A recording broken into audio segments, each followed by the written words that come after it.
Hello, this is Benjamin Linus from Lost. You're listening to The Worst of Opie and Anthony, hosted by primetime Sam Roberts and E-Rock.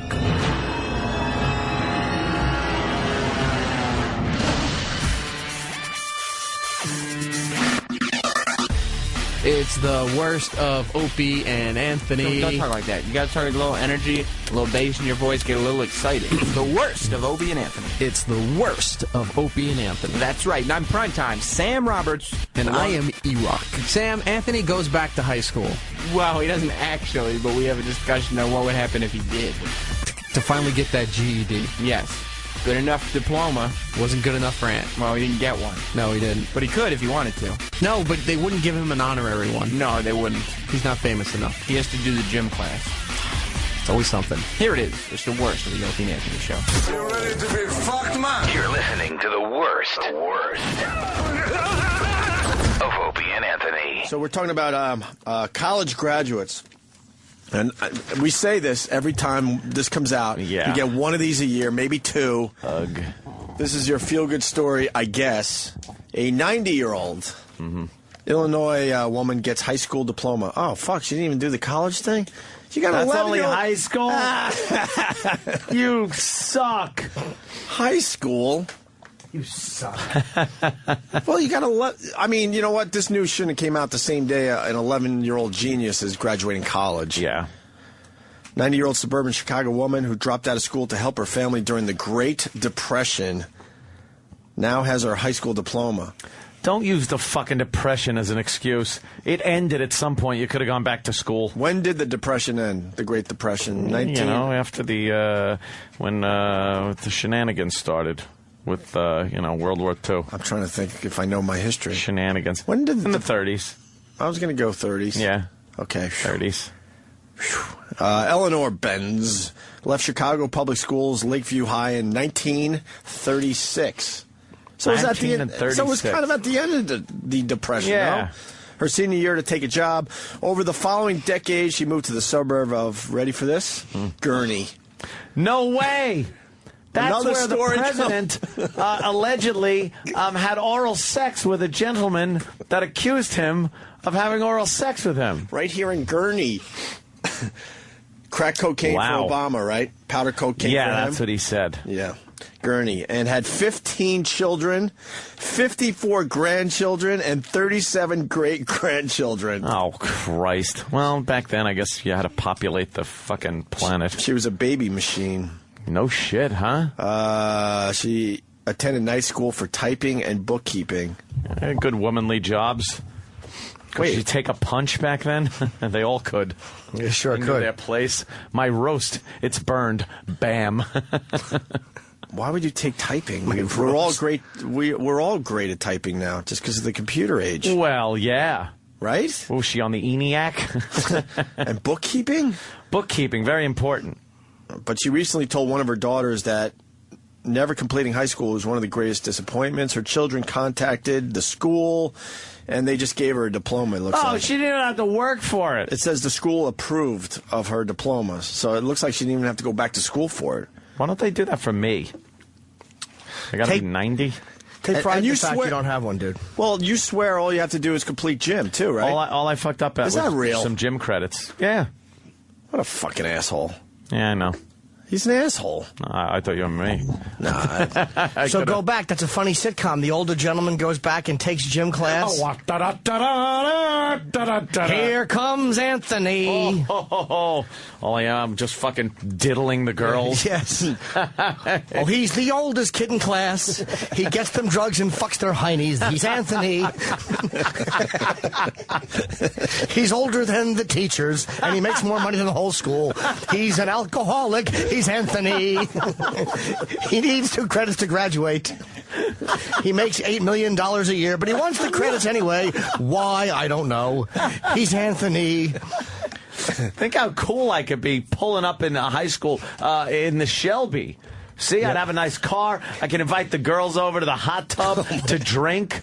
You'd have an excuse to have the high school girls at your house. Dude, they would fucking We're clamor. studying. Yeah. He tries to be everyone's friend, but he gives all the girls the creeps. He's Anthony.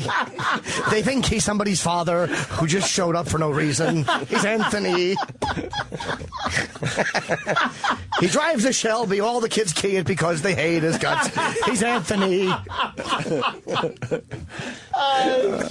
High school girls in the backyard. They say, we don't care if you have a jacuzzi. You're a creep. We all have them too. We're rich kids. You're Anthony. Stop acting like it's a spaceship, asshole. It's only a jacuzzi. It has bubbles. It gets hot. We get it. We get it. That's right. He's Anthony. He's Anthony. That's right. Oh, he tries to brag about things that all the kids already have. What a dope. He's Anthony. He tells them he has baseball cards and bubblegum. Anthony brags about things that would have been cool in 1975, but now everyone has them, so they don't care. He's Anthony. But he doesn't care as long as just one girl out of the 100 come over. The one girl who shows up has a Pete Rose haircut. He fucks her anyway because he's Anthony. And daddy issues. Oh, my chest.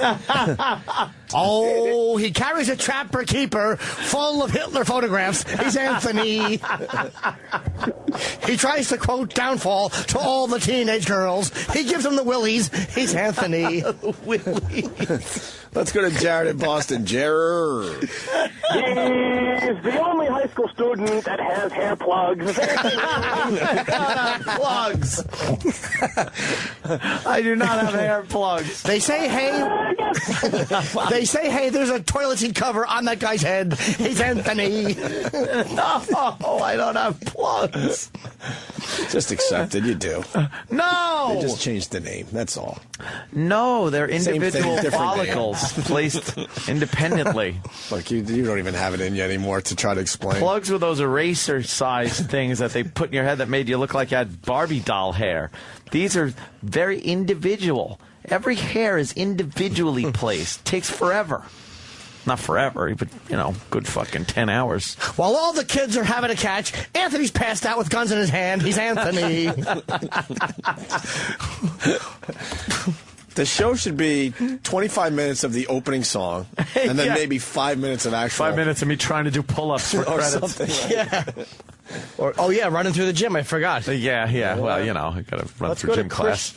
Christian, it looks like Miller Place. Christian. Good morning, gentlemen. Hi, sir. Christian. A couple years ago, I've been a fan since day one, and a couple years ago, sitting in a college class for coaching at Stony Brook, and the professor's in front of me, he's talking. He goes, yeah, there's some guy, Anthony, on the radio who's blaming me for failing high school.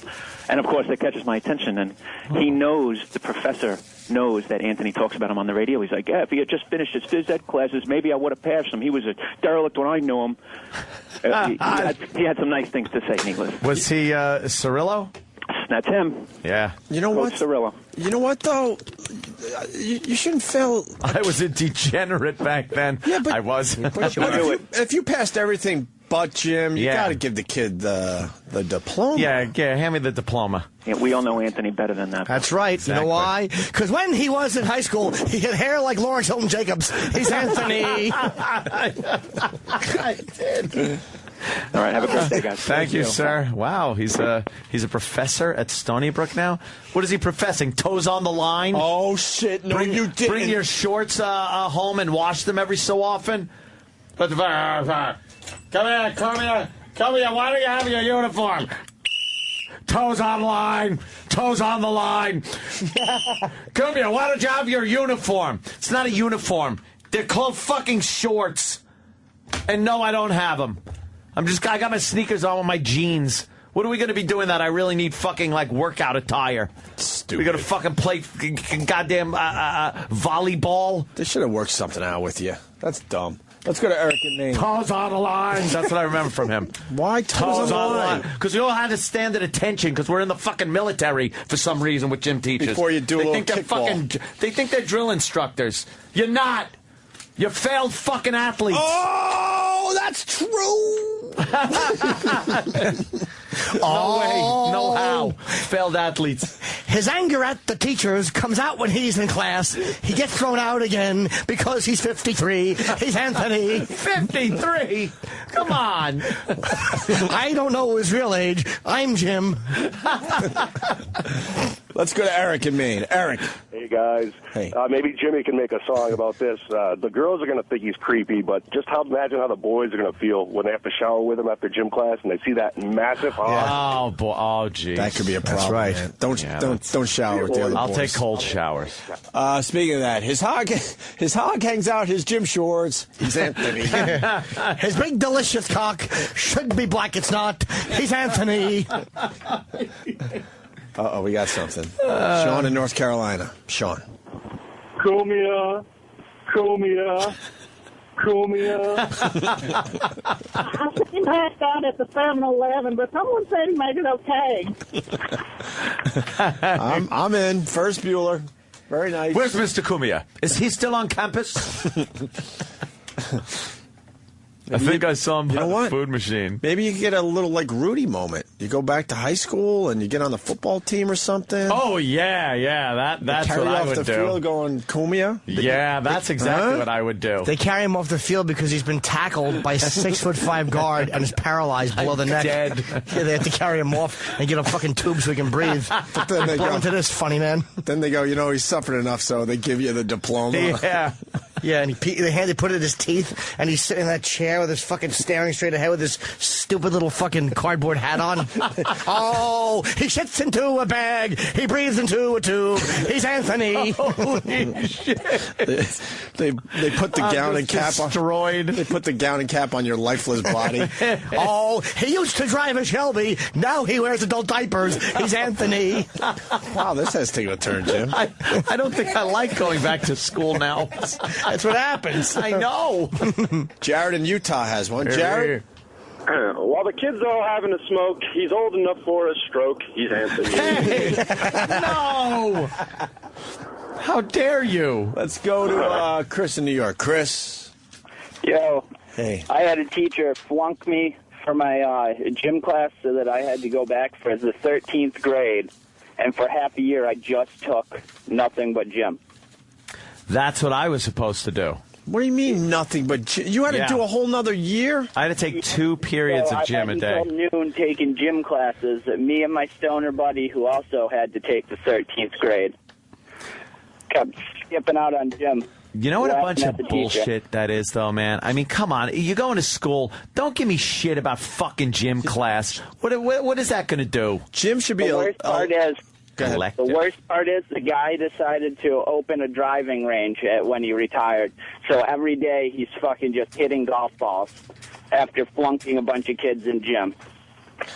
What an idiot. Good for him. It should be a leisure activity. Like you're doing your school thing, and now it's like, if you want to run around the gymnasium for a while, go ahead. Yeah. If you don't, that's fine, Your whole fucking future shouldn't depend on whether you did enough pull-ups during the presidential physical fitness test. I love gym, but... Thank you. But what is Hated it.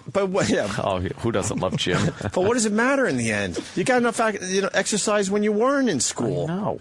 Didn't matter. When did you stop getting a lot of exercise? Running around like 17, 18 maybe? Second I started smoking pot. Yeah, see? 17, 18. Let me go to John in New York. John. Hello, John. Hi, John. Hi, John. Yeah, why do I picture Anthony pulling up in front of the school in a black Trans Am jamming REO Speedwagon? Oh, imagine how goofy that would look. Yeah. Oh, that would be the ultimate creep. Sitting in the car with the windows open until that one part with the lyrics you wanted everybody to hear was over. Yeah. You would time that shit, And Jimmy? looking. No, I didn't drive in high school, but I know I'm a fucking total douche. I know I would have. I drove my Dodge Aspen wagon. I had a Baja That's Bug. right. A Baja Bug? No, Yeah, it was that's like a cool fucking kind of high school vehicle. Dune buggy thingy. That's very cool. Yeah, that's why I was degenerate. He's a degenerate. Did I say that? Raging Bull? Yeah, did I say that? Oh, my God, this is a good one. Les in Alabama. Alabama, mom! Les. If Anthony went back to school and he had sex with one of the teachers, would the teacher get charged with having sex with an underage student or what? Oh, he got it all backwards. Yeah, well. See, I would be in trouble for having sex with somebody who was underage, even if I had sex with the teacher. Now he laughs at his own joke. See, and cleaned it up for you there, Les. All right, buddy. Let's go to Matt on Long Island. Matt. He took you to the prom. He's older than your mom. Fuck you. That's funny. Fucking guy nailed it. Fucking nailed it. Chris in Houston. Hey, guys, what's going on? Hey, Chris. Go back to 1959. Hop in the DeLorean, Anthony. Get your diploma there. Then I'll fit in at, yeah. That's bullshit. Do you go to Hill Valley High School? You don't care, right? About a diploma? Yeah. I don't even think about it. Yeah. I could give a flying fuckaroony, as they say. Doesn't matter to me. School's a waste of time. Fuck it. Who cares? School? Forget about it. A few classes were worth it. Not me. And the socializing was very worth it. Got you prepared for the real world. Yeah, the rest of it was bullshit. I did a lot of socializing. Bullshit. That's all I did. No way, no how. Mr. Bookhands. Reading books. Fuck no you. way, no how, never. Oh, he quotes a lot from The Shining, and none of the kids have seen it, so they think he's retarded. He's Anthony. Oh, I hated kids like this guy, Joe in Jersey. Joe. Hey, what's going on? I went to school in New York City, and my senior year of high school, I had my gym class is my last class of the day. I had a 1 to 5 schedule, only had 5 classes. I was on the baseball team. The baseball coach was a gym teacher. He tells me, hey, Joe, this is your last class? I'm like, yeah. He goes, see you in June. I said, I'll see you in June. Never went to class all year long, passed with an A, whatever. My 2 buds tried to do the same thing. They had to go to summer school to graduate. Oh, what were you doing to the coach that he gave you a little favor there? No. Yeah, they were the coach's pets, you know, because they were on the football teams. So I was one of the better players. Yeah. You know what? I kind of hated guys like you, but it makes sense if you're, I'd practice after school every day playing for the high school team, whether it's baseball, whatever. Yeah, why would you have to take gym too? It's a waste of time. Coach We ended up Cirillo. working out as it is. Yep. But my senior year classes were even worse. I mean, this was New York City schools in the 1980s. Like, yeah, I'm around the same age as Opie. My first class of the day was ceramics. My second class of the day was English. All right, I had to go there. Then I had homeroom, independent study photography, and sports history. That was it. Then I went to McDonald's, and I was up for the day. History. 10:30. What, do you fucking go to school, or is that Trivial Pursuit? Come on. Sports history. School, man. That's not a class. But that's what it was. Oh, what a fucking clusterfuck. I got so screwed. Stupid Coach Cirillo, see what he said? That I was a degenerate. He did catch me smoking pot, though, outside. I was smoking a big... I took such a huge hit off of this doobie outside, and... I'm holding it in, and it was by the back gym doors, and they fling open, and there's Cirillo, like right in front of me. He took his pointer finger and jabbed it into my stomach immediately, and I just went, and just blew pot smoke out. And he's like, get to the office. That sounds like a John Hughes film. It absolutely happened. He poked me because he knew like kids smoke pot back there, so he was listening. Why are you smoking pot right at the door? Because then you were the cool guy that smoked pot by the door, even though the gym teacher came out every so often. Oh, yeah, high school fucking thought pattern. Yeah. So he would listen, and if you're out there and he smelt it and stuff, he would fling that door open and just poke you in the gut, and you go, "Huh!" And I just blew a big fucking thing of smoke out in his face. What an And he goes, asshole. go to the office. Go to the office. Now. Yeah. What is this about? This is just mean, Aunt. Dave in Tennessee. Hey, Anthony, you're that guy that shows up at the party, 50 years old with a Letterman jacket and middle pattern baldness. Well, you got the middle pattern baldness taken care of. A Letterman jacket. And I'm not 50. Shut up. Jesus. And I don't have a Letterman jacket. I show up. Hey, girls, I lettered in track. That was an accomplishment. Fuck that. I lettered in track. Oh, you did? Yeah. All right. Do you still have your jacket? Now you're making fun of me. Do you have your jacket? Oh, no, hell no. Let me say hi to... Did you have a big H for Harborfield on your... I still have the big H. I never put it on anything. Did you wear it? No. Did you ever wear it? Yeah. I got the big H for being on a varsity team. Should have been followed by IV. Let's go to Chris in Jersey. Chris. Hey, what's up, guys? Hey. When running, he gets cramps. The people call him Gramps. Is Anthony? Punch it out, guys. Let's say hi to Alex in Jersey. Alex. Hey, what's going on, guys? Hey. Hi. Yeah, my gym teacher wouldn't pass me, so instead of going to summer school, I just dropped out my senior year and got my GED. Took the year off, went to college, and then I ran into him a couple years later, and he shit his pants when I told him how much money I was making. Yeah, gym teachers make no money. Oh, believe me, They were bitter, those guys. I never bragged about anything, and I pretty much never had contact with these people. But they've heard. I know a few people that I talked to that have talked to certain teachers that I went to school with, and they've heard of my accomplishments throughout the years. So yeah. Sorry I didn't fucking get your diploma from your fucking school. I think most teachers don't get it. Like, they should be embracing people like yourself in high school. But instead, maybe I would have made a donation to their radio program. Maybe I would have. Maybe that's what it'll take to get a diploma. No way, no I'll how. say, look, I'll make a donation to your radio program. I know they had a radio program. Mm-hmm. And I'll say, I'll buy you some equipment with this little donation. You give me the old sheepskin, and we're fucking quid pro quo. I got my diploma. Mm-hmm. For what? What do I need a fucking diploma for? I got a GED 3 years after I got sober, which was probably I was about 21. I just didn't need it. And just not a diploma. Yeah. Oh, fucking diploma. General equivalency. A general equivalency diploma. I've never seen the phones lit like this to talk about gym. We're talking about high school dropouts. What do you think? Our listeners are all college? Yeah, Talk about men's that watch the phone fucking go blank. Barry. Yo. Hey, Barry. Hey, man. Now, check this one out. Now, I was a state champion and all that in track. I'm the opposite of the guy who got the free ride from the gym teacher. I got failed. I got an incomplete because I refused to take gym. I refuse. So you got here he is, Barry. He's a great athlete, and the gym teacher fucks him over. Yeah, basically. Don't you take gym to be a better, I don't know, athlete or something? Yeah, you would think. But if you're already a great athlete, then why would you fail gym because you're not really going because you're a great athlete, like playing on the team? Right. It doesn't make sense. Oh, Barry's gone? All right, whatever. Let me say hi to Kirk in Kentucky. Kirk. Yeah. Guys, I'm 16. I'm still a junior. Okay. Is that You bad? got any advice on how to make it through the next 2 years? I've been listening to your show since I was 12. Well, I got Wait a two minute, more wait a years minute. in this bitch. Wait a minute. There's freshman, sophomore, junior, senior. Yes. So you only have one more.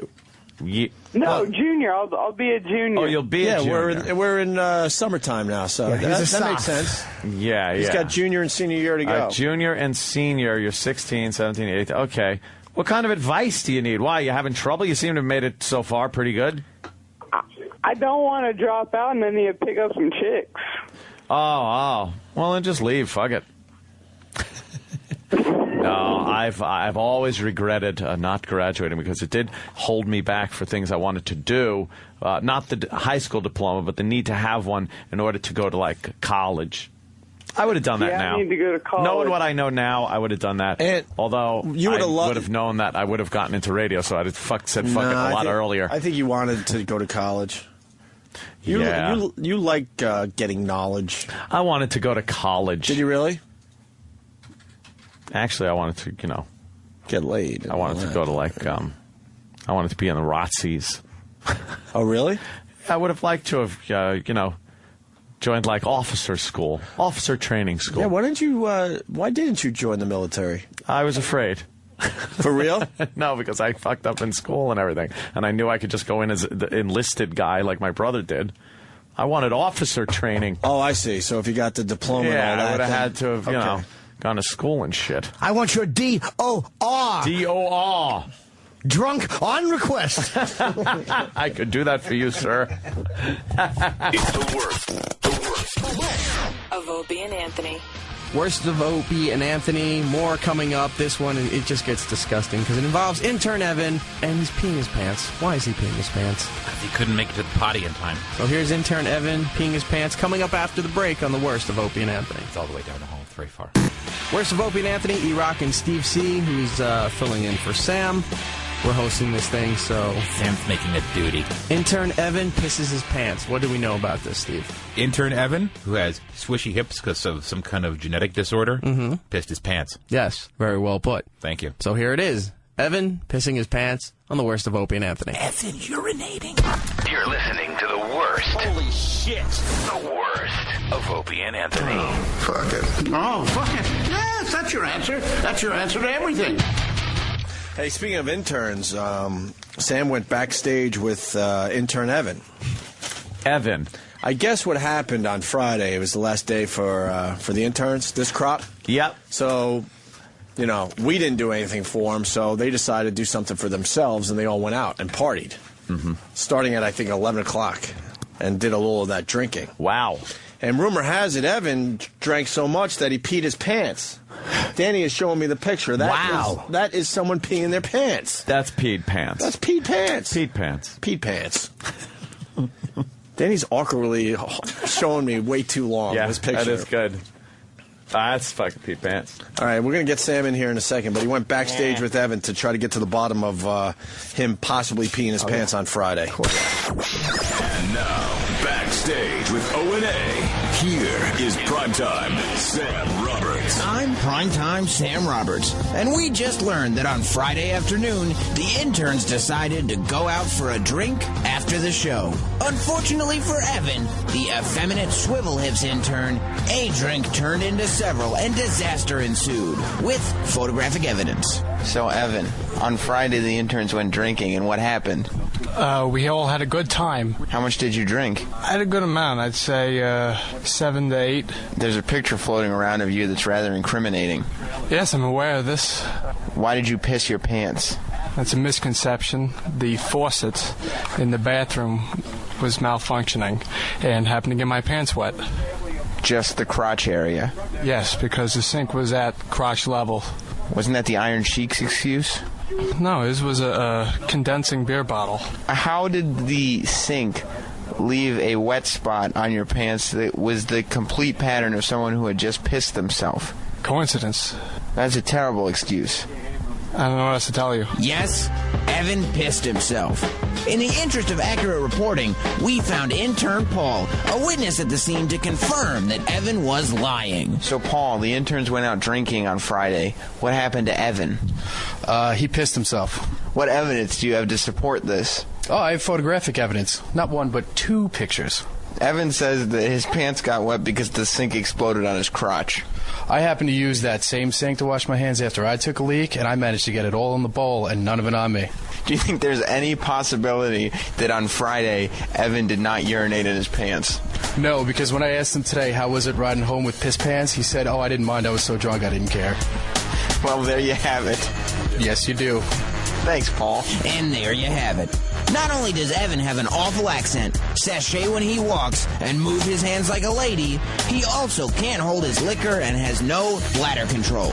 Luckily, the O&A show is keeping him for another semester. I'm Primetime Sam Roberts, and this has been Backstage with O&A. There you have it. There you have it. There you have like it. Sam's radio voice is getting better and better. I'm Primetime Sam Roberts. I'm learning from the masters. Who are they? You guys, radio professionals. Oh, I didn't realize we actually did that, did we? Thank you. Well, I'll do it. Did we do that? I don't know. So he peed his pants. He's right there. Yeah, he for sure peed his pants. Did he pee your pants? Just say yes. He doesn't know. See, he has a habit of not listening to the show. Like, why would habit? See what he does out there? See what he's doing? He's sitting lounged back, legs crossed. Wait a minute. Let's see if he knows what we're talking about. All right. What do you think about that? These allegations are not true. There was water from the sink on my pants. All right, now looking at the photographic evidence, it doesn't look like water can really get you like that. That looks like piss. Yes, it's. And how come? All right. Let me see the picture, Danny, please. How come the shirt is absolutely dry? Oh. Yet right under the shirt where the pants are is wet. Wouldn't the shirt have gotten some of that splashback? You think that?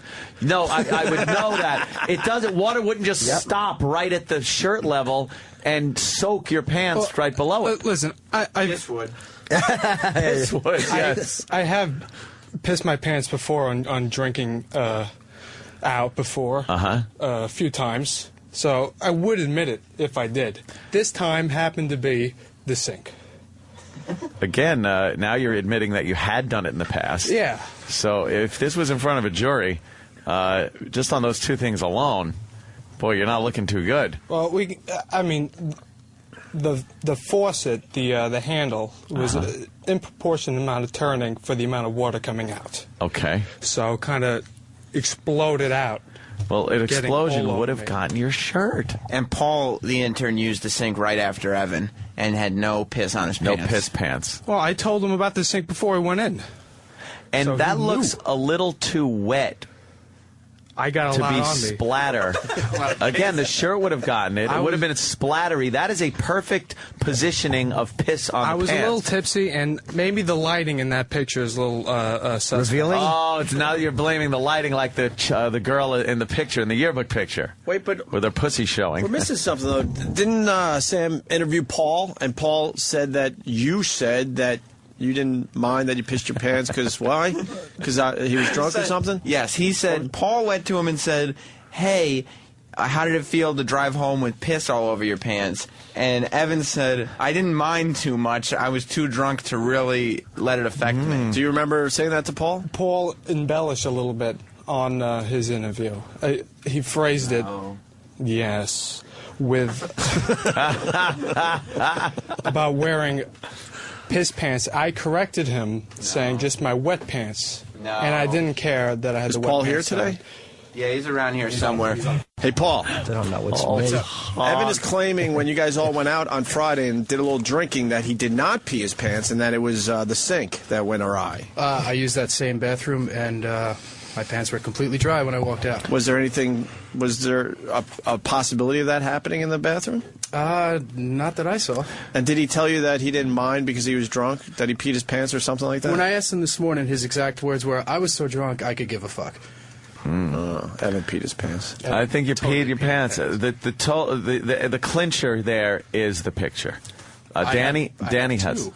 You have two? I have two. Can I see them? Sure. Because I want to see if they jibe with Danny's pictures, which show the pants soaking wet, yet the shirt is completely dry. And if the sink exploded, you would think it would be wet. Well, it happens to be the same picture because I immediately sent it to Danny. All right. Okay. Let me take a look-see, though, at the original. Ant's good at this stuff. It was a doctor. Ant's a good investigator. Yeah, look at this.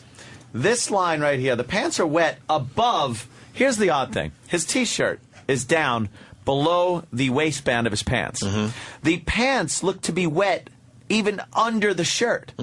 Yet the shirt, which is over the wet pants, is dry. How is that possible? How is that at all possible? I don't think that can be determined with the amount of angles that we have in the picture. Well, here's another picture. Again, same thing. Different angle. Dry shirt, pants wet, the entire front, as if you had pissed. Can I make a comment? No. All right. That I think with the quantity of wetness in that picture, that if I that were you really to had have to piss. peed myself, that it would usually go further down the legs. Sir, if your dick was facing straight up, let's say. Like a baby dick. Like a little toddler dick. That would not be the case. It would go up. It would spread out around your waistband, which it looks like it did, and then slowly go down the legs as it wicks down your pants. And it got soaked in the jeans are a heavy material. Yes, yes. Where did this peeing occur? While you were still drinking? Yeah. Oh, that's a little weird. So you were sitting, drinking, and just pissing yourself, and then you decided to go to the bathroom because you realized you pissed yourself and come up with the water excuse. No, wrong. All right. I mean, the occasions that I have pissed myself in the past, it's been inaccuracy in the bathroom. Not completely hitting the Inaccuracy target. in the bathroom. Yes, he was aiming for the toilet, but he hit the inside of his underpants. That'll happen sometimes. And We've all had this didn't happen this time. We've all had a sink mishap, but it's like a little spot. Yeah. When did you realize that the sink was giving you a crotch shower? Later than I should have. Again, I've had several drinks at this point. Yeah. Probably contributing to the quantity of piss that you had all over your pants. Oh, my God. Eric has a great idea from Virginia Tech. Make him piss himself in studio and compare the pictures. That's a good idea. Would you pee your pants today for us? What if... How about later this week? You would do it, though? Yeah. He's got to bring in a change of clothes. All right. And then we'll have him, drink some water and then piss yourself and see if it does look like the stain on his jeans. Let's do it. That is a great idea. We do have to get to the bottom of these things. Yes. I don't like leaving loose ends. No. If you're willing to do it today, I'll go buy you a pair of jeans. No, but it's very difficult to find a good pair of jeans for me that'll fit. Why? Piss in. They got 48 hips and fucking... But I have unfortunately short legs. It's very difficult for me to find. You got short legs, too? You're like 6'4". I'm a 36'30", 6'2". 36'30"? Yeah. You wear 30s? I have very short legs. I have very long torso. Is that why you have that walk? I don't know if they're related, but it's just adding to the list. Yeah. Wait, you have 30-inch length pants. They're very hard to find. I'm 3 inches shorter than you, and I'm doing 32s, 33s. Wow. That's something. Yeah, because you're not really that tall. I mean, 6'2". And if he's buying 30s, I'm noticing that Evan is today wearing cutoffs. So, you could probably chop another few inches off of that. So. Yeah, I think these pants were once a 32. They had to be altered. All right. Let me say hi to John in Jersey. John. Hi, John. Hey, guys. Good morning, boys. Hold on. We got water being handed to Evan. Are you willing to do it today? He's not just handing you water because he's a nice guy. I would really like to have a second pair of pants. But you promise you'll do it? I promise What I'll day? do it. What day does it go down? Tomorrow. Tomorrow, Evan pisses his pants. Tomorrow we get to the bottom of it. Full We gusto. compare. What would management say? We compare wet spots. Yes, sir? But I won't be in tomorrow, and since I witnessed the initial pissing... Gotta do it today. I think it has to be today. Gotta do it today. Wow. What would management say? Wow. Say. All right. All right, fine. Yeah. Wow. Holy shit, he's going to pee his pants for everybody. Make sure you do it while Ben Stiller's in here. Just sit here and piss yourself. It's the worst. Of Opie and Anthony. Worst of Opie and Anthony, continuing with intern Evan pissing his pants. This is part 2. This is taking a long time to piss your pants. He had a lot of fluids that morning, and somebody in the We were forcing him to drink a lot of fluids. Well, yeah, he drank a lot of fluids. We laid newspaper down. We treated him like a dog. He's a fucking gerbil. Yes. So here's Evan continuing to piss his pants on the worst of Opie and Anthony. It's the worst of the Opie and Anthony show. Hey, is Evan ready to pee his pants? Yes. He is. Did you hear about this? No. There's a lot of controversy with this program. Always very serious controversy. The interns, a few of the, all right, well, take a seat or whatever. The interns went out the other night because some of them were, it was their last day. Very sad around here. I don't even remember their names. So they went out, drank. One of our interns over here, we call him Swivel Hips. If you saw him walk, you'd know why, but just take it for granted that. He pissed his pants, allegedly, at this point. We're saying allegedly. There are photographs of the front of his pants, completely wet.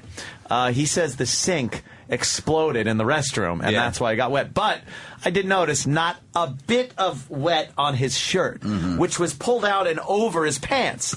Yet the pants are wet kind of above the shirt line. Horse shit. Horse shit, I say. Horse shit. So, the only way to prove this is by forcing him to urinate once again. To see if it matches the photographs of his urine picture. But does it have to be on my chest? Because well, that wasn't Greg, part of the deal. If you're willing to volunteer, there's a line of guys waiting for that. He's been drinking some water. We can't let him drink too much, God forbid. That is not a sink accident. I'm looking at the thumbnail photo of it. Look at the shirt, right? The shirt's dry. Yeah. The shirt would have some splatter on it. Yeah. That is an internal wetness worked its way out. I could see the splatter pattern. I want to set up threads and poles and rulers. Do you think I can get a picture of that? CSI. Oh, please. Just to take home with me? Yeah. You want to take home that? Yeah, well, 8 by 10. Yeah. You can hang it up on a wall. Well, we did decide there's only one way to prove if he actually peed his pants there, Greg. Yeah. Mm-hmm. Do you have a good full bladder right now that you've... I most certainly do. But maybe if you look at this picture closely, you can see some shading in the shirt. I'm wearing a white shirt. Yeah, you pissed on that too. Really? I mean, I'm seeing it, but you're gonna. Let me take a look. Now it sounds like the controversy of the girl in high school having her picture taken for the yearbook, and her pussy showing, and they're saying it's just a shadow. 2 legs. I've never seen that one. Dan? Maybe a speckle. What, that spot right there, that one little dot? No, it goes from from soaked pants to maybe some splatter on there. I think due to my white shirt, the contrast between wet cloth and dry cloth is not as noticeable in that picture. You got a weird voice. We're still gonna submit this as evidence, and you will urinate yourself. Fair enough. Yes. Paul, by the way, the picture we've determined it's a shadow of the top of her skirt. Yep. Making that line that almost looks like a crotch area. Yep. But it's at her thighs going back. Don't you ever find it weird that you don't pee on yourself when you're drunk? Like when you go to bed and you dream about it? Oh, yeah. And you wake up and you haven't? And you haven't pissed. What is it? What's the biology in your head telling you not to do it when your brain is dreaming about it, you know? It happened like when you're a kid, it happens. If you dream you're taking a piss, I still have you that wake dream. up and go, I still have that dream that I'm looking for a bathroom. Yeah. And toilets are overflowing. Yeah, everything, like you can't find, you gotta go, and then you wake up but you're fine. It's like, why didn't I piss myself? Why did I miss? Why can't I just have fun and piss myself? It's an incredible body. It's funny, cops dream about firing and the bullet won't come out of the gun. And that's like their biggest fear, and yours is that all the toilets are flooded. Exactly. I have a rough life. I have those. I was talking earlier about those dreams where apparently years ago I was involved in some kind of murder. Not really killing someone. Yeah. Close enough where I could be in trouble for it. And then they found the body, and like forensics is going through it. And I'm like, it's got to be like my hair or blood. The cops are going to go, I'm fucked. I'm going to prison. And then you wake up and go, oh, good. I'm out of trouble. That'd be quick. Yeah. But you know, it would be really funny if that does happen. You actually kill somebody. And I actually do, and I'm involved, and there's no waking up from that. And I'm in prison taking it in the keister. You know what that's from? That's from watching cop TV shows when you were a kid, because you always assume from watching Dragnet and stuff that you were going to go to jail sooner or later. Will catch you. Because the odds are that you would be arrested. Yeah, they will catch you. And I watch a lot of those cold case files and things like that. So all the forensic evidence, and I'm just thinking I'm going to get caught. Yeah, it's over. Well, Evan's ready to pee his pants. Is he? Yes, he sure is. I think I need a few things. My replacement pants. He's got for number one. Okay. And, hey, can I move my jacket? Maybe a few paper towels. Yeah, move my jacket. I would do that. And we want Evan up high so we can really take a look at this. Yeah, and can we have the picture up on the screen of the alleged picture of him peeing his pants? What are you doing, Iraq? That should kill you. Jesus. Our guest's clothing, and you throw it literally around. just throws it on the ground. Because that's how he does his own clothes. Paul has brought in the replacement pants for Evan. Now, I want to know that was something, part of the demand. Evan, I want to know something. What position were you in when you peed yourself? Standing in front. No. Thank you. Shit. He fell for that old You gag. went with the Brady Bunch thing. That was the great escape when he goes, have a good night. I think you threw and he goes, thank you. Oh, fuck. That was like throwing the briefcase in the courtroom. Yeah. I was going to say standing in front of the sink. Well, you were going all right. I would not pay. Oh, shit. We still have to do the... Yeah, of course we do. But it's just another example of it's in his mind. Shouldn't he stand on plastic, though? No. I'm going to piss in the rug. What are we, fucking amateurs? Yeah, he shouldn't. It's going to reek in here. He shouldn't piss on the rug. All right, lay some paper down. Something. He can stand in a garbage can. Here's my jacket. No, yeah. Iraq will hand him your jacket. Paper works. Newspaper's like a dog. It works for dogs. It can work for Evan. How appropriate he's using Newsday, though. The only daily no one reads. Get the Times. I hate Newsday. Get Morning Dowd's column. Newsday is You don't like her? Is a horrible She just got paper. busted. Did you see that today? For plagiarism. Did she? Yeah, Morning Dowd. She's all over the papers. Got nailed for ripping off a blogger. Wow. She had to admit it yesterday. She admitted it? Yeah, she admitted it somewhere in here. I'll find it. Good. I know blogger is so derogatory these days. The blogging American. Please, blogger is... Hey, can we go back to Evan? How was the 3rd annual Big Al Bowling Bash? It was great. He's wearing his shirt, obviously. Big Al Bowling Bash. Wow, that sounds like a They've fun made it time. 3 years, huh? Sure. All right. What is that about? Is it just bowling? It was some benefit, something or other. I don't even think I went to this. I just got the T-shirt somehow. Well, you want that shirt. Yeah. There are plenty of people that did go there and didn't get a shirt. Didn't get a shirt. No, they didn't. They're bumming. Yes. Well, all right, now. I'm right in the line of fire here. Yeah. How appropriate we have that on TV. Oh, there's some yellow eyes. That's severe weather. Wait a minute. Here it comes. I'm going to try my best. Try your best. Well, I mean, with so many people watching, You're piss shy? Here's what you do. Fucking pee anywhere. You have to close your eyes. Deep breaths, complete relaxation. That's right. And just let it flow. Don't think about forcing it. 'Cause then the muscles clinch up. We got the picture to compare it to? He's taking his shoes off. You got piss into your shoes? Why are you taking your shoes off? It's silly. Doesn't want to piss in his sneakers. Just tell us when you're peeing. Just relax. All right. And don't stop the stream. Relax. Think of water. Pouring water. That's right. Think of standing on open wires. Very relaxed. Just let it. All right. Let it. Think of your family. Oh, I do see a little. No. Are you peeing your pants? Nah, here it comes. Let it go. Just let it go. Don't even think about it. He's looking down. Just let it keep going. Where? It's running down.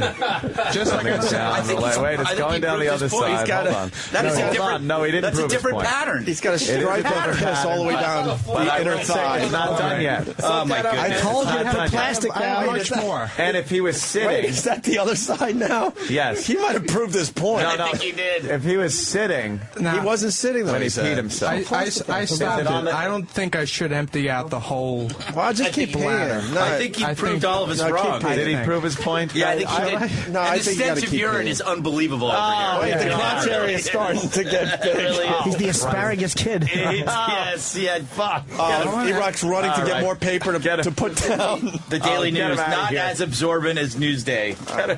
Finish up? No, keep going. Yes. Keep peeing. Of course, you can't stop. Go stand in Bladder's office and tell me you want to work here. All right. I'm finishing it. It's all coming. No, he's got to go downstairs and wait in line to get an ID, just like that. He's soaked.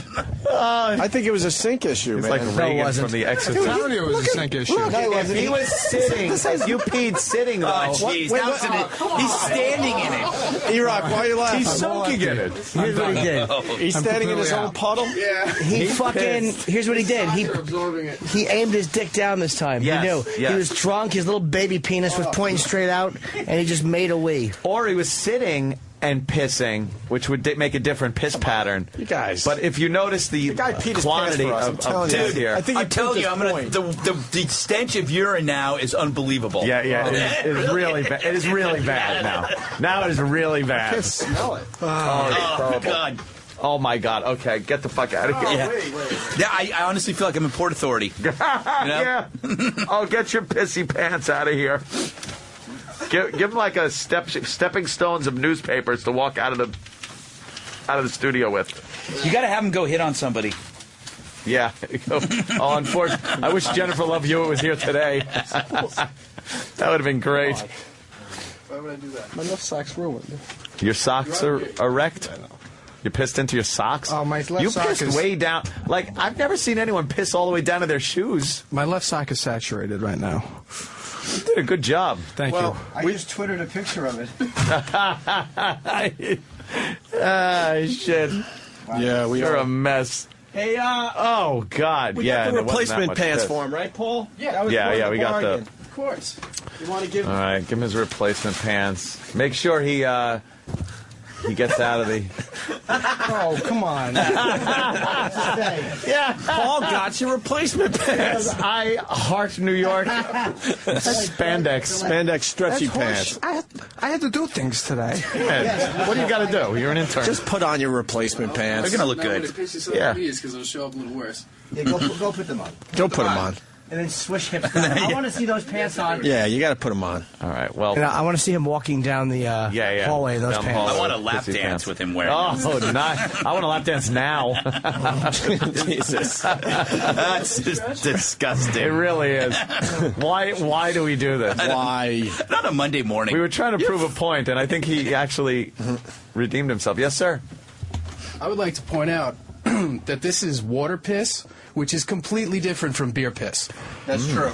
And in what way? He was gone for a very long time in the bathroom. So my guess is he pissed himself, maybe even a little bit, and then tried to wash up, then coming up with the sink story as he's trying to wash himself. Wash the piss off of his pants. That is a good idea. I'd like you to explain to me water piss and beer piss, the difference. Well, that's simple. A beer piss you can feel like deep down in your gut, whereas a water piss, not so much. It just feels like you got to take a leak.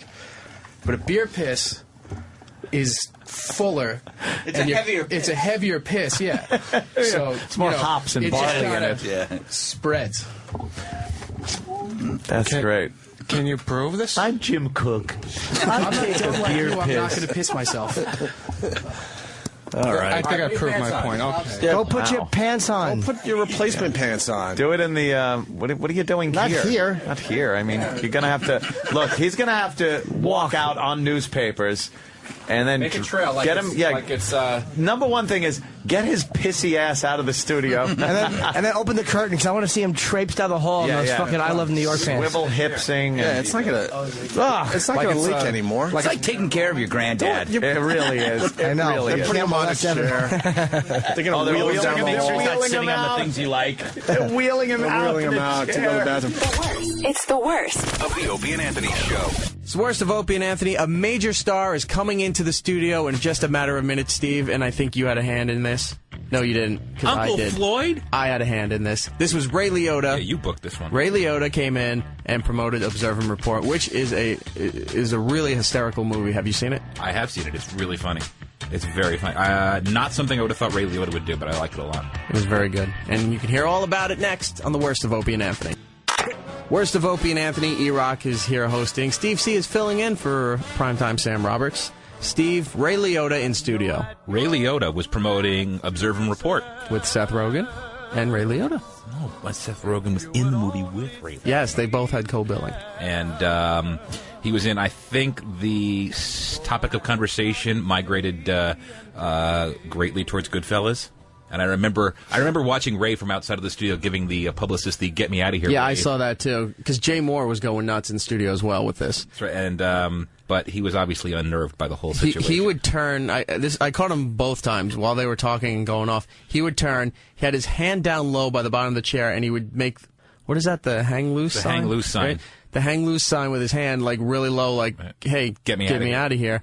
And I don't know if his people saw it because then he did it again, and his eyes kind of bulged when he turned and did it by shaking his hand again. Mm-hmm. And also before the interview, when I asked if he would cut IDs, he had said to his handler that he wouldn't do shit IDs like that.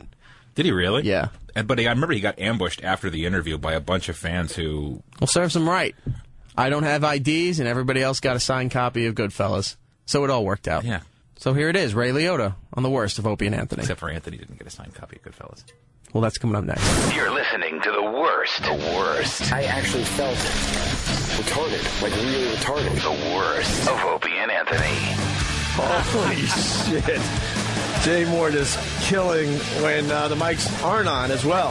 Look at Ray Liotta just walking into the studio. How cool is this? That's him, all right. That's Ray. Look at him. They know each other. Jay Moore, Ray Liotta. Ray Liotta just being pals. Yeah. What's your name? Jim. Jim, yeah, I like your show. You got balls. Oh, son of a bitch. You know, wait, I knew Jim? he'd know Jimmy. That annoys me whenever, like, celebrities know Jim. Yeah, we're not happy about that. Like, I don't know, because I get, like, jealous and stuff. You get Hi, jealous? Ray, Anthony. How you doing? Hey, Ray. Opie. Yeah, I get, like, jealous because I don't know. Ray, you look good. You showered for this.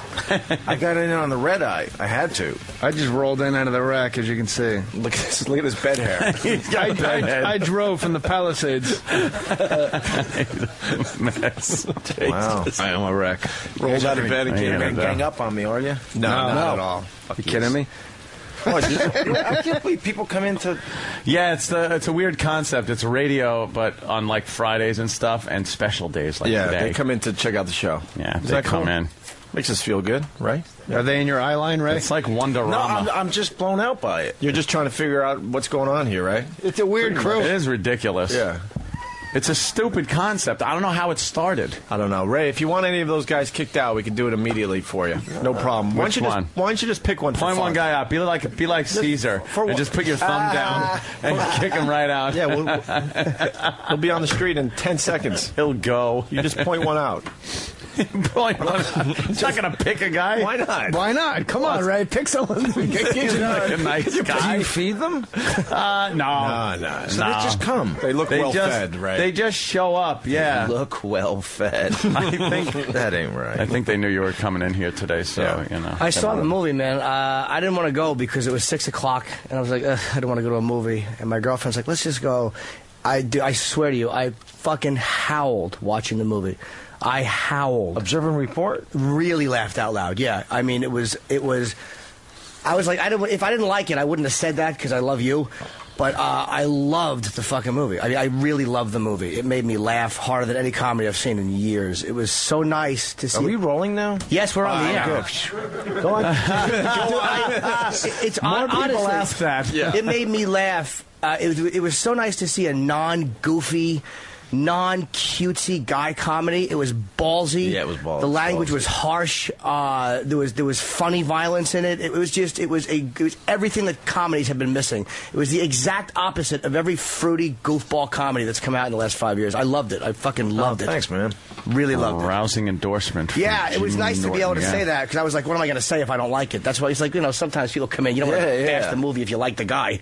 Yeah, very funny and very violent. That's what E-Rock said. But in a funny way. It wasn't like gratuitous. No, that's a compliment too, as far as the violence goes. There's a scene. I just say there's a scene where people getting skateboards broke across their faces, and there was no wacky little dunks on the head. It was like they're in a golf cart, and Seth This is brutal. He swings a skateboard, and it actually breaks on the back of the kid's head, and he just collapses on the concrete. It was a really funny movie. And you didn't like Step Brothers when they made him lick the dog shit? I didn't see the whole movie. Did you see the movie Step Brothers? Yeah. It's like the funniest fucking thing I'd ever seen, and he said he didn't like it. No, I just saw the bunk bed scene, and it was just like, oh, what the fuck? That's one fucking scene. But that made me not want to see it. It was like, the two adult. That was all the money we had, Karen. There we go.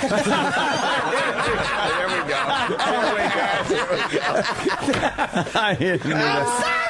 I knew that was coming. Ray, you're well represented on this show. Goodfellas lines every Jimmy, could you put morning. this down for me? So just so me and Ray aren't the AC/DC album cover with the little bars across our eyes. Ray, I want to apologize, but he does these impressions. You'd think it was the real people. Dude, I'm like, there's an unbelievable Christopher Walken. Yeah. Last time I saw you was in the Palisades. You really are a funny guy. So the last time I saw Ray, we were both waiting for our kids to come out of like either dance or karate, and we just both looked defeated. Really? Yeah, I'm like, I'm waiting for my spastic white belt to come out. I think your daughter was in like a dance thing, maybe. I don't even remember. We just both were sitting there. It was just the most like, hey. Have you eaten at the new restaurant there? No, but I go to Mogan's all the time. Taste, it's pretty good. It's called Taste. Taste. Good name for a restaurant. It's great. I don't like the sauce. It's like the perfect, if you're like a stoner, like me. You go, where do you want to eat? Taste. Taste. I can't eat Mayberry again. I'll kill myself. You know what's odd? The first thing I thought when I heard you were coming in was we had a moment where we were telling people to call in with their fame. We wanted to know if any famous people were listening to our show when we first got to New York. And this guy called up, and he said, I was in Goodfellas. And we're like, holy shit. We love that movie. Great. Oh, he turned out to be the guy that when you go across the street and pistol whip that asshole. You want somebody's fucko? He's the guy that goes, don't shoot. That was his whole line in the movie. Yeah. He was just the guy. It wasn't even the guy that you hit. It was the guy that went, don't shoot, when you waved the gun around. And we were just like, fuck, dude, you were in Goodfellas. We were all just like freaking out that he was in it. But he had no story. I think it was like the second, third crew or some shit like that. I was like, how was it to work with Ray? He's like, I don't know. I didn't say two words to him. Right. I didn't say him. I didn't do anything. Don't shoot. That was a perfect movie. His big line. Well, everybody, of course. That's that. I was surprised to read that. What you watched it like 3 times total, if that. That. Well, you have, and it was because you have a problem watching. It's just weird. It's just I don't know. But it's a good movie. You should check it out. Do you pick yourself apart when you watch something you've done? Because I know I look at my body of work. I do a lot of one line in a movie, and I'll pick it apart constantly. Do you pick apart what you do and go like, I wish I'd done that different? That was a... No, it's not so much that. I just don't think it's healthy for an actor to watch themselves, and it's weird. Just you're sitting there. I had a friend who he would call people over to, like, if his movie or TV show was coming on, he'd have like a crew of people sitting there watching him. You have to. It's satellite. Nobody's listening. It's satellite radio. Thanks, Jay. You got to say it. Come on. That's a little... Is it Nicholson? No, I don't know. He loves people to come over. Watch stuff. I would too if I started in Cuckoo's Nest. I mean, he has a nice body of work. But Dice will do that with his home movies. He has us come over and go, hey, watch, and it's just him filming his friends. Come on over, I got new glasses. Here's me at the pool. Hey, Jacob, watch the movie. I'm over here now. You look all bored. Wow, that's great. I am. Well, Dice loves it. That is just very good. I pound Dice. Do you all do the time him? You with don't do that him, do you, Dice? Do you do Dice? Well, not as good as Anthony does, but sure. It's pretty. Hey, thank you. Fuck garbage. I was in Vegas and I was down a lot of money playing blackjack, and he was there and he heard I was there. He came over, and I guess he used to play a lot, and he got me even in like a half hour. Really? He really knows his stuff. You got 16. You're going to want to hit that. I don't want to hit 16. Listen to the Dice Man. Gig. I'm not going to listen to the Asian sitting here yelling at me smoking a cigar. Like an Asian would smoke a cigar and pass up a perfectly good Marlboro Red. They love their Marlboro Reds. I can't sit at a blackjack table without dying. When I was watching the World Baseball Classic, it was Korea versus Japan. I was like, how many Marlboro Reds are hidden in that dugout? All those 140-pound baseball players choking back Marlboro Reds, waiting for Cecil Fielder to show up and save their season. Godzilla bat 4. I don't know why my Asian guy's deaf. Godzilla bat 4. What else was I reading about? What was the horror movie you did with John Cusack? I can't remember the name of it, but I loved it. Oh, yeah. Identity. I like that movie, man. That was twisted. That was great. You get like There's a dead guy in your freezer, Larry. I was like, fucking Larry did it. Larry was the killer, right? You don't remember. You didn't watch it. If you didn't see Goodfellas, why the fuck would you watch Identity? Watch it. You just watch movies with other people in it? Is that Pretty it? much. Yeah? I like going. I just like fan of the movie? Yeah. I'll watch a movie that I'm in, but I don't understand why anybody, I'm sure you'll agree with me on this, like when people go, are you coming to, at lunchtime when you do a movie, they'll go, are you coming to dailies? What the fuck am I going to come watch? I could be taking a nap. Instead, I could watch 16 versions of the side of my head while the other person, I'm going to go to dailies so I get help out. And all you do with dailies is go, wow, I really fucking blew that. That's all you do. You make yourself crazy. And then when you watch the movie, you can go, hey, that's the editor. Fuck him. He fucking totally blew it, the editor. He that picked wasn't the wrong best take. He cut right in the middle of the good part. Everyone knows all my best scene. Everyone knows all my best crying is off camera. What does he do over there? Nothing. Oh, Travis? Travis is just trolling the internet. He just for lurks behind that and pretends he's a heterosexual. What was the Madeline Stowe movie you did? Who was that? Was that Kurt Russell? Lawful Entry, yeah. Oh, was that great? I kind of got to think for her. She was fantastic. And, you play a great psychopath. Yeah. You really made a cut. I haven't seen that one either. You did? What's that? I never saw Field of Dreams. Oh, how? I forget Field of Dreams. Oh, you just didn't want to watch it? Yeah, there was just stuff going on. What do you watch, though? What do you... WrestleMania 11 was on. How do you not see Field of Dreams? What's a movie that you would rent and watch or buy and watch that you would watch more than once? I don't know. Not many. Any of your which one of your movies would you say you've actually seen the most, even if it was by accident? Probably Goodfellas like 3 times. It took me like 2 or 3 times just to realize I was in it. It's a perfect film, Ray. You realize you're in it a lot. You're in an actual perfect film. Like you're in an actual. Put it in a time capsule. It's perfection. Maybe I should see it. Yeah, you should take a look at that. It's perfect. It sounds like he doesn't really like movies. No, I do. I love going to movies. I like crafts mostly. Right. I do movies to subsidize my crafting. What movies do you like? Have you seen any movies lately? I see all of them. I will see I Love You, Man today, probably. How was that? I liked it. I wouldn't see that. I like Jason Segel, but it just to me, it might be great, but I tend to like brutality and humor, and that was why. That's why you like this one. I didn't like this one. I love this one. Jimmy loved this film. Dude, I never laugh out loud watching. I think the last movie that made me laugh out loud watching. Where did you see it? A screening? There was a screening, yeah, that a lot of the bigger celebs were invited to. So I said, all right, fuck it, I'll go. Jimmy Twittered it to everybody. I did. I Twittered like a 13-year-old girl. I found out like 12:30 in the morning that Jimmy loved the movie. I laughed. The last thing I laughed out loud at was probably Something About Mary made me laugh out loud, and Used Cars. I don't laugh out loud at comedies. Most of them are just awful, and you give them the polite like. Ooh, it's a little Jamaican right kind of sound. Where did that come from? I don't know. Is that I'm just is glad our we all hear stupid it. audience mic'd? Yeah, I'm just glad we all heard it. I thought it was just me. Trying to cruise. I'd never seen a full Seth Rogen movie until. Can somebody answer the fucking phone? What is that? It's not in the headsets. It's you, you dope. Whose jacket? Is that Danny's jacket? Let's step on his phone. That sounds like something Danny would have on his. Wow, that made us all nuts immediately. Is it? What a homo. Wow, that's what it is. That's Danny's phone? Is that Danny's? Answer the phone. Maybe it's his mom. Just threw his phone in the corner. What an ass. It's among the oatmeal, so have fun with that. Where did you guys film this movie, Ray? Albuquerque. How'd you like Albuquerque? Oh, Jesus. It's okay. Oh, boy. I did 2 days in Really? For what? something that'll never come out. Is your show still on? Yeah. I like it. It's very funny. Thank you, brother. I was in Albuquerque for 2 days in the summer, and you know when guys get off of, like, a construction site, they break balls, they're like, well, go fuck you, I'll see you Monday, you cocksucker, and they do it, break ball. In Albuquerque, it's like actual zombies being set free.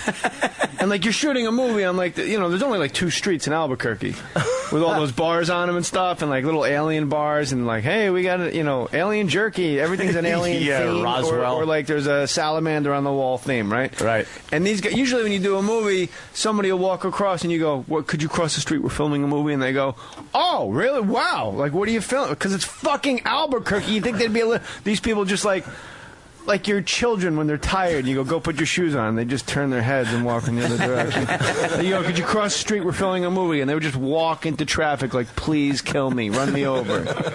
It was really a depressing place. And I lost my fucking wallet in that fucking hotel in Albuquerque. Sorry, go ahead. So you'll go to your own premiere or no? Yeah, I'll do that, yeah. Are you kind of required to do that?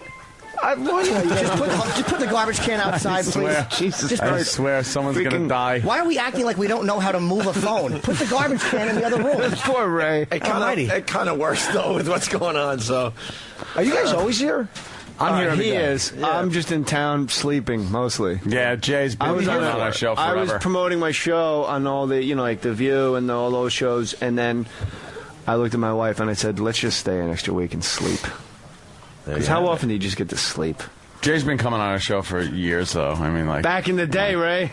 10 years. The first time I ever went on their shows when they were on another station that was not satellite, and I sat right where Jimmy's sitting, and a girl laid here and had her labia pierced in my face. Oh, yeah. And I went, these are my guys. The good old days. And that was regular FM radio. Yeah. You get away with everything back then. The girl just sat there talking to me, and the guy's got like a hole puncher in his hand, and he just pulls his labia. And he's like, "Hold this for me." I said, "No." I said, "No."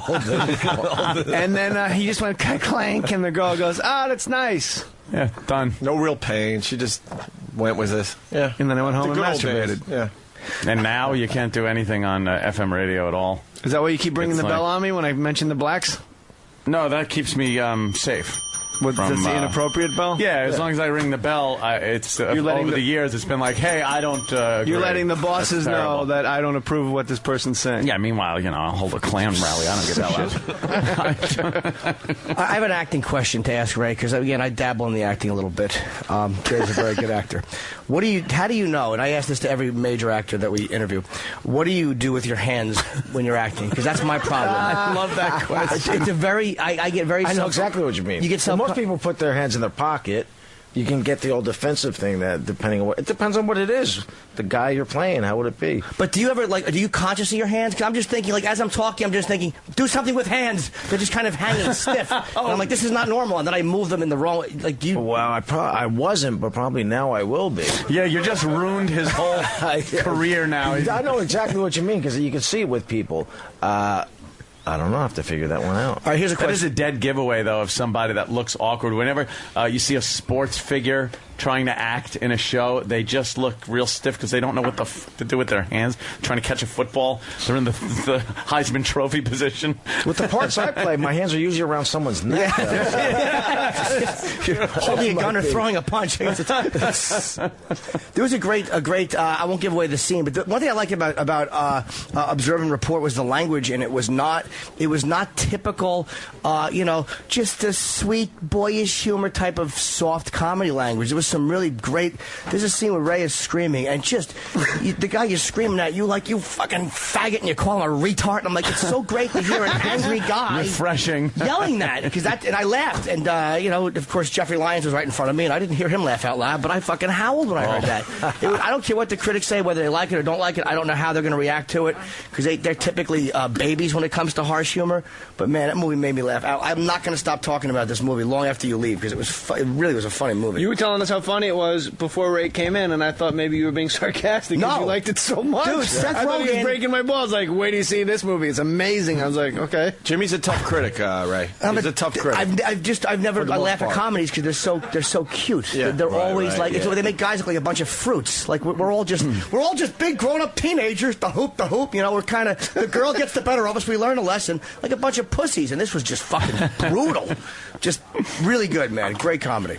What did you do with your hands in this movie, Ray? I was choking Seth a lot. Yeah, there was a really great cop fighting scene fucking at the end. Jimmy had the best take on acting I ever heard, and it's always how I always felt when people go like, what are you doing? How do you act? And you said, here's me when I'm acting. Not my turn, not my turn, not my turn. Go. That's what I do. Not my turn, not my turn. And I was in my car listening in LA, and I went, that's exactly what I fucking do. Like, I'm not listening to anybody. I'm just trying to remember what I say when it's my turn. I listened to their out cue, Roses. I heard a story about, I think it was Robert Duvall said it, when you're getting ready to you're just marking everything and you're not really doing it. So Duvall will go, all right, bullshit, my line. bullshit, my line. I'm a man without a company. Have you ever been in a scene with anybody you were intimidated by? Or like that you felt like you weren't, like, why am I in a scene with this guy, whether it was De Niro Dennis or Pesci? Leary. He was fucking horrified of the wit of Dennis. No, I can't say that. I kind of get excited by Ray, you know it. what's creepy about your laugh is how quick it ends. Like explosive laughter and fucking back to business. No, I never been That's funny. What do you mean by that? It's just like funny. Like what you just said. I'm here for your fucking amusement? Like I'm a fucking jerk? No, it's just what he says. Like it's funny. You're just. I don't know. You fucking said it. He's a big fucking boy, Anthony. Let him speak for himself. You know what's great in Poor Goodfellas? Anthony's getting it all the time from him. Anthony has two lines in the whole movie. Both of them are off camera. One is, hey, Joey, you got it all wrong. At the table. And he goes, he's a big fucking boy, Anthony. Let him speak for himself. And then you shot him in the foot. He goes, what do you want? I'm a good shot. How could you miss from this distance? You got a problem with what I did, Anthony? No. Like Anthony wants Anthony wants no fucking problems with Pesci and Goodfellas. You got a problem with what I did, Anthony? No. So many people have seen the movie so many times, and there's one thing I've I guess since you're here, I'll ask you. It's that it's that shot You got your where chance, you and huh? Karen are going into the Copa, I guess. That is one shot. Yeah. How many times did you do I it? gotta know how many fucking times that took. You do slip at one point, which is pretty funny. 3 or 4. They had rehearsed it all morning, and then when we got there in the afternoon, we just probably 3 or 4 times. But there's like one, extra like fucking facing the wrong way. It's amazing because it goes on and you realize where that starts and where it ends. Well, starts across the street. I think one of the things that happened, we come in, we go through the kitchen. You two, always you two. Who was it? It was Henny Youngman that was. We did the shot and it was going perfect. And I think he forgot his own joke. we had to do it again.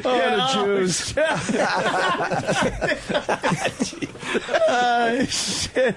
Oh my God! Can you imagine? You get the end of that long ass shot, that huge long shot, and the other goes, "I love my next line." I love his go-to. I love this crowd. Like, that would get everybody fired up. And the comedy was so easy then. That is where it finally cuts off. Is like as Henny's kind of doing it. Maybe that's why. Maybe he screwed up his line. All right, show a plane landing at Idlewild. Oh, so who were you ever intimidated acting with? Jimmy asked you and I cut you off. Or were you ever just in awe of somebody? Like, this is De Niro I'm talking to. Like, yeah, there was definitely that. That was only my 4th movie. I did what I do Hannibal with Anthony Hopkins. Right. That was kind of fun, and so I wonder how that's going to be. Oh yeah, didn't you get your head sliced? Yes. And you have your brain eaten. Yeah, oh, that's right. His brains were getting eaten. Yeah. Were you taped to the He was chair? cooking it. Were you glued to a chair, or was that another character? That was what you did. No, I auditioned for that. I didn't get it. No. But what was the thing that you did with Dennis? And, you Christopher Walken. Duct taped Walken to the chair. Yeah. I like that movie. Cut off his finger. Suicide Kings. I went to throw a bird. There was a bird in the house when we were shooting the movie. Like some crow got in the house. There's that one house in Compton that everybody films in, and every time he went to talk, it's like. Sound guys run Hollywood. Like if a chipmunk farts in the woods, like can we do this 16 more times because there's chipmunks farting in fucking Lake Elsinore. So this bird is ruining the movie basically, and we're there all day, and it's super. We've all been in one room for like a month. We hate each other at this point, and this bird's going bah bah. So I pick up a rock and I go to throw it at the bird, and Walken grabs my arm and goes, "Don't do that, Jay. He could have babies."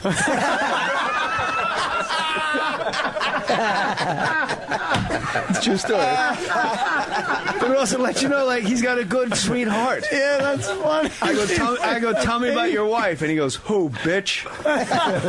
She's a horrible woman. Holy shit. He could have babies. Do you get sick of hearing about Goodfellas or no? No, not at all. Because a lot of guys don't want to talk about it. They're like, yeah, they don't want to talk about the big... and if I did that, then you'd really be busting my chops. Yeah, right. After you left. It's over. We'd be going, well, good. We're going to talk about Goodfellas, and the guy was like being all shitty about it. Yeah, we're worms in person. We really are. We're weasels. Okay, good point. We won't talk about it. And then we get fucking balls after somebody leaves. We're really big on the way out the door. But while you're here, fucking worms. I do kind of, you got to think of it in layman's terms sometimes, and you think of when you talk to somebody about a great movie like that, kind of try to think back to that year. And think if someone asked you about, your fucking job at the deli or something, It's like, do you remember that sandwich you made? It was fucking perfect. You wrestled a kid from Paramus Park. Yeah. And it's like, wait, God, that was so long ago. It's a great memory. Where'd you go to and everything. high school? You're from Jersey, right? Union High. Big water tower in Union. Exactly. Exactly.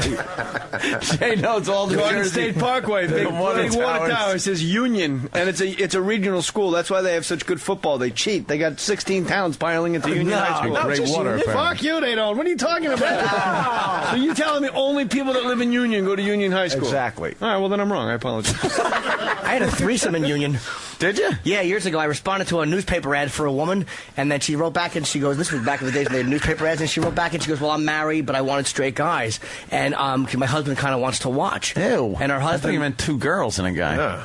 Well, no, this is kind of hotter once you get a. Go ahead. He didn't participate. Don't listen to him. Go ahead, Sorry. sweetie. He looked like a pizza maker. He had he actually looked a little bit like Duvall. He had like a complete horseshoe, and he just sat there creepily close watching. It was really uncomfortable. Give her a good one, sports fans. Yes. Come on, squirt. Give me a little squirt, Hogs. Is he sick? No. Is he sick? Why? What have you heard? He hasn't said anything. I'm just enjoying today. Yeah. He's fezzing. Yeah, doing a little fez. Hey, so you had a threesome? I did have a threesome. It was more of a twosome with a creepy observer. Like I kind of wanted him to go because you know that they had talked. Yeah, it was. Was she pretty at all? No, she was. I was like, I'm 40 now. She was probably maybe I was 21, 22, and she might have been 38 at the time. But see, that's something that that would, you know, back in the day, that would certainly intrigue me. Just to do a guy in front of his wife and just look over. Do a guy in front of his wife. To do a guy in front of his wife. Wait a minute. How did you do it?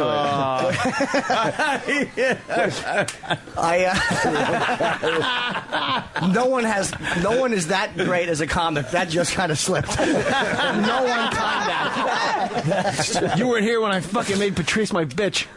Look at him, he's red as a beet. Yeah. Am I really? Yeah. Oh, it was a good slip. No, but what do you mean? You didn't do the you didn't do the guy? No! We ain't letting you off the hook. I thought it was just now you're a fucking part of the show, Mr. Talkie Pants. Fucking 2 hours. I don't know. I didn't see it. Hey, we got you now, Jay. But no, I didn't. I didn't do the guy, Jay. Why not? Why not? Because that's not what I wanted. But have you ever answered an ad where it was like, here's a couple, we want to do it? You know, maybe you're in Montreal, you're making a movie, you're away from your family, and you go, I'll go up and I'll have sex with her, and maybe whatever happens with this guy happens. No way. Come on. No way. Straight to trannies. I don't play games. Jimmy has a long, extensive history with the trannies. Who doesn't? It's only a gentleman's good preference. What? We lost one of your guys, Ray, because of that story. She's out. She's done. No, I think we got some other thing to do. Yeah. So how long are you in town for? Till Friday. Yeah, I hope Ray had fun. I have a photo with Ray that I'm going to ask him to sign after. Do you remember this moment, Ray? I'm like, can we guess? I thought he was the guy with the wife with the... but the look on his face, it was in Montreal at the comedy festival. He was just like, no. No. He doesn't remember. No recollection. No, I do. Yeah. I remember. I was there in Montreal. You remember being in Montreal. At the comedy thing, at the comedy festival, right? It just doesn't remember. But he said the comedy festival, and I could tell because you don't know what to do with your hands right now. I've been doing this the whole time. He's winding the cord around him. Their coats are on. Their coats are on. They got to get out of here. So. The great Ray Liotta. Thank you so much. It's the worst. It's the worst. The worst. Of Opie and Anthony.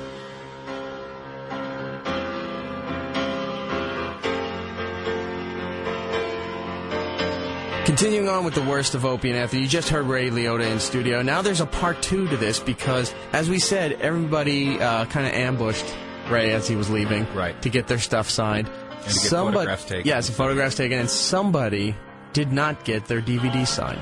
Steve, why did somebody not get their DVD signed? Because Anthony forgot to bring in his copy of Goodfellas, and he didn't get it signed. Mm-hmm. So he didn't get a signed copy. How did you rectify this situation? I didn't. I said, serves you right.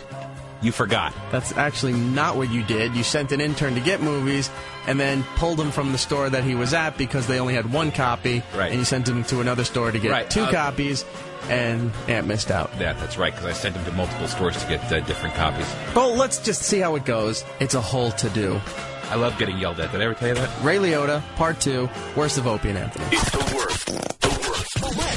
Of Opie and Anthony. And we had Patrice O'Neill, everyone. Ray Liotta yesterday, you missed. Whoa! Yeah, that was a good one. How was that? Dude, Spectacular? It was good, That was yeah. that was a biggie. He pretty good. He signed my fucking Goodfellas DVD, which was very good. That of every celebrity meeting I've ever had, that's like one of the tops I've ever had, man, was meeting Ray Liotta. Yeah, well, you know. That was a biggie. He's a fan of comedy and stuff. Oh, well, He came in, he knew Jimmy's stuff, which from Union, New Jersey. Annoyed everybody. No, it was cool. No, it was cool. We all worked together, so it was nice to get a picture of all of us because we did do a project together, which we didn't talk about. Oh, that's right. there's so much going on in our careers and his. It was just a little side project we all did together. Yeah, you laugh. We actually did. Well, it was GTA, man. Grand Theft Auto. We all were in Grand Theft Auto together. 4, I believe. Right. His part might have been a little bigger than my lousy I'm not little sure which phone one it was. call, Was it but, 3? You know. That's pretty sweet. I got my fucking Goodfellas DVD displayed too. I got him and Frank Vincent. I got to get De Niro and Pesci on. And you got your stuff signed too, right? Yes, I did, and I just found out something. Wow. Something very interesting. Are we all in here now? Yeah. Well, yesterday, if you remember, and I'm always negligent of this. I have a Goodfellas Why is everyone DVD. coming in studio? Of course I do. Right. At my house. But I forgot to bring it in, and knowing Ray Liotta's coming in, I want that fucker signed. Where's Steve? So I decided, he'll be, I'm sure. I decided I needed another one. I don't care how many I have. I just wanted a signed one. So one of the interns was going to go out and get me a DVD, bring it back here for Ray Liotta to sign. Time was of the essence because the stores didn't open until like 9 o'clock. Right. And Ray Liotta was only going to be here for a limited time, and I think he was coming in at 9. So the race was on. Would Ray Liotta leave before my DVD got here to sign? It's very dramatic. See, this is where you need a friend who has the Times Square porno video knowledge. Right. That also sells regular movies, which are 24 hours. Because they have to have a certain percentage of regular movies and porno. You're exactly right, sir. Yeah. But they didn't know that, so they waited till 9 o'clock. I thought there was plenty of time. Apparently, an intern was sent. Which intern was sent? Intern Paul. Intern Paul, who they put one of our crack interns on this. Yes. And I'm not being sarcastic. He's good. He is the good, one of the best. He's the superstar intern. Because they didn't want to fuck this up. Right. He apparently called this very station. Called and said, I am at Borders, was it? I am at Borders. There is but one copy of Goodfellas here. Lucky thing, that's all you needed. That's all I needed was one. Still with plenty of time left and one copy left there. He was directed by none other than Steve Carlisi. We needed to leave Borders. Leave. Because Steve wanted a DVD also. So instead of getting the one and bringing it back for me, he left that place, went in search of a store with two DVDs, and did not get back in time. Ray Liotta left. Thank God for my twink boyfriend, Travis, who got a DVD, brought it here, got it signed, and said, Anthony, I know how much you enjoy Goodfellas, Ray Liotta. You take mine. Very good. Which it will be displayed in the case by my movie theater in the basement with a small plaque with an insignia on loan from Travis. That's it's going to say on loan from Travis Teft. That's awesome. So there's no problem here. The problem is Steve Carlisi decided it was more important than to get the talent, me, the talent, and you are a DVD. Wow. Are you done? Valid question. A valid question. Am I done? No, I wasn't. Okay, continue. Steve Carlisi thought it was more important. To forego the bird in the hand for the two in the mouth. Cock jokes. Cockatoos. And thus missing out on the Ray Liotta signature. I am now done. Steve Carlisi, Thank you. You may step up to the bench. You're absolutely right. I sent him from Borders to Virgin to see if they could get a DVD, because Paul did not have a DVD in his hand. He had a Blu-ray disc in his hand. That is a DVD.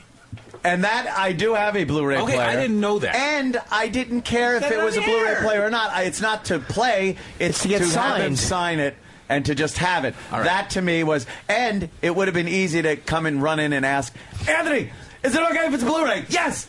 2 seconds. You could have Truth, I thought we had more time with Liotta. I thought he could get back in time. All right? It had nothing to do with me giving I you told shit him to go to Blockbuster and get a cassette. He wanted a video cassette. Steve Carlisi! Oh, no! Decided.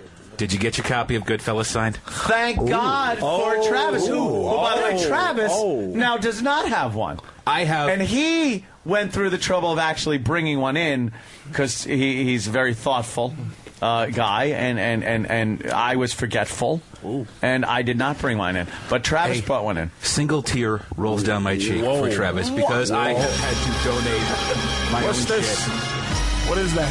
The single tear, it's fiddle, the world's smallest fiddle, playing just for you. I've had on a number of occasions had to donate my own stuff so that you guys could have it signed. Wow. Example? Reservoir Dogs. Who'd you donate? I bought Reservoir Dogs. Tit for tat. Didn't get here in time apparently because I had to donate my own just so somebody could get it signed.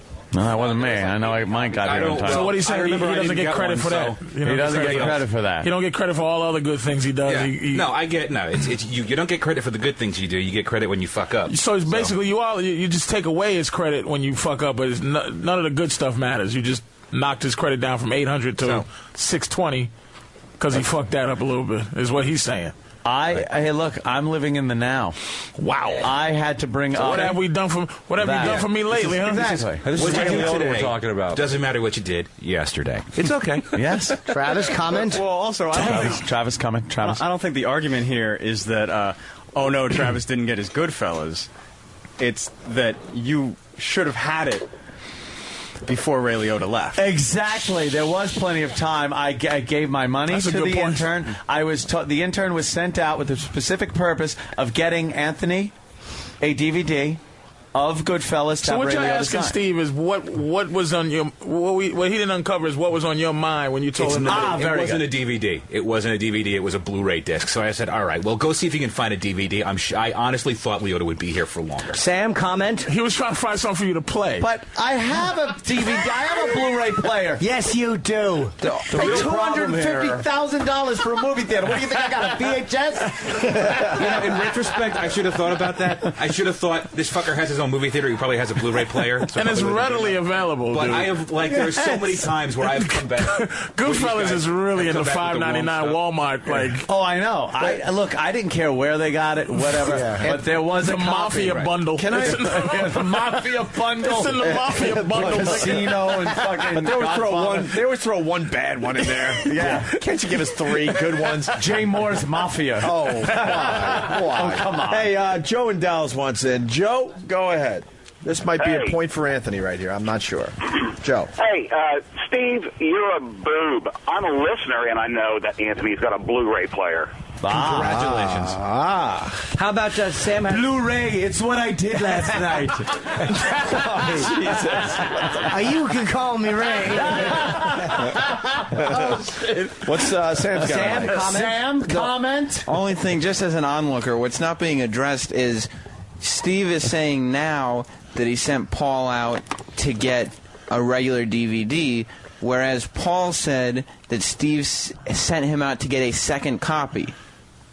So if Steve sent him out to get a second copy, then he's late because Steve needed a copy. Well, where's Paul? Where's Paul? Right here on the phone. Oh no!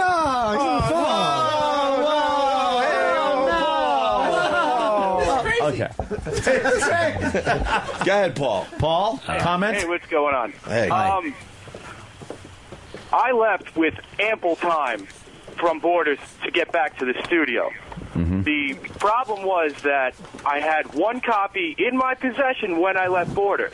One. But Steve decided it was a better idea to go down to Times Square to the Virgin Megastore. Wow. Knowing that Ray Liotta was only there for a few more minutes. Ooh. No, it's not true, though. That's not true. I didn't know he was only there for a few more minutes. We knew we only had Ray Liotta for a very limited time. I swear to you, the conversations we had prior was that he was going to be there for a while. First of all, he's Ray Liotta. Yeah, he's a busy man. There's no guarantee that he's going to do more than 15 minutes. What did you leave the video store with? What did you leave Borders with? I left Borders with the one Blu-ray copy that they had and had them search all surrounding Borders and then called Steve, not knowing the area quite well enough, to see if there Why was is this anywhere else I Blu-ray could go. thing like one of the parts of this argument?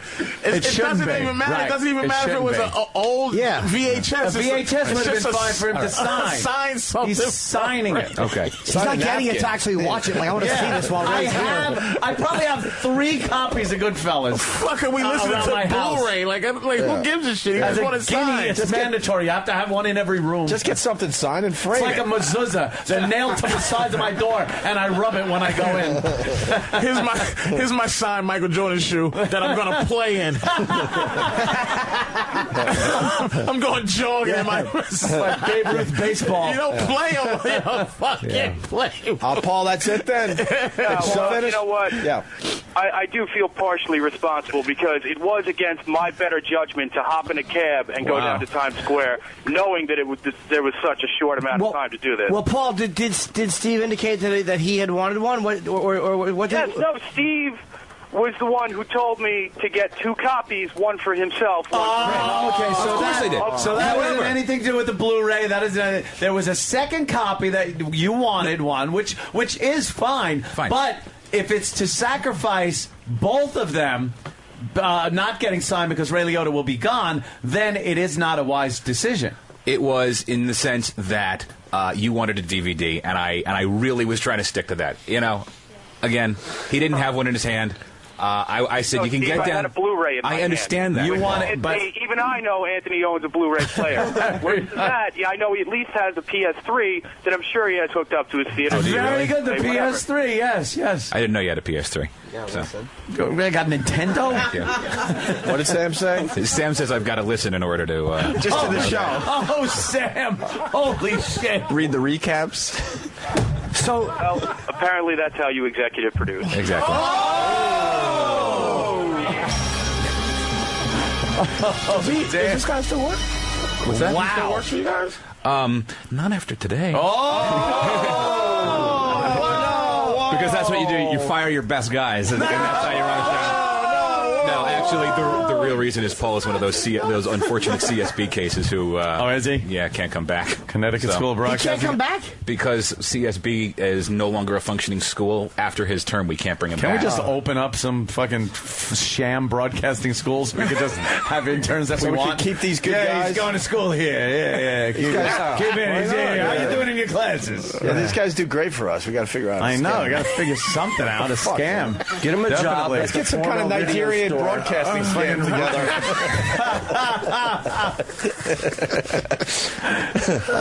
Connecticut School of Broadcasting wasn't much better than those scams. Trust me. I think the big problem here is that you sent the guys to Borders.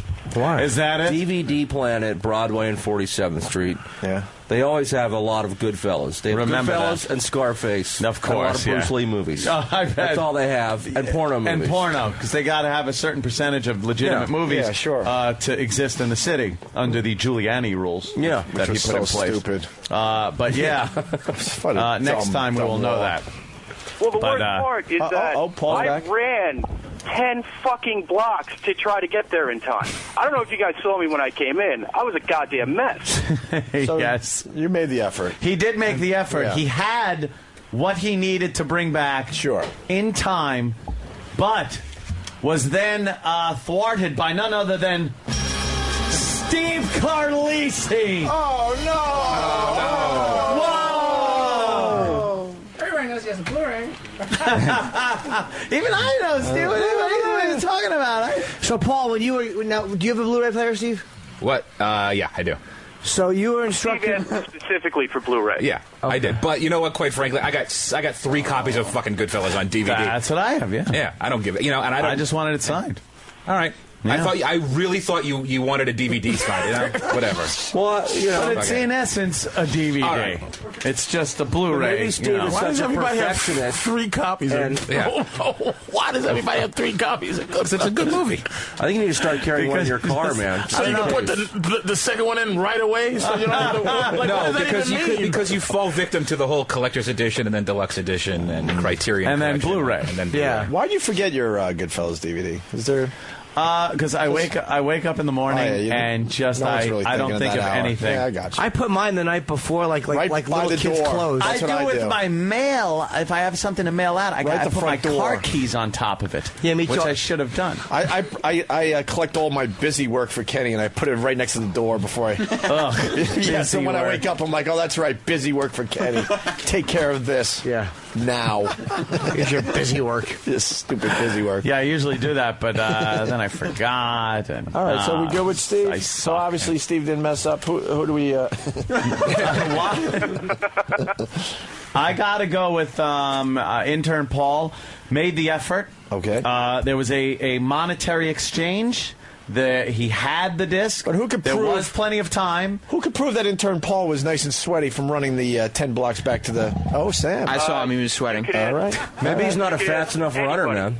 I just thought. Oh, everybody's raising their hand now. I just thought. Smell like ass. All I know is he had the DVD. He had my money.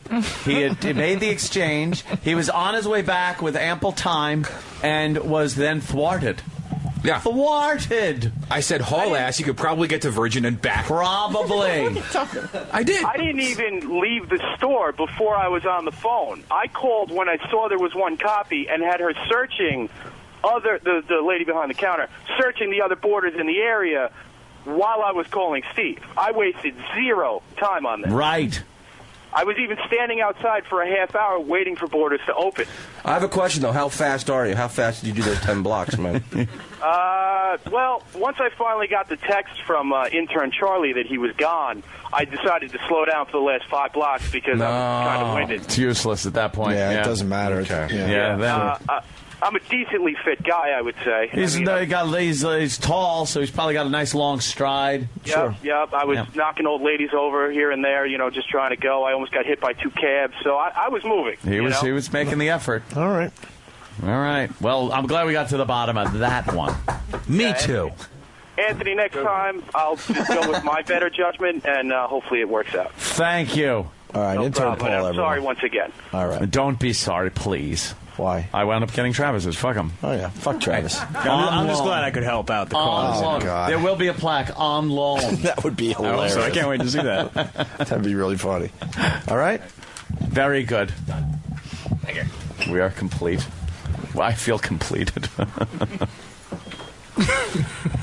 Show is a soap opera. Yeah.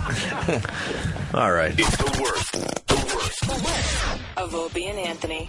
It's the worst of Opie and Anthony. That it is. Somebody we've always talked about but never had on shows up. That's right. And here he is, Tom Cruise. Right.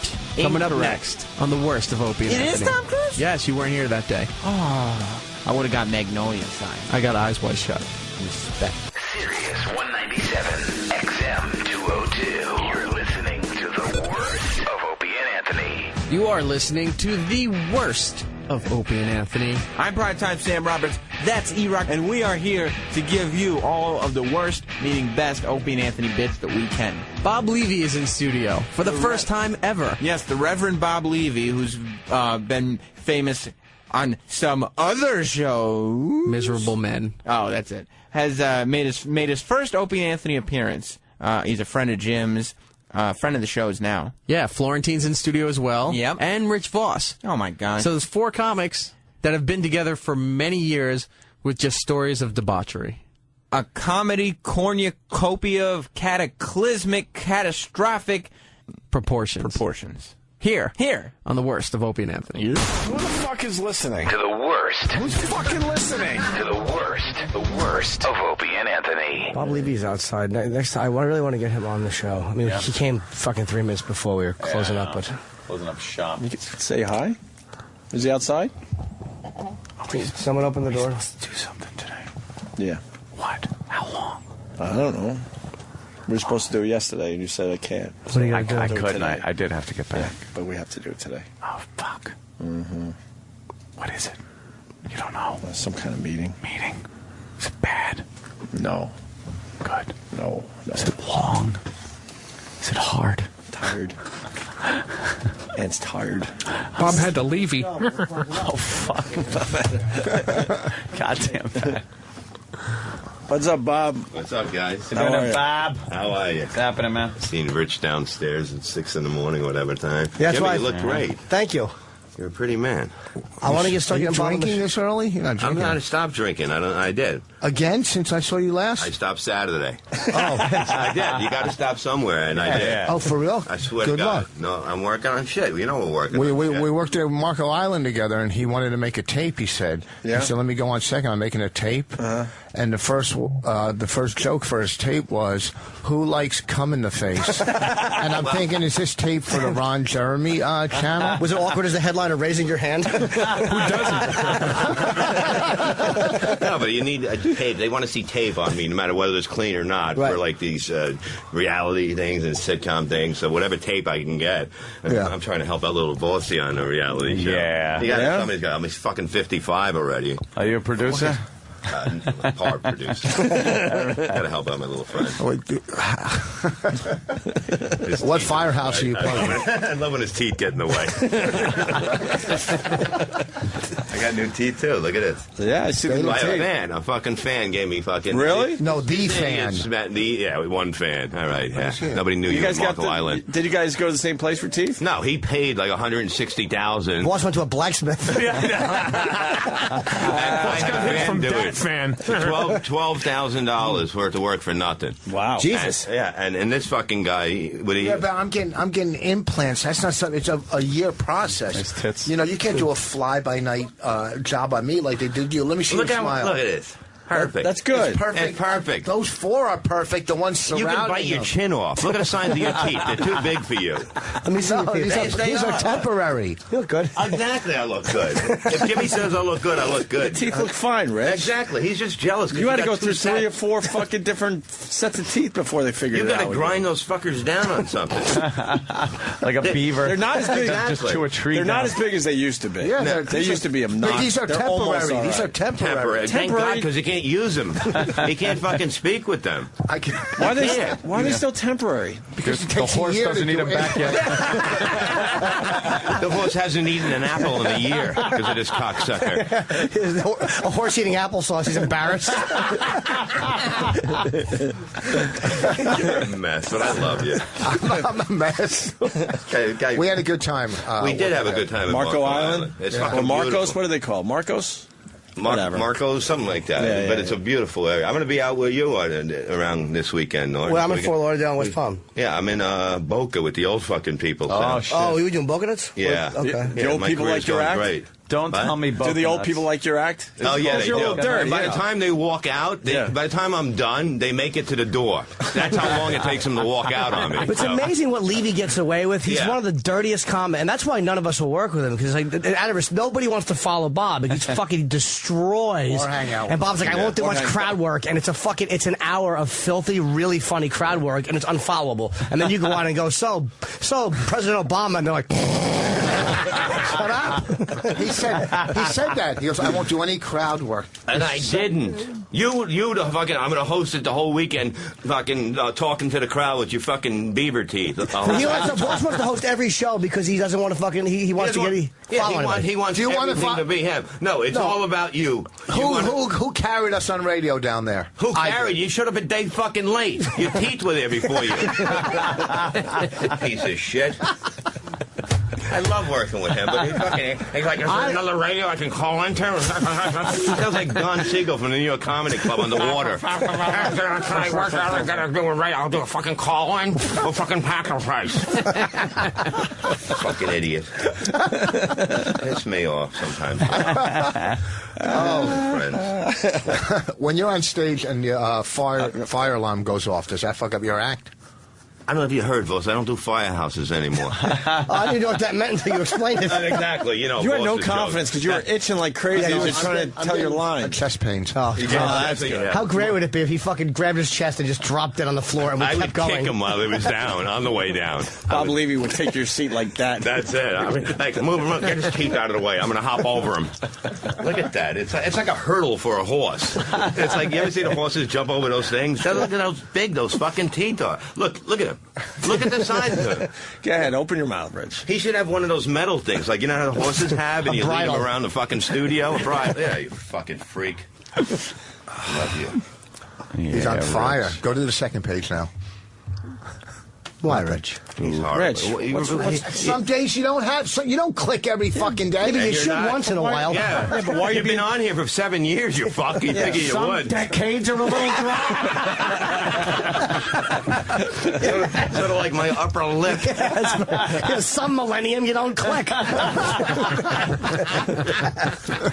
You're just a little mean there, that's all. I'm not mean. You were very mean to Bob Levy. I would apologize I would do to anything him. for Bob I possibly could. Levy was my fucking idol when I first started. I would go and just watch him do comedy He used shows. to follow me around, right, before he did comedy, and my first wife could go, that little creepy guy's here again. And he would come up with his runny nose and his one napkin because he wouldn't throw it out that he had for a week, and he's like, you creep. Yeah, he's like, hey man, big fan. Got a whole bunch of people here to see you. Yeah. Did he get a picture with you? Oh yeah, totally. Yeah. Fucking, then he'd bring all these people. Next thing you know, he's fucking getting blowjobs in his driveway. Remember, I used to make you drive to my house and then drive past. It was a fucking worry because Bob helped me a lot though because Bob drank a lot and he was not stupid. He didn't want to get fucking DWIs, so he would get me gigs with him opening up, and I would go pick him up off exit 8A. Yeah. And what town did you live in? James at Princeton. Cranberry? Princeton Light. Yeah, right around there. Plainsboro. And we would fucking go do gigs. And Bob got me years worth of work. And my first piece of fucking almost road ass came with you and Florentine. I was on the road, and I swear to God, the girl looked like Rocky Dennis, and she started rubbing my dick under the table in those purple pants. Yeah. And I understood what it would be like to come in your pants. I didn't. Wow. Remember I was jerking off in the back seat? Yeah, we caught him jerking off in the back seat. And he used to wear these, those big baggy pants fucking the rappers had back then. Sure. He used to wear them. And all of a sudden we hear, me and Jim are in the front, we're driving, and you hear something like, it's like somebody's washing a dog in the back seat. And we look back, and he's like, I can't wait. I fucking can't wait. And Jim's like, don't you gonna fucking come in my car? He goes, no, I'll cover it. I got a shirt. I'll cover it. I'm like, what the fuck is he jerking up in the car on the highway? What do you get pulled over for that? Fuck my drinking. You couldn't fucking wait. I've never been that turned on. I was in comedy to meet girls, and all of a sudden, this fucking Down syndrome monster is rubbing my dick, and all of her brothers were at the table, and I went to walk. I didn't have any. I was like, hey, why don't we come to the car? I'll get you a headshot and sign it. I've never been that smitten with lust. I couldn't believe it. Yeah. And her brothers Come by came the dumpster with me. Her brothers came to the door and watched us walk, and I didn't have a headshot, so I signed a napkin, and then you guys came out and we left. And I was so overcome. Signed the napkin, came in it later. Cleaned up. She got a headshot. I just started jerking in the He car. was so creepy. Like, he just, all he wanted was he was getting mad. Yeah, he still is, but he would get so mad when he couldn't get pussy. It was like at the end of the night, he goes, fuck this fucking place. I ain't never fucking come back here. I can see that. One place wanted to, they would feed the headliner and the middle. Fucking, that was in Maryland? In Maryland. The Bowman. The Bowman. And he goes like this. They go, sorry, sir, but you can't have something to eat. And he's like, I ain't paying for fucking food here. And he fucking stormed out. He was fucking freaking out. He probably went and got a hooker or something because he met his back an hour later. I had headline anger for an MC. You don't do that to a guy doing 10 minutes. But Bobby and Jimmy would fucking, Bob and Jim, I would share a room with them, and they would get me food and everything. And one time Florentine went out to get fucking bang some waitress, and me and Levy just jerked off on the television. We were so mad. I was just to give Jim something so fucking, I don't know who dumped first, but like, I just saw Levy's ass in sweatpants, and he dumped on the TV screen, and then I got up and dumped on the TV screen. And fucking, and we just stayed awake for like 2 hours. We waited for Florentine to come home, and then he just came back and he looked at the loads on the screen and he went, beautiful, and he went to bed. It was the biggest fucking non-reaction. We fucking jerked off. It was almost like Voss's first 10 minutes. But this fucker came to my house. I told this story. During a snowstorm. There was a blizzard. They closed the roads. I got two 18-year-olds. Well, let's say 18. Because it's legal. But they were around 18. So I got these two chicks here, and the roads are closed. And he goes, I can't come anywhere. Well, 4 hours later, you hear like a knock on the door. He's got spaghetti in a box, in a paper bag, and he goes, hey man, thought you guys might be hungry. And his father drove him there. Now he's banging one of the girls. He's got his 1 foot in the cat litter box. And there's this shit going on. I go into this cat shit all over the fucking floor. That's the complete truth. And then they got mad because we tried to switch. Remember that? And they got mad, and I got so fucking pissed off. I dug their car out, and I said, you gotta fucking get out of here. Remember we pushed their car? Well, yours got mad. Mine was happy for at the switch. It was the fucking worst snowstorm in New Jersey in years. The roads were closed, and my father wouldn't give me the car for insurance reasons. And I'm like, could you drive me? And he drove me, and it probably took 2.5 hours to get to one exit on the turnpike. It was like a sheet of ice. 15-minute ride. Yeah, and I fucked it without a bag, and I remember stepping in the cat box and nobody wore socks. bags. Bag of spaghetti? I still don't wear bags. Yeah, I brought a box of spaghetti. Yeah, like we were gonna fucking I didn't have any food there. Like we were starving. Like he fucking saved our lives. Who's got the boiling water? Fucking deer on his back. Yeah. There it is. Just hunted dinner for everyone. So yeah, box of spaghetti. That's fantastic. Yeah, you got to come in more, man. We're fucking. Yeah, I haven't seen you in so fucking long. He calls me at like 2 in the morning. He sounded drunk. You sounded drunk when you left that message. Oh, really? But No, I I know wasn't. Yeah, no. Yeah. I mean, Jimmy gets tired. Yeah, I get sleepy sometimes. Sometimes I'm sleepy. Jimmy. He still looks the same. He looks like a little creepy little bastard. You know what I mean? He still looks like the fucking keep your kids away look. Oh, Uncle Paul. All right, we got to wrap up. Levy, pleasure. Thank you, Yeah, guys. thanks for Good popping to see in, you man. this weekend. Definitely I'm in come Florida. for I'm the whole in show. Boca, New York Comedy Club. I'm there in Boca this week. Next week, I'm in Fort Lauderdale. Oh, you're there with Improv? In Boca, so you got 2 clubs now. Oh, okay. So what, do you just stay down there for the week? No, I come back. You come back I do and then my fly Sunday again? night show here. You know, I want to do that, man, but I get up Monday morning. But I keep meaning to do that with Bobby when we're off. It's fun. It's a Sunday night show. Yeah, so I can't lose that $200 every Sunday. Yeah, here the company financially is not doling out the big cash. It's either that or get stock options. So it's like 200. I don't blame you. 200 beans to do it. Jesus. We'll talk. It's a fucking comic for you. You know what I mean? Comedians want to fucking are hungry, man. Rich Voss, what do we got? Stress Factory this weekend. Yep. And, starting tomorrow. And pulling carriages in Central Park. Worst of the Opie and Anthony Show. Worst of Opie and Anthony with E-Rock and Sam. Sam, what's coming up next? Well, E-Rock, first of all, you should be referring to me as Primetime Sam Roberts. That's something No, I'm we're on branding. equal billing now. I don't think so. And second of all, I'm above you.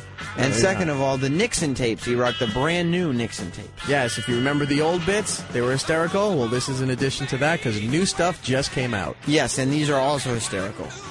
So it's coming up next. That would worst be one reason to listen. of Opie and Anthony. Another reason would be me and E-Rock. Worst of Opie and Anthony. I'm E-Rock, and Primetime Sam Roberts is over there. And here's my question. While we're on vacation, why not air the best stuff? Why the worst stuff? Because they call the best stuff the worst stuff. That's beyond confusing. It's a play on words. Oh, now I get it. Very simple. So what are we talking about here? Richard Nixon tapes. There's new ones. What? Yes. I gotta hear these things. If you remember the classic Richard Nixon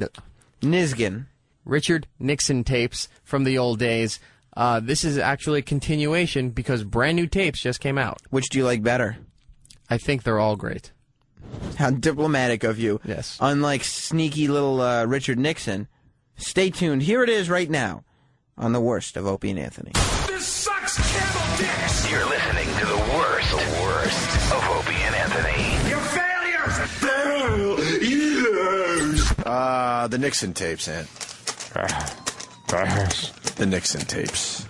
I love this guy, Last man. we left you with the Nixon tapes was quite a few years ago. Yes, his anti-Semitic rants about the Jews. You know what? I think at this point they've heard all the Nixon tapes, and You would think. they know they're so bad that they're like, all right, how many years have gone by? All right, let's give the public a little more. I will give him the one on the Jews. Let's wait on this one, though. Right. We'll wait another 10 years or so because...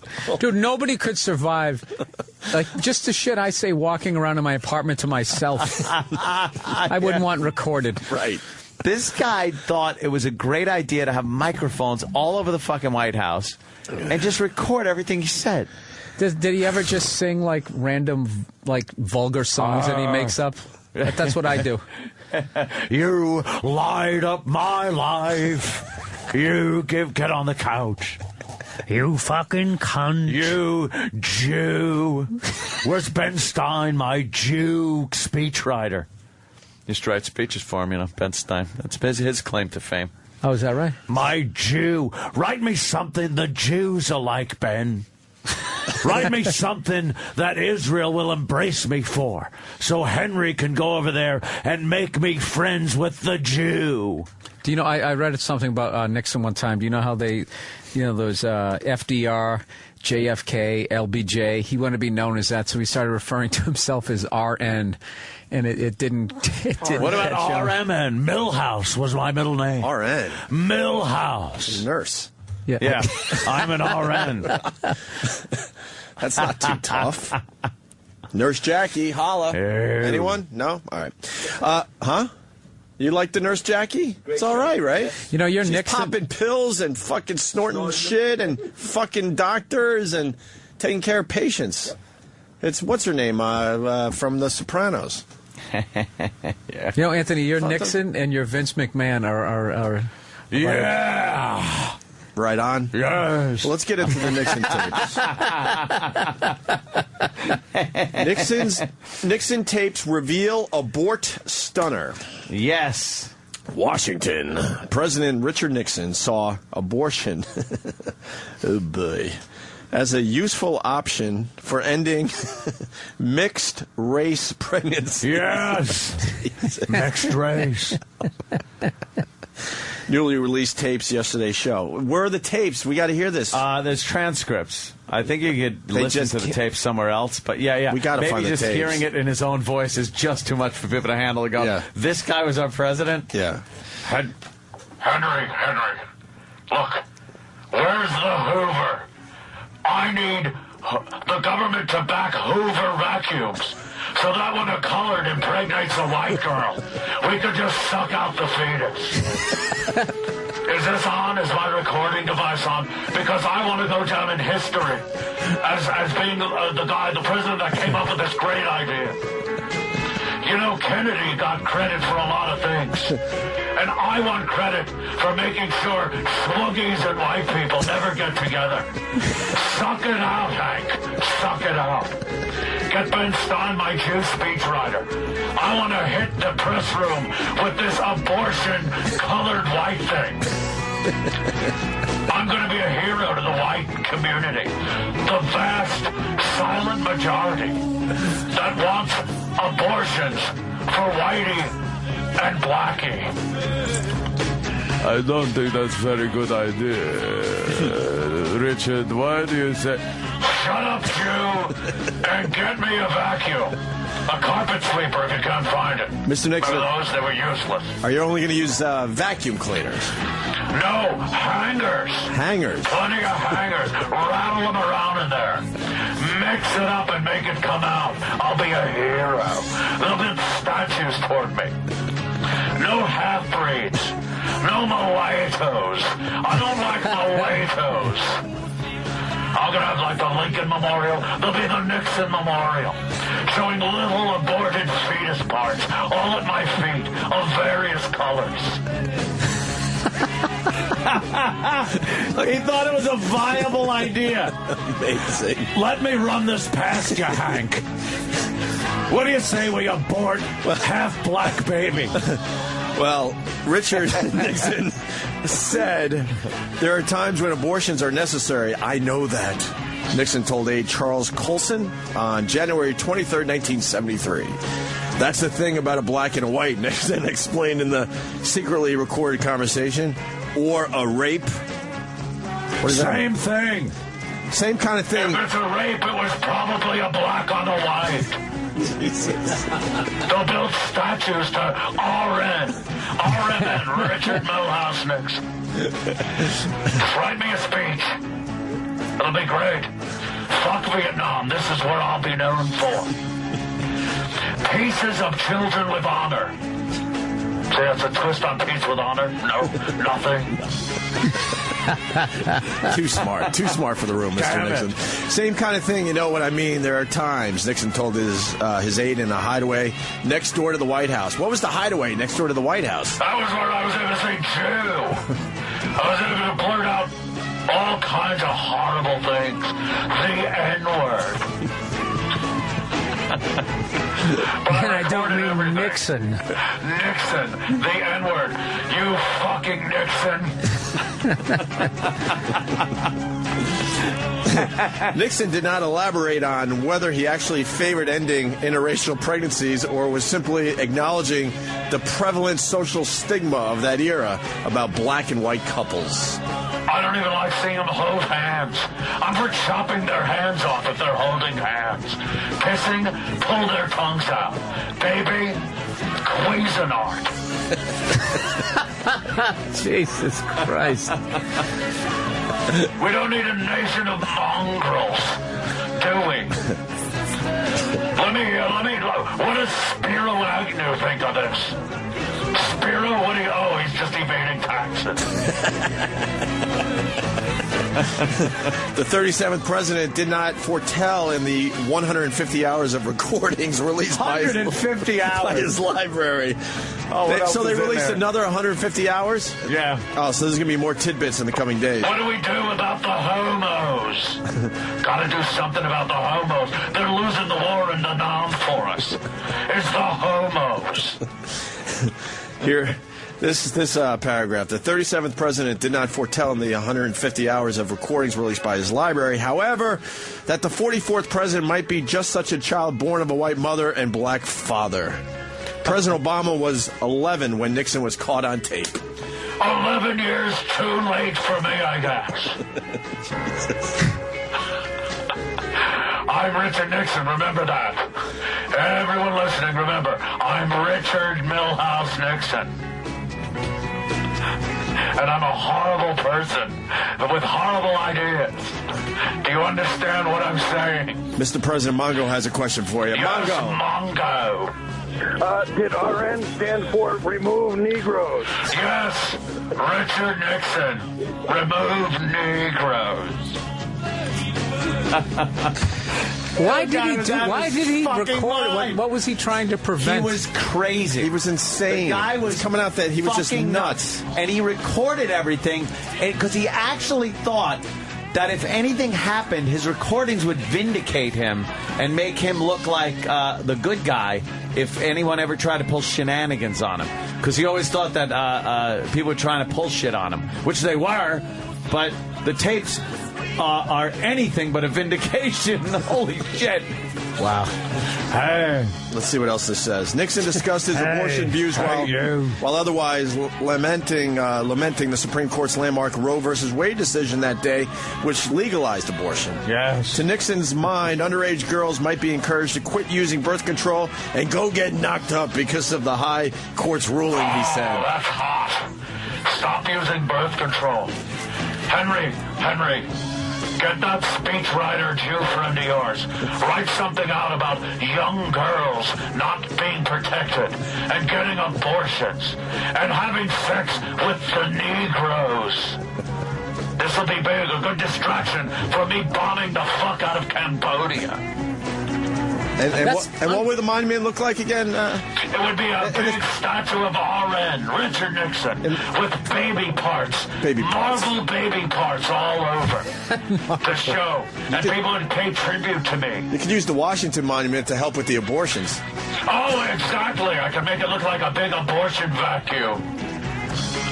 Yeah, people forget about the Ho Chi Minh Trail and think about the old Mulata Baby Trail. Distractions. I want fetuses bombed like Cambodia. Escalate. Yes, we must escalate. Withdraw troops and withdraw mulatto baby. You know, it's fucking him. The guy's completely out of his mind, but he still became president, even though he's actually credited, I think, with one of the biggest comebacks in politics. Yeah, where he lost the election to Kennedy, and then damn that Kennedy. He liked the colored. I don't. Never did. Never trusted them. Kennedy trusted them. Look what it got him. A bullet in the head.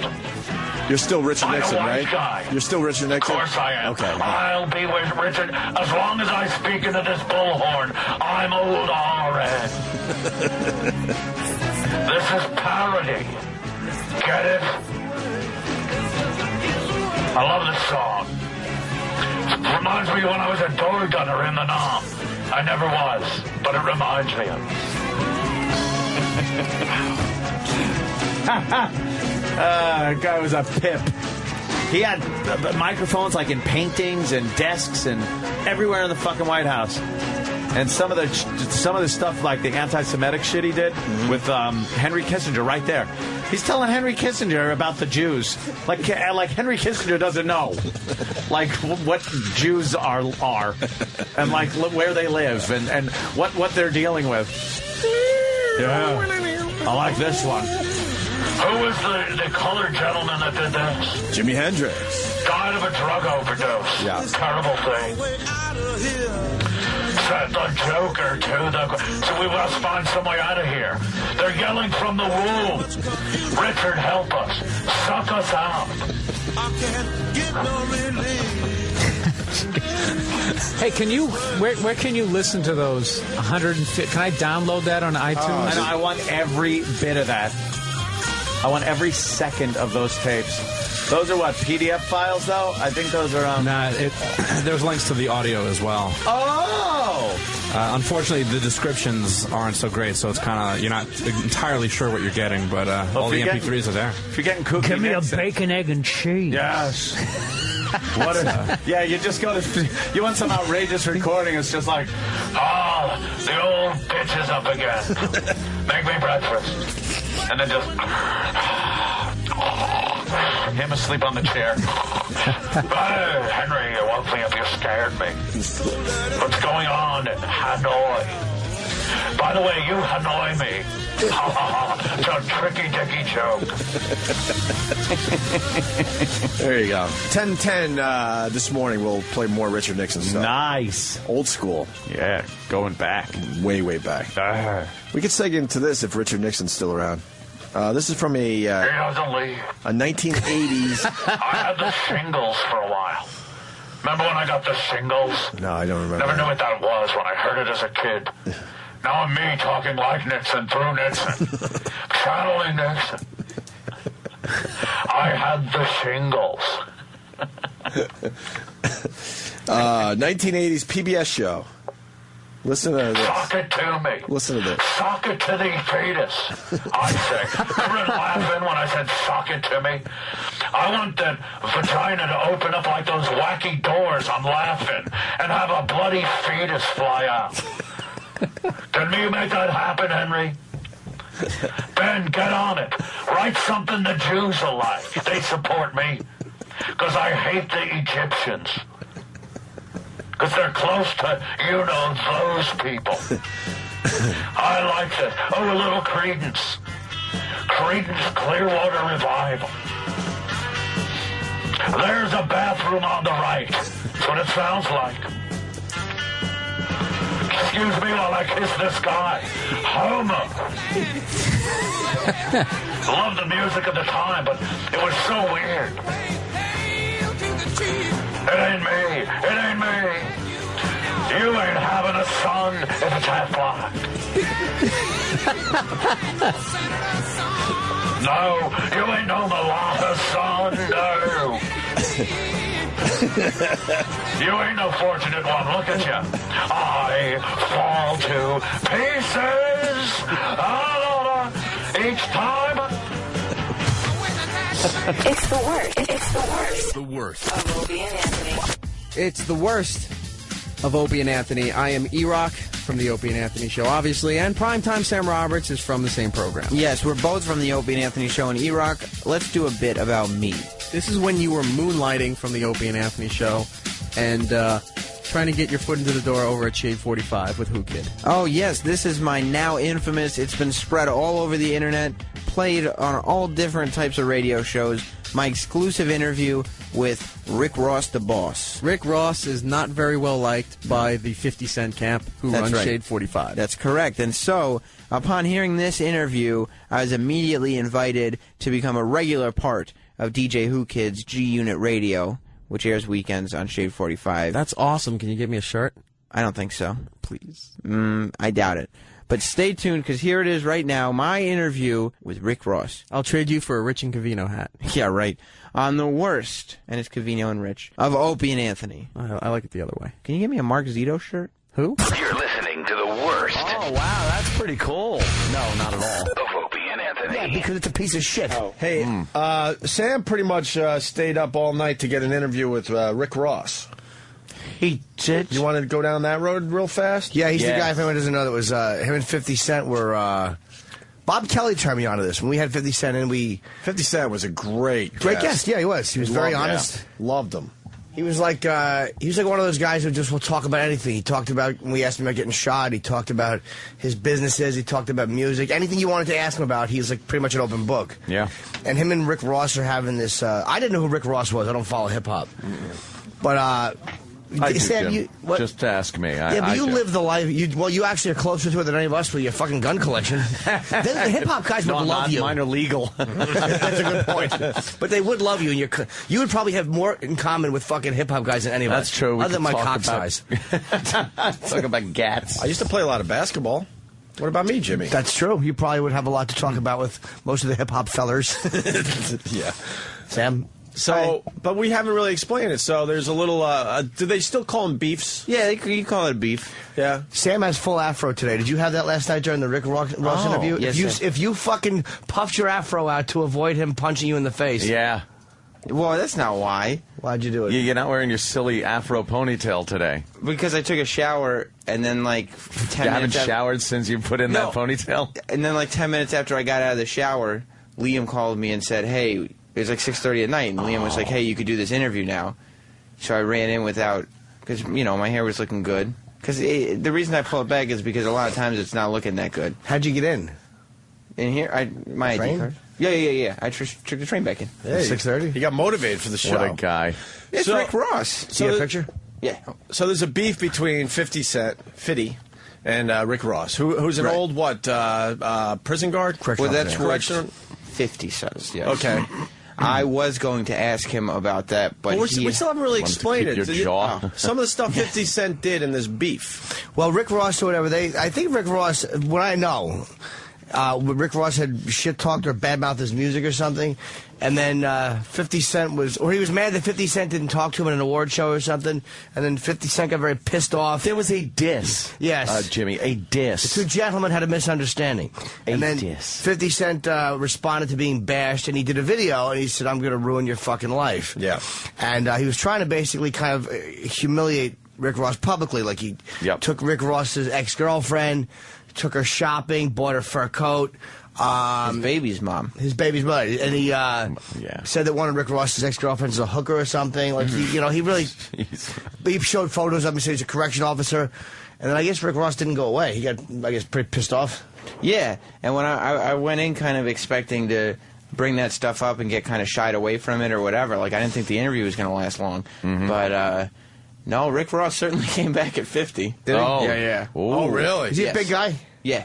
He's bigger than 50. Well, but he's heavier. Like, he's not all muscle like 50 is. Is he, like, over 300 pounds? I think Danny's got a picture of him. I don't. What do you think? He looks like Suge Knight. He looks exactly. Yeah, he really looks like Suge. Everyone knows what Suge Knight looks like. He looks like his brother. Who do you think would win in a fist? You know what? I was going to ask that, and I felt too 5-year-old boyish. Nah, that's what I'm wondering too. Who would beat up who? I cannot get it out of my head. Those two just going at it. Well, I think 50 Cent has Hollywooded it up more than Rick Ross has. Like, Rick Ross is very keeping famous. It real. He's very famous, but only in the hip hop community. Whereas 50 Who's Cent... keeping it more real? Are you trying to say Rick Ross works out in the basement and 50 Cent works out at like the Reebok hotel lobby? Right. That's exactly what I'm trying to say. Yes. But I got to say this about 50 Cent. He's been shot. Like, once you've been shot 5 times including the mouth, how much can you Hollywood it up? Shot in the mouth. And he still fucking works out. Guy's an animal. Yeah, well, it's true. Here's Sam doing What's the Haps with Rick Ross. Yes. All right, so we're here with Rick Ross. Rick Ross, what's the haps? You already know I got the biggest album of the year, and I want to commend you for your hot show, you know what I mean, and having me. Thank you very much. But you've been in a lot of the hip-hop gossip, news for some time now because 50 Cent has been saying some mean things about you. Why has he been saying these mean things? I don't think they mean. I think he's a monkey and he's confused and his music is garbage and I'm making hot music, you know what I mean? I'm having fun right now, magnificent, top 10. It's like number 5 with a bullet, you know what I mean? Close to, it's looking like it's going to be a number 1 record. So you think a lot of what 50 Cent's been doing is about jealousy? No, I'm not going to say jealousy. I think he has to try to do something to stay relevant. I mean, it's like being Hulk Hogan right now. Mm-hmm. You won a lot of cage matches and Now everything gone. Like, gotta lay down. You know what I mean? So he's Hulk Hogan, but you're John Cena. Yeah. Something like that. It's a good wrestling reference. Oh, great wrestling reference there, Sam. He started the wrestling reference. Yeah. Didn't know who he was talking about. The king of the wrestling reference. Yeah. Can't see Is Rick me. Ross's music, because, you know, everyone knows 50 Cent's sound. Was Rick Ross good? I mean, Yeah. Rick Ross is pretty well respected in the hip-hop world. Well, you want to hear a little Community, Rick Ross? it's called. Dude, I don't The know any of his hip-hop music. Community. Is this the single that they're working right now? All right, this is Rick Ross. What's the name of the song? I don't know. What is it, Sam? I think he said it in his little piece. Magnificent. All right. Justice League. Yeah. Still one of the top funeral songs? Still doing that? Yeah. Probably in some communities. Yeah. The coffin is shaking off the stand. Big speakers in it. Hit my casket.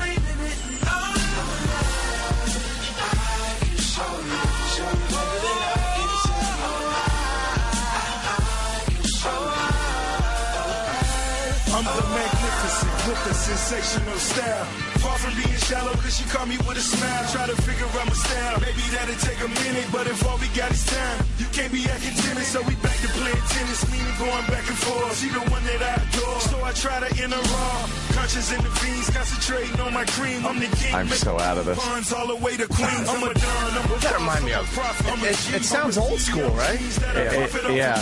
Sounds, come on, Sam. You know this shit better than us. That sounds like Rick Ross. I was gonna say it sounds a little like Biggie with the beat, but I don't know Biggie well enough to. I've only heard a couple of the songs. More champagne. Oh, you know what this reminded me of? But it could just be like just a slight echo. That song by Dr. Dre and Tupac, California Love. Yeah, but it was just the California. Yeah. That's just my white guy fucking. Like someone who knows rap would probably go. That sounds nothing like that. They love rapping about champagne. That reminds me of the Eminem song. What is that? It's like an old grandmother. Gotta put champagne in every song. They love that bub. They do love champagne. Bub in the club. The champagne, the hip-hop guys. Bub in the club. Rick Ross. Sam asked Rick about the 50 Cent Rick Ross Baby Mama video, which hurt Rick's feelings, we learned, right? Well, I asked him if it hurt his feelings. You asked the tough questions. Yes. When he did that video on YouTube, was that really your baby's mom that he was buying a coat for? Oh, yes, it was. Did that hurt your feelings? Of course not. It was the biggest form of flattery for a boss. He should have bought our car. Okay. And finally, also, do you think it was just trying to be hurtful when he was saying things like that you can't fit in a European cut clothes and stuff like that? I just feel that he doesn't buy any European cut clothes because we all know bosses get tailor-made. So somebody do me the biggest favor and let the ugly guy with the fake teeth and the bad skin know that. Oh, shit. Wow. See, and the beauty is, too, that as long as I left a mic in front of his face, he would just keep talking about 50 Cent and G-Unit and all their associates. We thought going into this that he was just going to blow the whole thing off. Yeah. I don't want to talk about that. Here's my record. I But was no, hoping he's that all in. I would ask him like goofy questions like, did it hurt your feelings? And he'd say, I don't want to deal with you. You're stupid. Yeah, And the hurt your feelings part is very good because you get the question out, and it's not so much you just want to ask the question. It's almost like you have to ask him if it hurt his feelings. The main thing you're not really asking the question. That's secondary to, hey, are you okay? Are you okay? Yeah. You're such a fucking conniving asshole. Asking, why is he saying these mean things about you? Yeah. But you bring up the mean thing. Right. Why? You could have, like, if that was important to you, you could have just said, a lot of mean things were said, and we won't have to rehash them. How did that make you feel? No. But you had to address each one. Yes. Yes. Well, that way we know specifically if one of them hurt his feelings or if all of them are. Of course. But apparently, he doesn't have his feelings hurt too easily. No, apparently not. And finally, Rick spends about a minute insulting 50 Cent and G-Unit. Yes. We making hit records over here and the ladies love us. He fucked Vivica Fox and ended her career. he's the only guy that makes Dr. Dre look like he should retire. So somebody call Chris Lighty, the monkey handler, and tell those monkeys I'm the hottest dude in the game. Do me the biggest favor. Let those monkeys know I'm going to disrespect those monkeys until hell freezes over. Do me the biggest favor. Phony Yayo has been smoking crack and snorting bad coke for so long. He's confused. They're all monkeys. Well, Rick Ross, as far as Primetime Sam Roberts goes, you're the boss. Of course I am. Somebody call Chris Lighty, the monkey handler.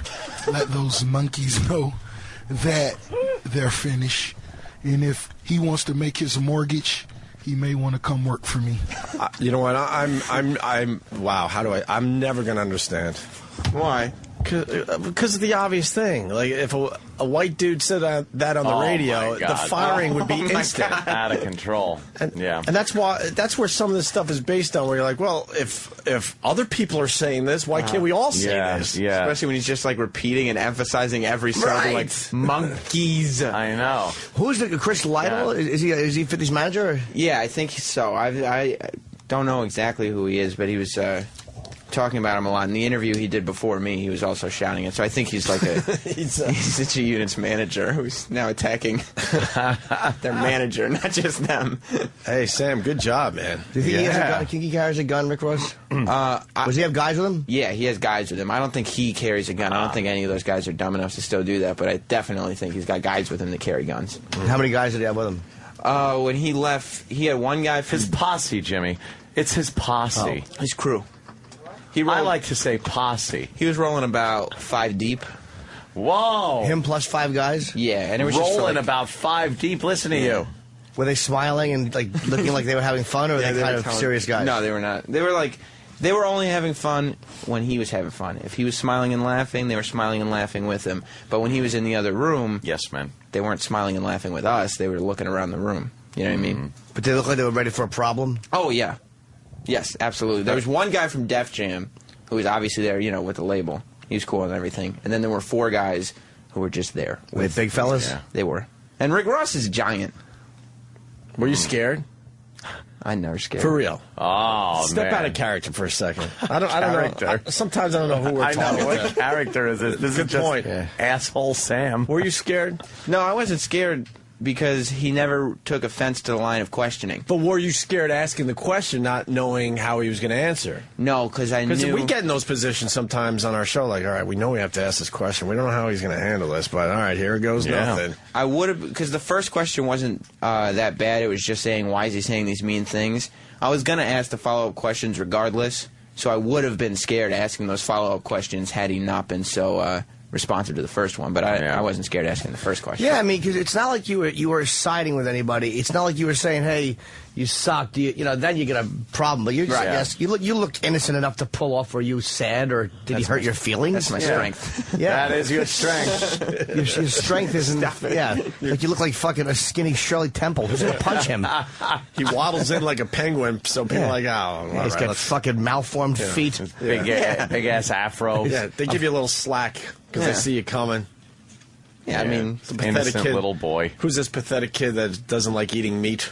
Yeah, they can't tell if my questions are smart-ass questions or naive questions. Right. You just sound like a naive little kid. Right. Meanwhile, you are a complete smartass. Right. Well, that's up for judgment. Yes, of course it is. Thank you, Sam. It's the worst of the Opie and Anthony Show. It's the worst of Opie and Anthony, E-Rock, and primetime Sam Roberts. After the break, Sam. What? It's a whole bunch of Jims. There's Jim Norton, there's Jim Jeffries, and Jim Florentine. Jim cubed. No, that's 4. No, cubed is 3. What's 4? The 4th power. Oh. Math is hard. Math is difficult. That's why we're in radio. And there's a bunch of Jims. Much easier. There's just a bunch of Jims, a whole studio full of Jims after the break. That's true. I'm the worst of Opie and Anthony. The worst of Opie and Anthony, hosted by E-Rock and Primetime Sam Roberts. It's Primetime Sam Roberts. I don't know. As long as you just keep saying my name, I don't mind it, Mr. E-Rock. Okay. Sam Roberts. Okay, fine. We had Jim Florentine and Jim Jeffries in studio. And we're discussing Jim Squared to the funniest degree.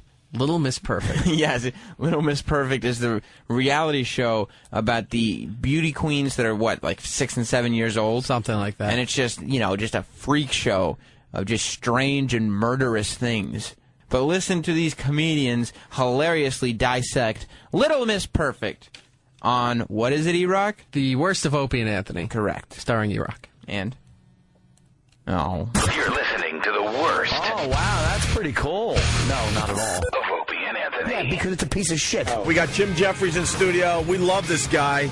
We would love you to do our show regularly, but he tours the world with his comedy. I'm moving to America now. But you're going to probably move to L.A. and become one of those L.A. assholes. Yeah, L.A. guy. Probably. Yeah. You're going to be. Don't turn into an L.A. comic, please. You should move to New York. I don't think I can. They only do 5 minutes, and it's all like a show reel. Your comedy is perfect for New York. You should be hanging in New York. Yeah, but being miserable like the rest of the New York comics. I got my tours of Britain and all that to be miserable. Those L.A. guys, for the most part, suck. Don't become one of those guys. I'm actually irritated because not at you. I'm Jim Florentine, by the way. Jim's doing the show at Eddie Trunkers on VH1, and you guys get great guests, and Geezer from Sabbath and Dio from Sabbath. Yes, I'm so annoyed. I didn't go. I mean, I wanted to just go and just look at them again. Yeah, that'd be cool, right? That was the first time I was around those guys, and Jim wasn't lurking in the background with his camera. Yeah, and an 8x10 that had got blown up. Yeah. I know. Just pretty creepy. Up with a poster. Eddie Drunk kept saying, he goes, wait, I know Norton's going to be texting me any minute. I got a picture. I got to get it signed. Yeah. I have nothing else for those guys to sign. You'll find something else. Nothing. My bag, maybe. Geezer could just You'll sign start this. drawing the guys and go, can you sign this? I drew Geezer. Once you start getting into art. Because he's going to get to that point where he's so messed up in the head that a therapist is going to go, just do some art. You'll get away from everything. You'll clear your mind. Then he's going to start drawing. He's going, Geezer, look at this picture I drew. Can you sign it? It'll be awful. It'll be terrible. He'll throw himself into painting and artwork and trying to do the, could you sign this? And they just be like, ew. But you bring up a good point. Norton's very confusing because he's very famous, but he acts like a stalker around his heroes. I know, and we've all seen it. Yeah, that's been going on since day one. When I first got on stage, I mean, he wanted to be a comic, so he used to come to all my shows and stalk me. So it's been since day one with that creepy look, and you really think he's gay when he's just staring at you because he gazes at you. He's looking at your package, and he's looking at your eyes, back to your package.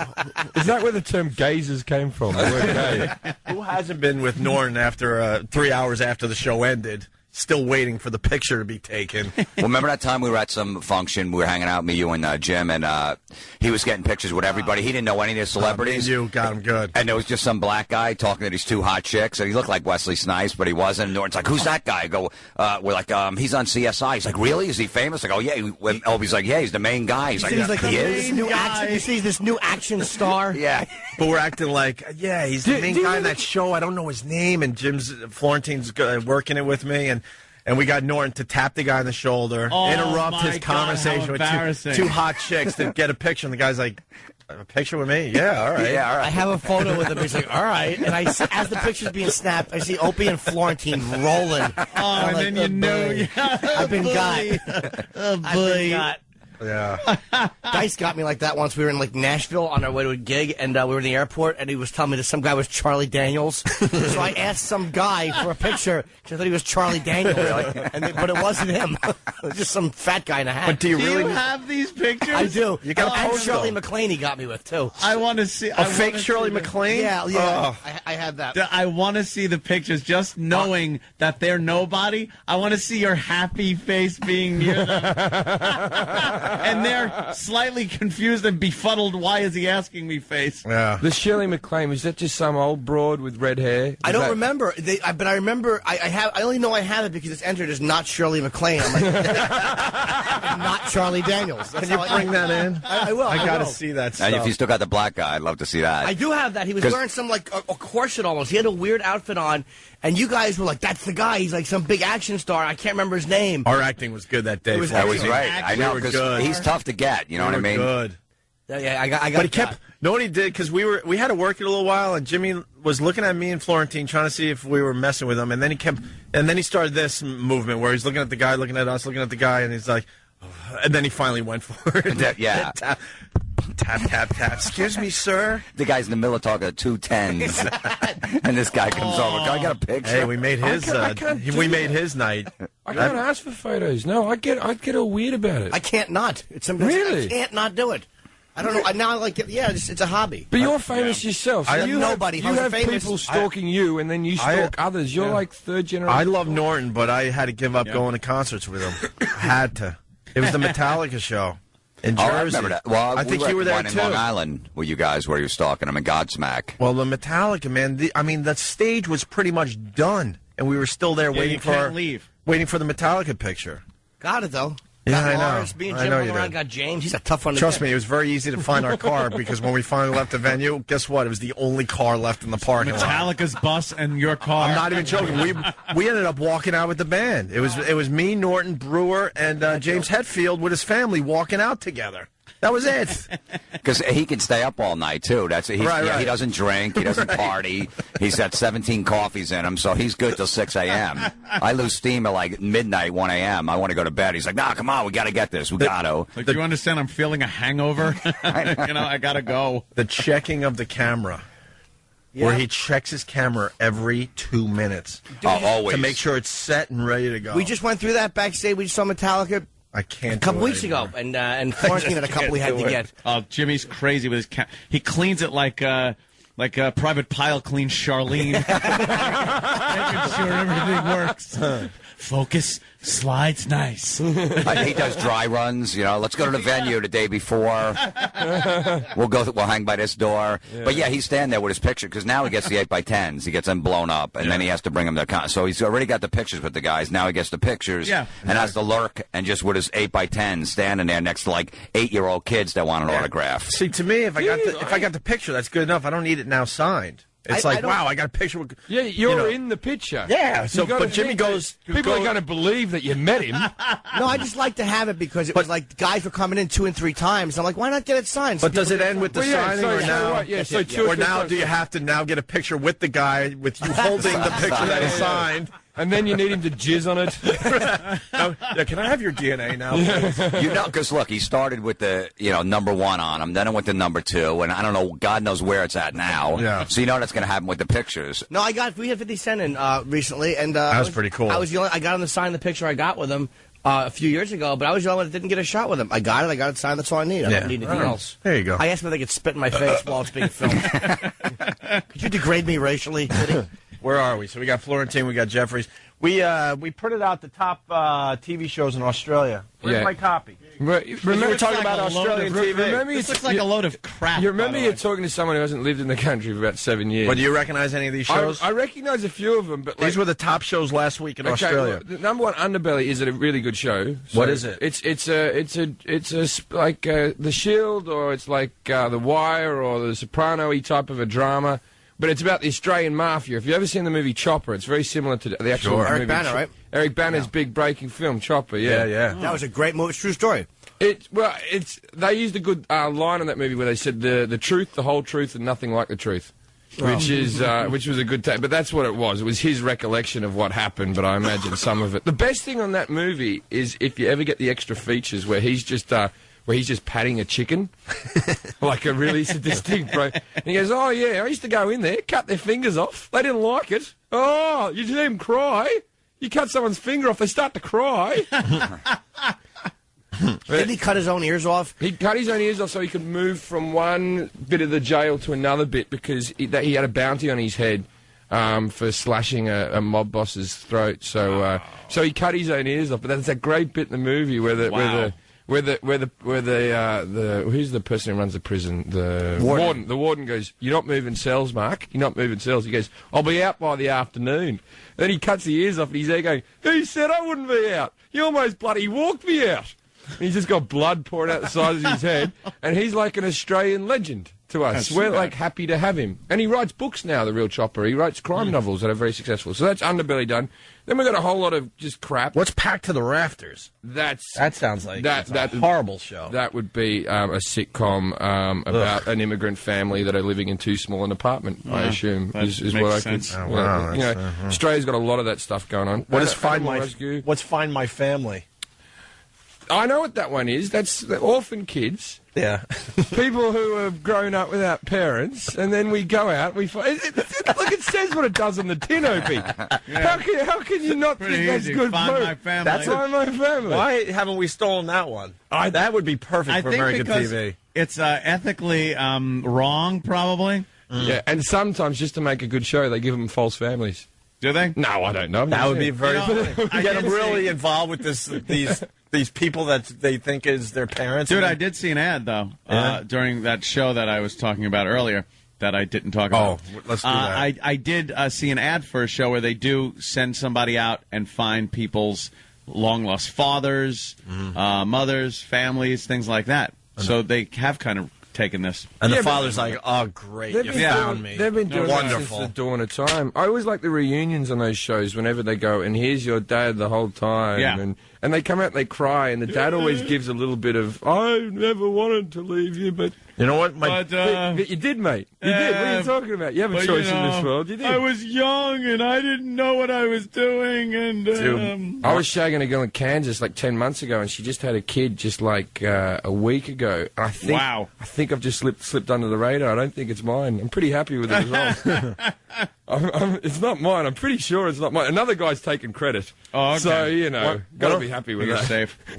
One of my biggest nightmares is that door opens and there's a 20-year-old walking in saying, hey, you're my father. And it's some white trash a-hole that I wasn't able to mold and raise. Oh, yeah. And now I have to deal with for the rest of my life. Yeah, but you missed all those young years, though. The diapers and all that crap. That's a good point. And school. That's a good point. And soccer. Send her over to my house. Oh, great. And you don't have to pay for anything. Yeah.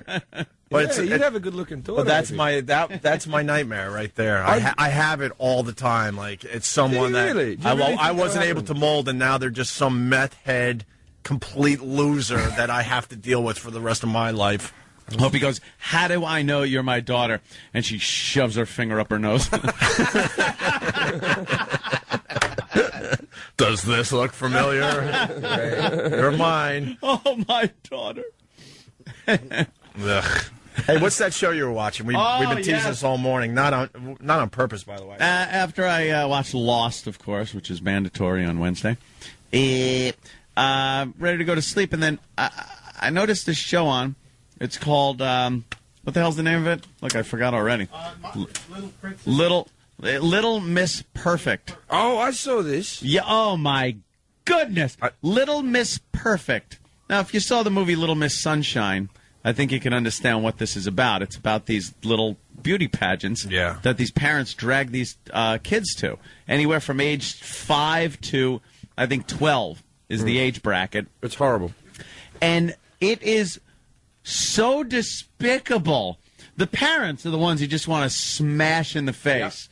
And then coming in second is the people that run this thing. Aren't the parents all just their mothers mostly, and they're all fat pigs? Fat, slob mothers. And they're always the same thing. It gives her confidence. She loves to do the shows. It makes her feel good about herself. I'll do it as long as she wants to do this. Yeah. And then the kid's like, I don't want it. Shut up and put on your whore makeup. but she loves it, every minute of it.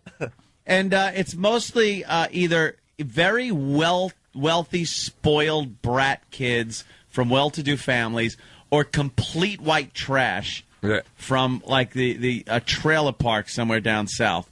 And they get these, adorable little kids and parade them around on a stage in front of flaming homosexuals and pedophiles in bikinis.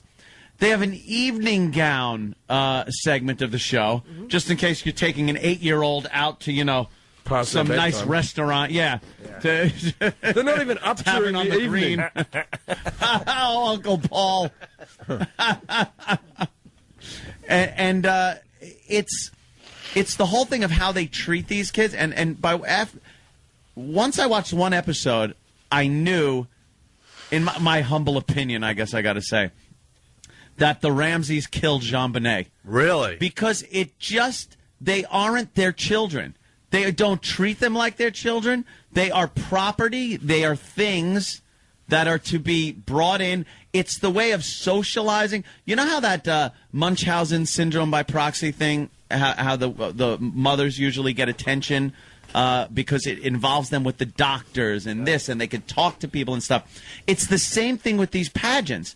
It gives these mothers that have nothing to do, they have no life of their own, something to do, and people with common interests to talk to about these pageants. And it's one of the sickest things I've ever seen. The way they dress up and make these kids up. One mother was brushing this girl's hair, and she had her head in a vice grip lock with her hand and just twisting her neck, and the kid's going, ow, ow, and she's just brushing her bleached, blonde, destroyed hair because she had bleached her hair so many times, and then the hairspray and the sparkly crap and the giant whore eye makeup. Yeah. Red lipstick, and then they make them go out on that stage, and there's this wow portion, they call it, where it's time to wow the judges. So they put them in their most hoary outfits, and they got to go out there and do like grinding ass dances and parade around and strut around like they're trying to get laid. How is this legal? I think it is. I think it is just in America. I know it's not. It is so close. It's not child pornography, but it's by definition. Yeah. But it might as well be. But it's the closest thing you can get to child pornography is watching this. I could absolutely see a pedo frothing at this stuff. Of course. It's kids in little skimpy bikinis, it's also, all made up like whores. Who does the presenting work, the judging work, the running work? Homosexuals. Yeah. Dude, they are all gay guys. They go to these coaches, these pageant coaches, and they are either former mothers of these girls, because they're all tremendous fat bitches, or flaming homosexuals that are going like, and I have this idea that you're a chimney sweep. And this is from the show. You're a chimney sweep, and in the middle, you take off your chimney sweep, and you're in a beautiful dress. You've gotten rid of the chimney sweep portion of your life, and you've emerged a beautiful butterfly.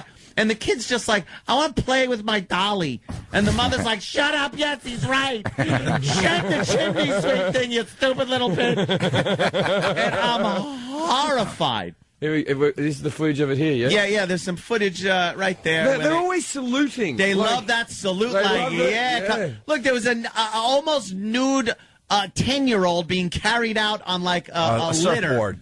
On one of those lifeguards. Yeah, by 2 lifeguards. Here's some audio. We're going to have to get audio next week or tomorrow. Look at that. Look at that's horrible. If that isn't something that would get a pedo frothing at the mouth. And it confuses the hell out of the kid. Does it?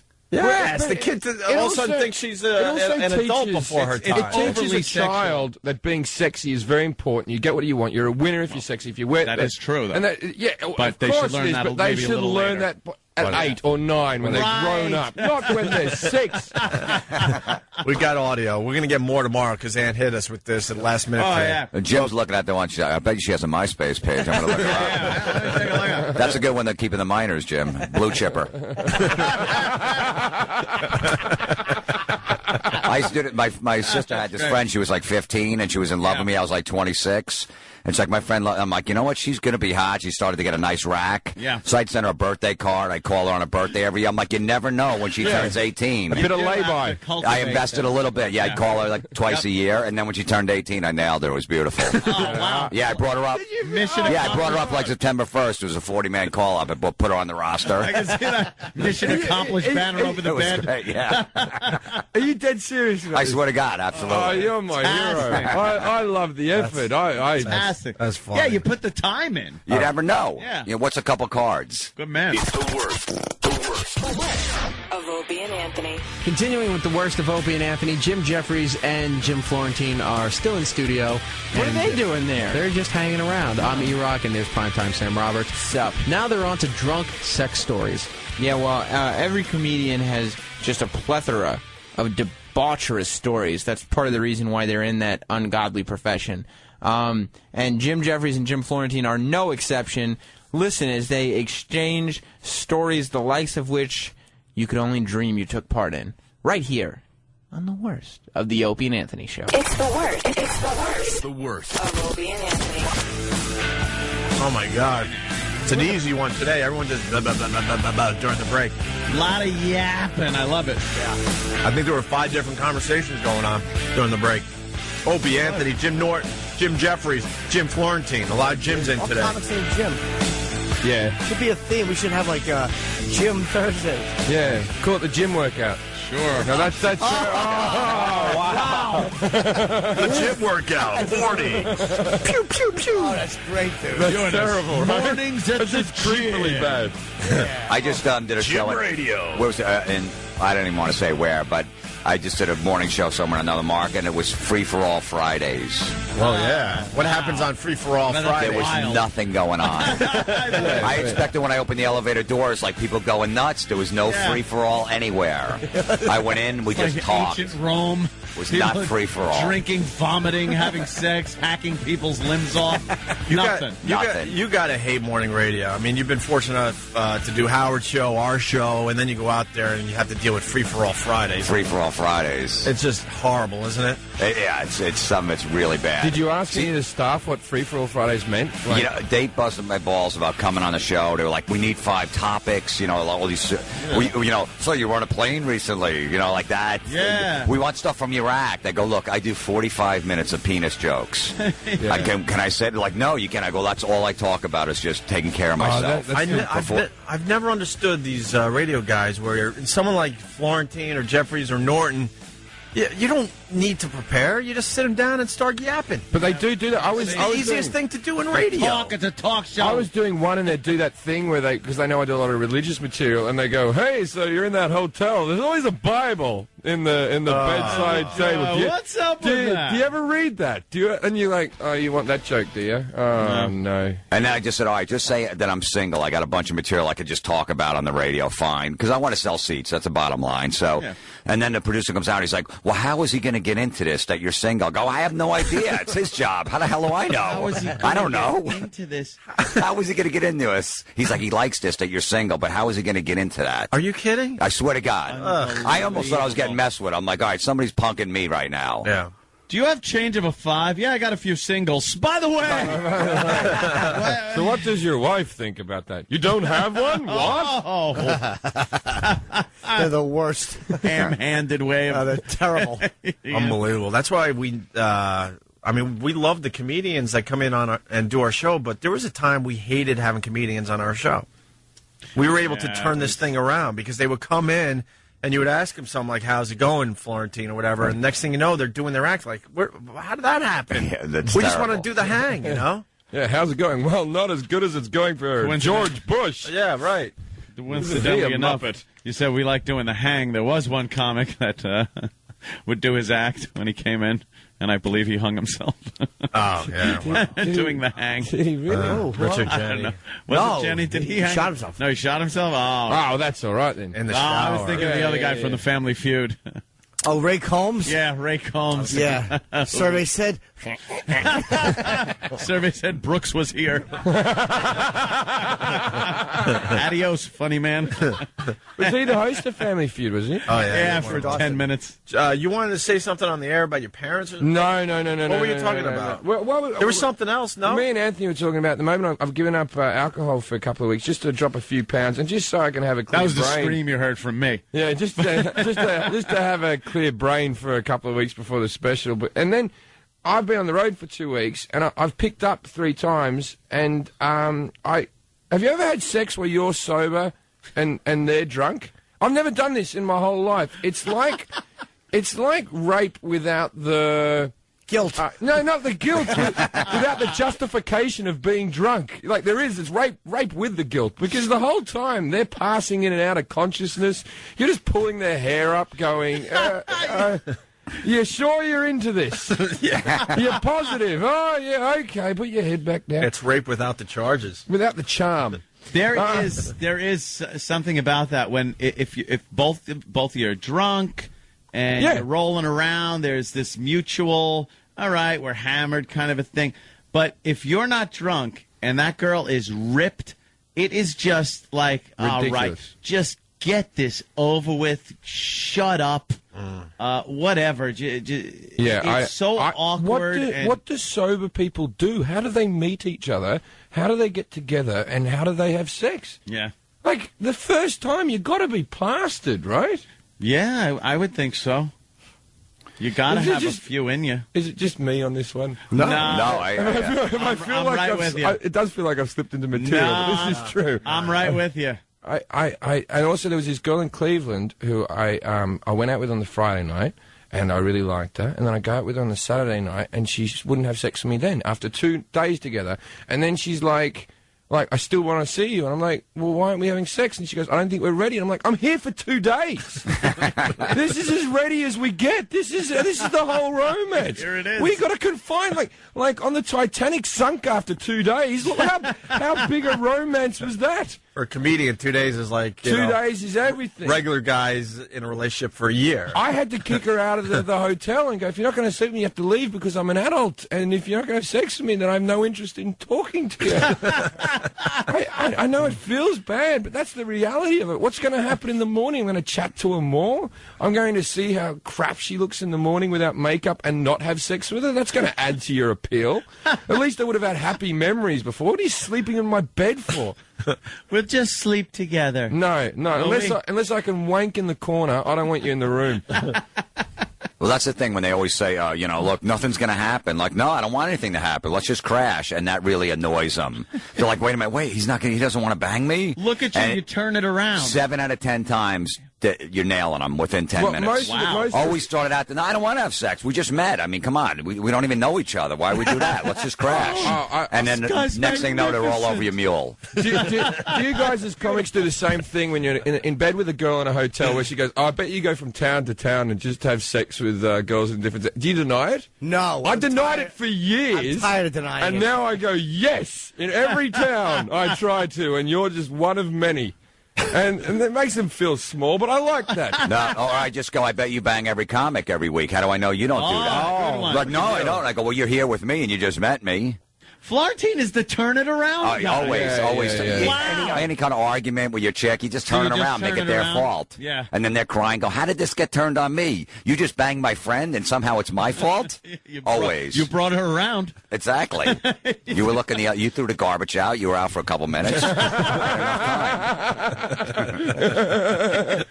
You're a veteran, huh? A road veteran. Girls always say that thing, they do say that sentence where they go, I don't normally do this. Yeah. Well, I want some tramp who normally does. I don't want an inexperienced person. Can you tell me that you have? I feel like I have enough diseases to kill off yours. Well, Jim, you always got to walk them downstairs because, you never know if these girls are going to cry rape at the hotel after you're done with them. Go walk them out and go to the front desk. And make sure you go over there and say, hey, I need a wake-up call for 6 a.m. So that, the guy behind the desk sees you guys. The girl's not crying. Yeah. And then you crack a joke like, hey, I go, hey, do I look like Brad Pitt? And they're like, no. And I turn around. I go, how about from this angle? Just something stupid. And we're all, ha, ha, ha, ha, ha. Yeah, she thinks I'm Brad Pitt. And, and then she's laughing. And then she wants to press charges. Like, hey, she was at the front desk. Look at the video. Be funny if Brad Pitt laughs? Rape? Who laughs after they just got raped? Yeah. So you got that, well, you know what I mean? You've held a knife to their throat, going, you better laugh. She was very despondent at the time. She did not know what to do and how to react. Some people react differently to these situations, and she reacted to her horror with laughter. I'm doing a very Jewish lawyer. Yeah. When I was in New York, the first time I ever came back, I picked up 2 girls from Caroline's. And it's very, very rare you get the 3 thing going on, right? But to convince them to have a threesome, I had to keep on doing shots and stuff like that. Ooh. It turned out they drank better than me. I was plastered. Yeah. They took me back to the hotel and they stole my video camera. So if you're out there, girls, I'm still up for it. Yeah. Even after the crime. Even after the crime. I forgive you. I was in on a Jim Jeffries attempt one day at the bar. We were both trying and just failing miserably. I think we were a little too drunk. Halloween. Was that Halloween? One of them wrote. One girl wrote on my Facebook. On my fan page. I made out with Jim Jeffries at Halloween, and then I went, I did make out with her. I was so plastered at that thing. I was going, all right, Anthony, if we work as a team. Yeah.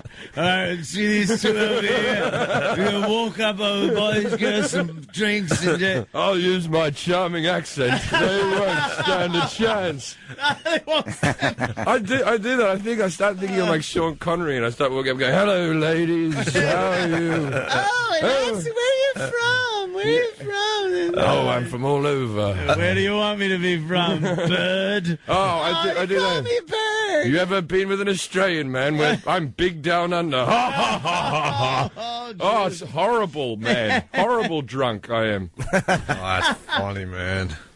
Yeah, it was a Hey, fun. we got clips of that show you saw. Oh, you do? The little girls doing the pageant thing. The little girls show. Yeah. You want to start with the... What did you have to type into the computer to get this up without getting arrested? Yeah, I know, right? Hot. We start with Michael, who explains what he does and how great the pageants are. Michael. My name is Michael Goanis. I am a pageant director, friend, mentor. He's got anus in his name. What is his name? Go anus? What? My name is Michael Goanis. I am a pageant friend, mentor, coach, and the queen of everything, actually. What are you doing there? Pat your lashes, tap your lashes, hold it down. I would like to really sort of be the spokesperson for pageants, and for wherever lies in your heart right now for pageants, if it's not a positive thing or not a positive experience, I invite you all to retry and come to the world of pageants. Because I'm here to tell you there is something for everybody. Something for everybody. Something for everybody. Gay guys and pedophiles. Yeah. And overbearing fat mothers that want to treat their kids like little whores. The husbands in these stories are always, they're very depressing men. Yeah. They're they're beaten men. Well, you know, like, that's what she likes. And they've been told the lie as well. They believe the lie as much as the kids being told to believe the lie. And it's just, they're just overpowered by their wives. They're into the pageant, and because there was this one woman running around, this fat slob, running around, and she couldn't find the big can of hairspray. And she had dragged, of course, her daughter and her husband and her son to this thing, and they're all in the hotel room before the pageant, and it said like 35 minutes before stage time, and the mother is crying. She's literally crying, going, I bring the big hairspray and I can't find it. Get your father. Get him, because we need to. And she's pulling the sheets off the bed. And then she looks under the suitcase and goes, I found it. Get over here, to the kid now. And spray her head with hairspray. Well, why wasn't the kid there? She was cowering in a corner. Yeah, they had her out working the streets. Yeah. She's just trying to be a kid somewhere else. Just the poor kids, for a second trying to be a child. Tina, get the axe.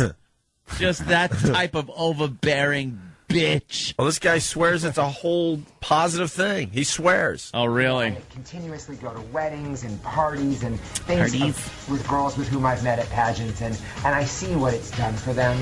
And, you know, you have to sort of weigh out all of the pros and all the cons, but when all is said and done, I think pageants really are a positive journey. If you could trade places with your mom for a day, what would you do? Kill myself. Go shopping and spend on her credit card.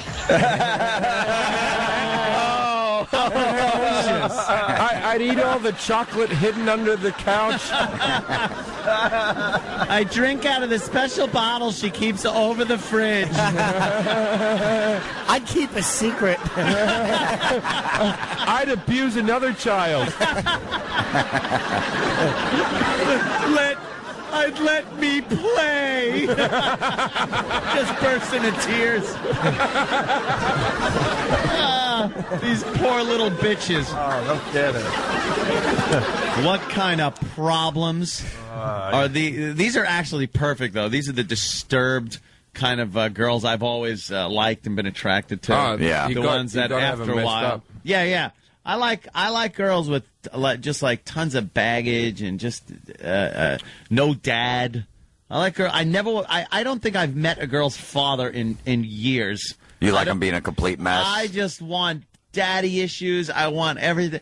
And after a while, you get sick of it. But initially, it just works perfectly. Yeah, in the beginning, it's really cool because they're totally attached to you. And They're all effed up. And Yeah. it's just fantastic. They're a complete mess. They're messes. If I can't see self-harm, mate, it's a deal breaker. It's fantastic. When they got to come to your door with a bellhop for all that bag, just bringing it all upstairs. Here you go. Here's my father. Oh, fuck. Just log that. Take this steamer trunk of my mother was a bitch and everything. Oh, here's an uncle trunk. There's another one out here and another one over here.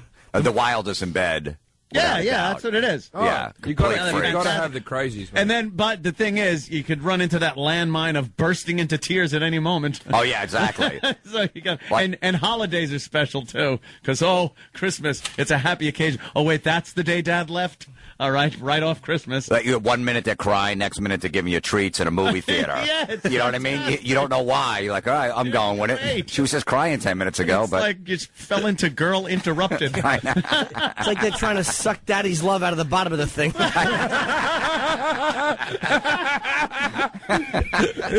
All your problems aren't at the bottom of a scrotum.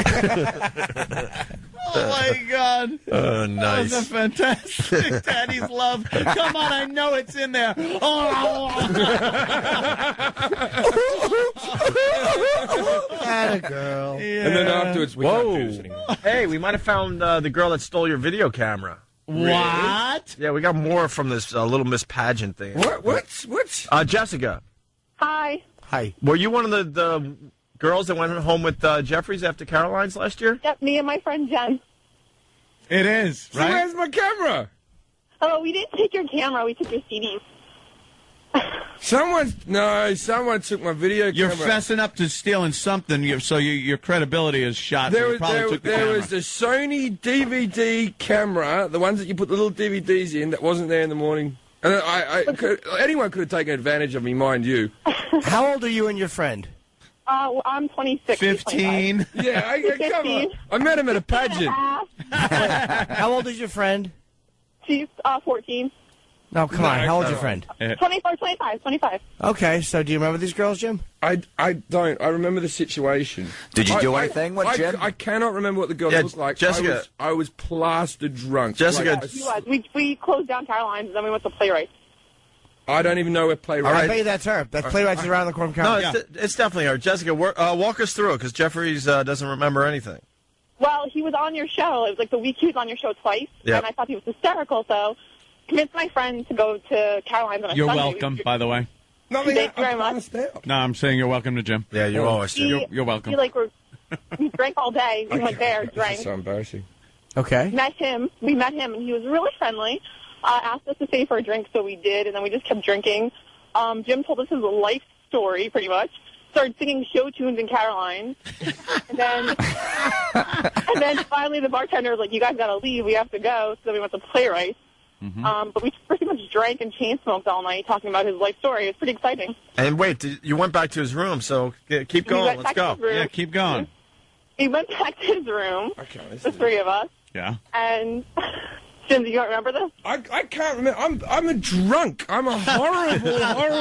I can't remember anything past waking up and not get. I can't remember anything before waking up and losing stuff. Wow. Well, pretty much Jen and I decided we live in Westchester, so we missed our last train. So I pretty much told Jen, listen, you have to give it up. So we have somewhere to sleep tonight. Jen agreed. We went back to the No, see, that's not how I remember it. I remember it was all on. All right, wait. Let her go. So Jen agrees. Keep going, Jessica. So we go back to the hotel room, and sorry to disappoint, guys, all three of us passed out drunk. Oh, so it wasn't just me. You guys were as drunk as I was. I threw up in your sink. You threw up in the sink. What a rock star. Holy crap, man, you rule. This is a great story. Were you all naked in bed, passed out? A little bit. I mean, you know. As much as we could be before we passed out drunk. If you would have died, if Jim would have died that night, he'd have been a legend. Yeah. Hold on, there's a little more left here. So you guys pass out, you're a bit naked. You don't really do much with Jim Jeffries, right? No. So then, 5 o'clock rolls around, Jen becomes conscious again, decides to go down to the front desk, ask where the next train is. They were no help. So then she came back to the room at some point. I don't remember. She's, on the floor. I'm on the other side of the floor. We both Jen and I end up spooning on the floor to keep warm. The phone rings at 6 to wake us up, and I pop up to answer, and Jim wakes up screaming and goes, bloody hell! Why are these two girls? He goes, why are they on my floor? And how do you get this? You can't startle me. I'm not a good person. Remember when I told that story about the break-in with the knife and all that? Ever since then, I'm a mess. Yeah. If you try to wake me up, I'll scream. I will punch you. Yeah. I will just, especially if I'm hungover, I'm horrible. Yeah. There was no punching, but he was pretty scared. So what about the stolen item? What happened? Yeah, how'd you get the items out of his room? So, okay, so then Jen and I haul ass to the train station. A cab would not take us to the train because he thought we were hookers. He flat out denied driving us anywhere. Get to, close enough. Wait. You're out of the hotel, which is fine, but how'd you get the CDs? Oh, that would just be in my room. I don't know. Jen, okay, apparently, so I get to Grand Central. Jen's like looking through her purse. I look in her purse. I'm like, what is that? She's like, oh, it's for you. It's a parting gift. I'm like, excuse me? She's like, well, I was looking through his drawers trying to find a train schedule or something, and I found these CDs. I thought he would. I think your friend stole my video camera. My video camera was gone. If I've she still took got the the CD, plug she for took it. the camera. The video camera was gone. Yeah, your friend took She it. definitely would have told me that she took it. No, Nah, she took but it. maybe not. No, she wouldn't have told you about the CDs because you saw them in the bag. What were the CDs? That's true. I should ask her. What were on the CDs? Just They my were stand-up. his, was it? The stand-up. stand-up CD. Stand-up. They were awesome. Thank you. Thank you. You really think? Well, at least your comedy was awesome, even though you passed out. Do you really think? That's the best review I've ever had from a girl who didn't sleep with me, who passed out in my bed. Yeah, the other girl's got your camera. It's so obvious. Do you really? obvious. Wait, Jessica, do you really think that your friend was looking through his drawers for a train schedule? Yeah, She was looking for money. Probably not. Oh my God. She would have just got his pants pocket, right? Your friend's a thief. Yeah, your friend's a thief. A little bit. She's a fun girl, though, so. Oh, yeah, she was a fun girl. Yeah, she doesn't want to bang you, and she steals your CDs. She's great. Yeah. Can't wait to hang with her. Hey, Hopefully the next parting gift will be chlamydia. Yeah, but she won't bang you, she'll just throw it on you. Well, I won't bring Jen this time. She's moving to L.A. tomorrow, so she won't steal anything. But Well, tell Jen that I live in L.A. now, so if she wants to steal anything... She has your phone number. In her long phone. distance threesome. That's nice. Tell her to call. I'll tell her to call when she gets there. Why is she going to L.A.? So I can punch her in the head till I get my camera back? better stuff to steal. Exactly. She was hoping that would happen. Why she wants to be a filmmaker with Jim's camera? She actually said, yeah, I think I'm taking up amateur filmmaking. Oh, great. She's a porn girl. You know that, right? She's doing so stole your camera, dude. Yeah, she's doing like $500 porn videos. At least we know that I was telling the truth. Yeah. That's pretty much All what right. the show's about getting to the bottom of things. Did Jim get naked at all? No, he couldn't. What do you mean he couldn't? What do you mean? It's not like an erection. like no matter how he couldn't get his pants off. This never happens to me. He couldn't walk. He couldn't walk. We drank them under the table pretty much. Yeah, they did do that. Wow. That's a good story. What a great opportunity that was just like blown by alcohol. I know, exactly. But the thing is, it's that little dance you do with alcohol. If I didn't have if there was no alcohol involved, the opportunity wouldn't have come up. And then you can drink past the opportunity as well as a fine line. I always said it. There's a graph that goes up. That things will get better. Your performance at certain things will get better as you drink, especially bar-related things. And picking up girls is a bar-related thing. Playing darts. Things like that. You'll get better. And then instantly, wham, the graph drops off in 1 second. You play darts really well. Next thing you know, there's a family of 4 dead. Family of 3 would have been good. Why? Because you only shoot 3 darts at a time. I just meant a drunk driving accident. Yeah. Oh, I thought you meant hit him in the head with darts. I would thought hit him in the head with darts. I meant that you're playing darts really well, and it's a great night, and the drop-off is you're picking different color hair out of the grill. When That's okay. Now I got the old patent leather shoe and the hair ribbon. I'm wondering how that happens. Well, there's a lollipop and a Timex watch. Uh-oh. Someone was holding hands. Is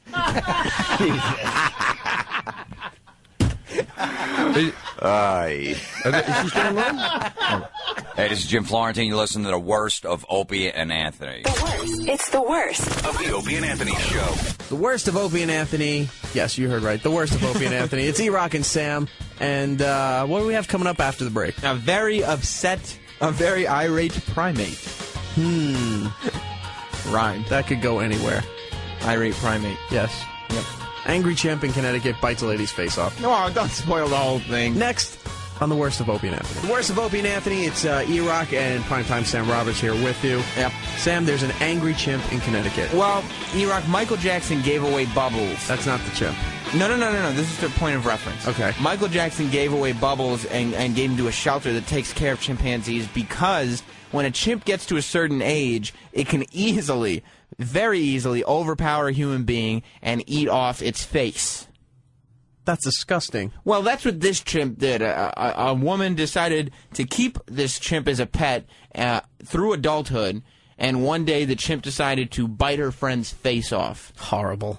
Yet funny. Hilarious. Let's see what Opie and Anthony and friends make out of this situation. Right here on the worst of Opie and Anthony. Was that good, E-Rock? That's fine. What the fuck is this? You're listening to the worst. What the fuck is this? The worst of Opie and Anthony. Let's say hi to Mike in Connecticut. My tags. Mike. Hey, how you doing? Good, What's Mike. going on, guys? Hey. Hey, I was calling about that gorilla story you're going to get to, man. Oh, the chimpanzee. Sure. Yeah, man. I'm from Connecticut, man, and we used to see that lady, drive that thing around town. During the summer, they'd ride around with, like, a convertible. And, like, they'd bring it to the ice cream store. It'd be, like, dressed up like a little kid and shit. Weird stuff. Sorry, boys. Apparently this chimp was very popular, very famous. Chimp has been on commercials and stuff. Old Navy, I believe. Yeah. Coke. Old Yeah, Navy. you'd see it around town all over the place, man. I guess it must have just had a bad day or something. And this woman would drive around this 200-pound, what amounted to a 200-pound bodybuilding strength retard is pretty much what it is. That's what you got to know. A chimp is pretty much a giant man that is pumped up on steroids. Picture that. A pumped up on steroids retard. It's pretty much, taking your Down syndrome kid and just pumping him up on the roids. Pump him up on the roids. Pretty much so, and then man. slap him around and let him out and see how he interacts with people. Sometimes he'll shake hands and smile. Sometimes he'll eat their face. Yes. It's what they do. He'll either pat their head or flip the police car. You cannot... And they say it time and time again, you can't make pets of these friggin' things.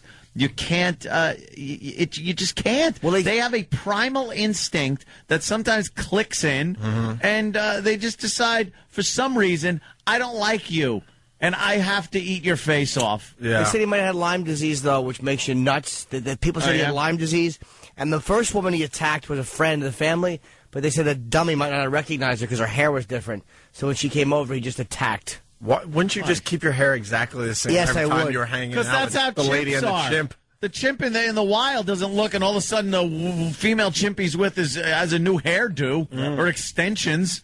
They just look the same.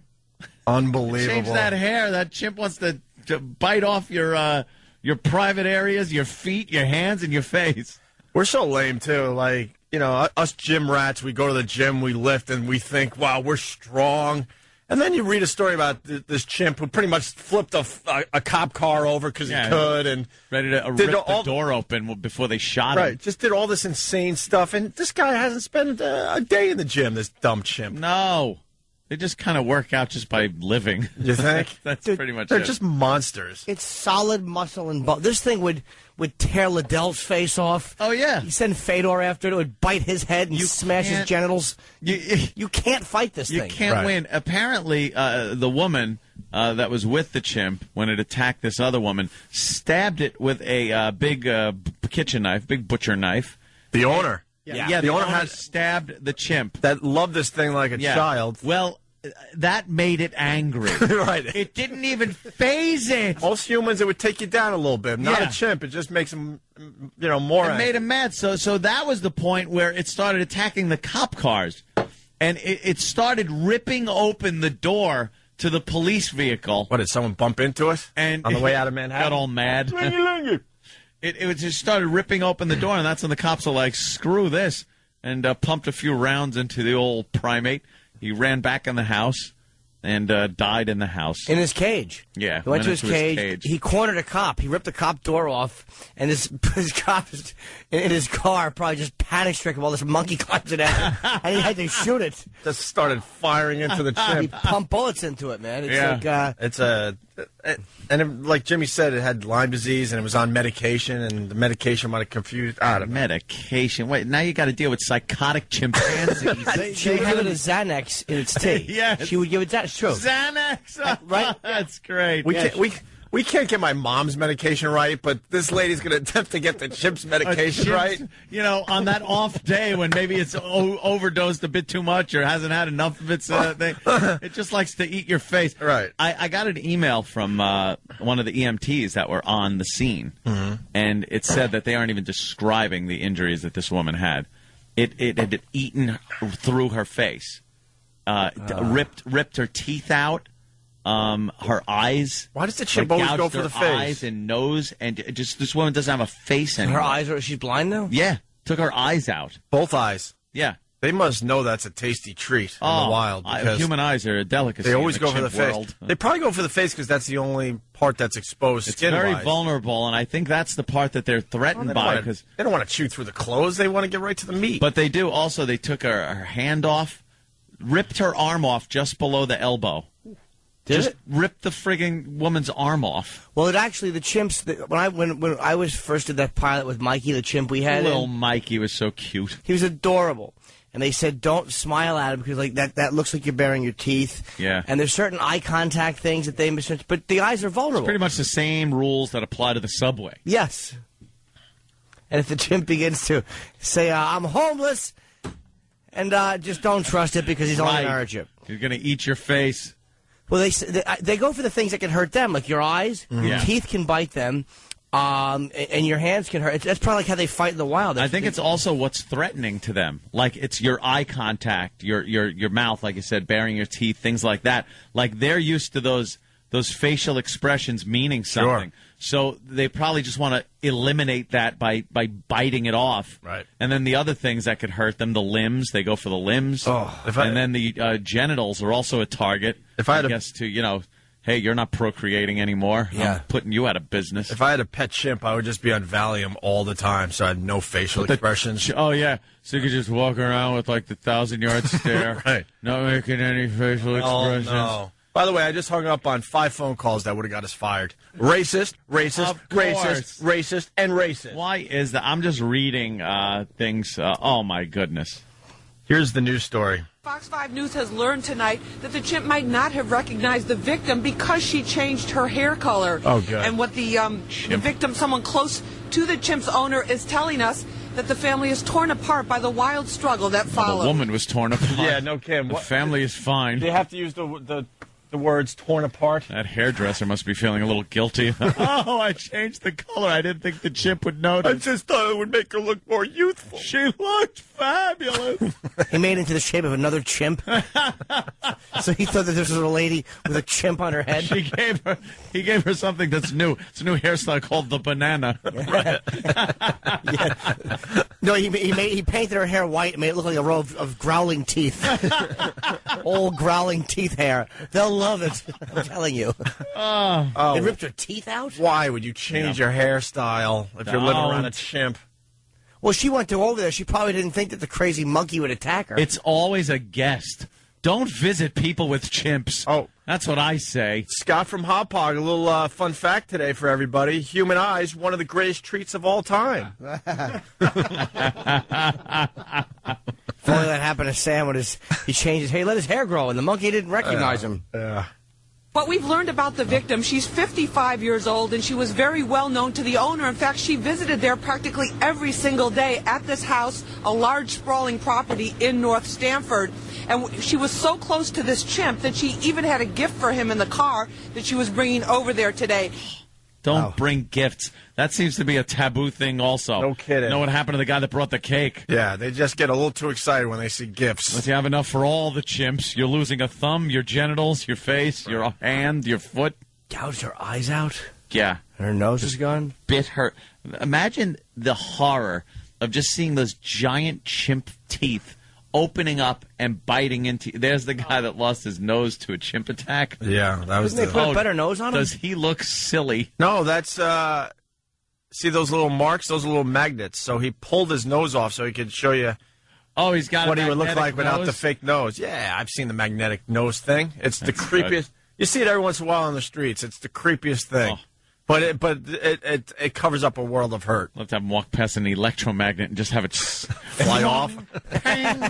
Flies off his head. He's trying to board a plane. He gets stuck to the door. A clink on the outside. So you have to get on the plane. I can't help it. A clink. My nose is stuck. How dope that guy is.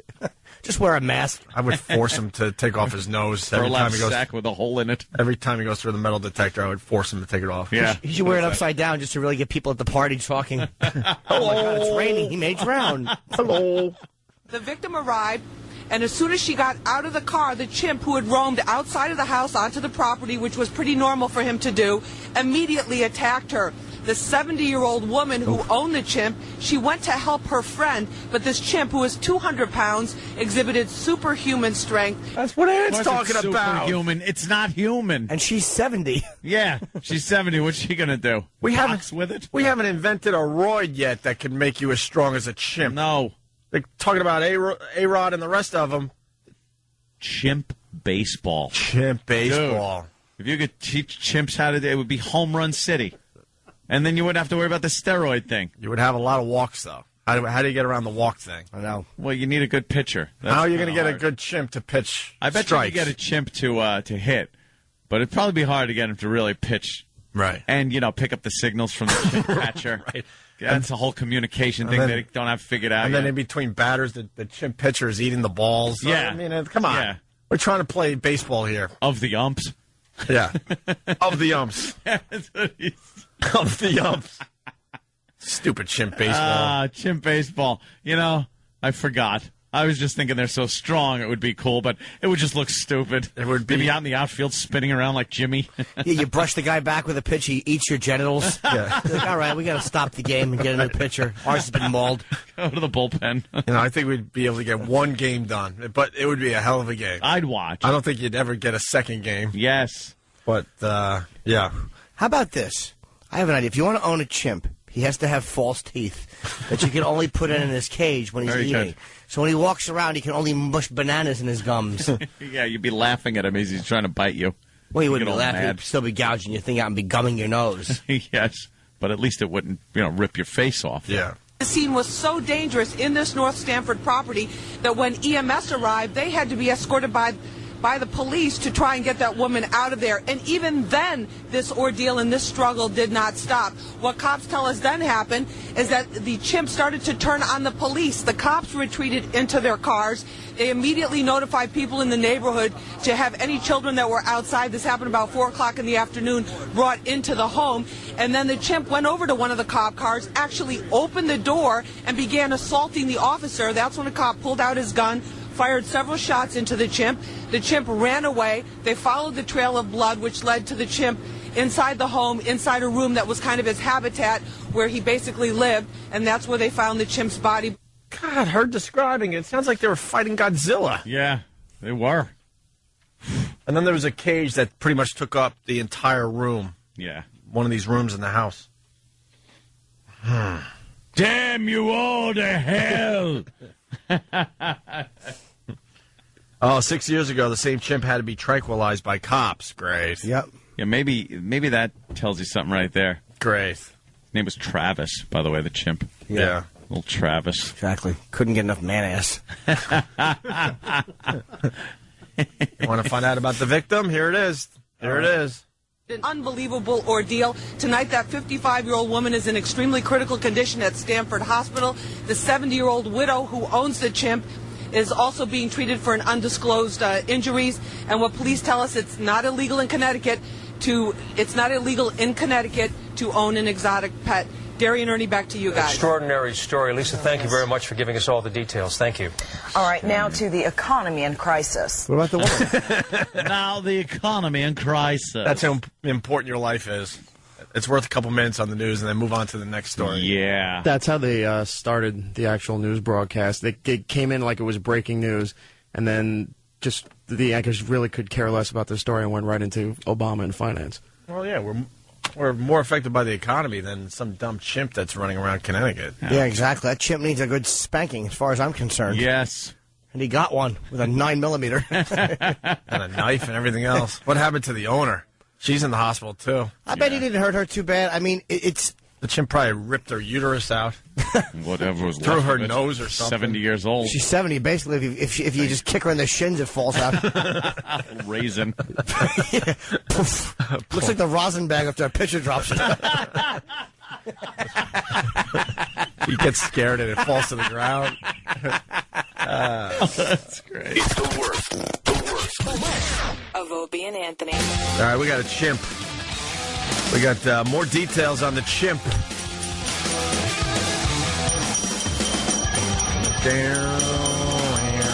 We certainly do. Before we get to the 911 calls, more details are coming out. This woman up there in Connecticut with the chimp, she's a lunatic, first of all. She's nuts. You got to be a little crazy to have a 200-pound chimp run right out. Well, people do that, but the stuff she was doing with this chimp is... Well, let me just read the first sentence.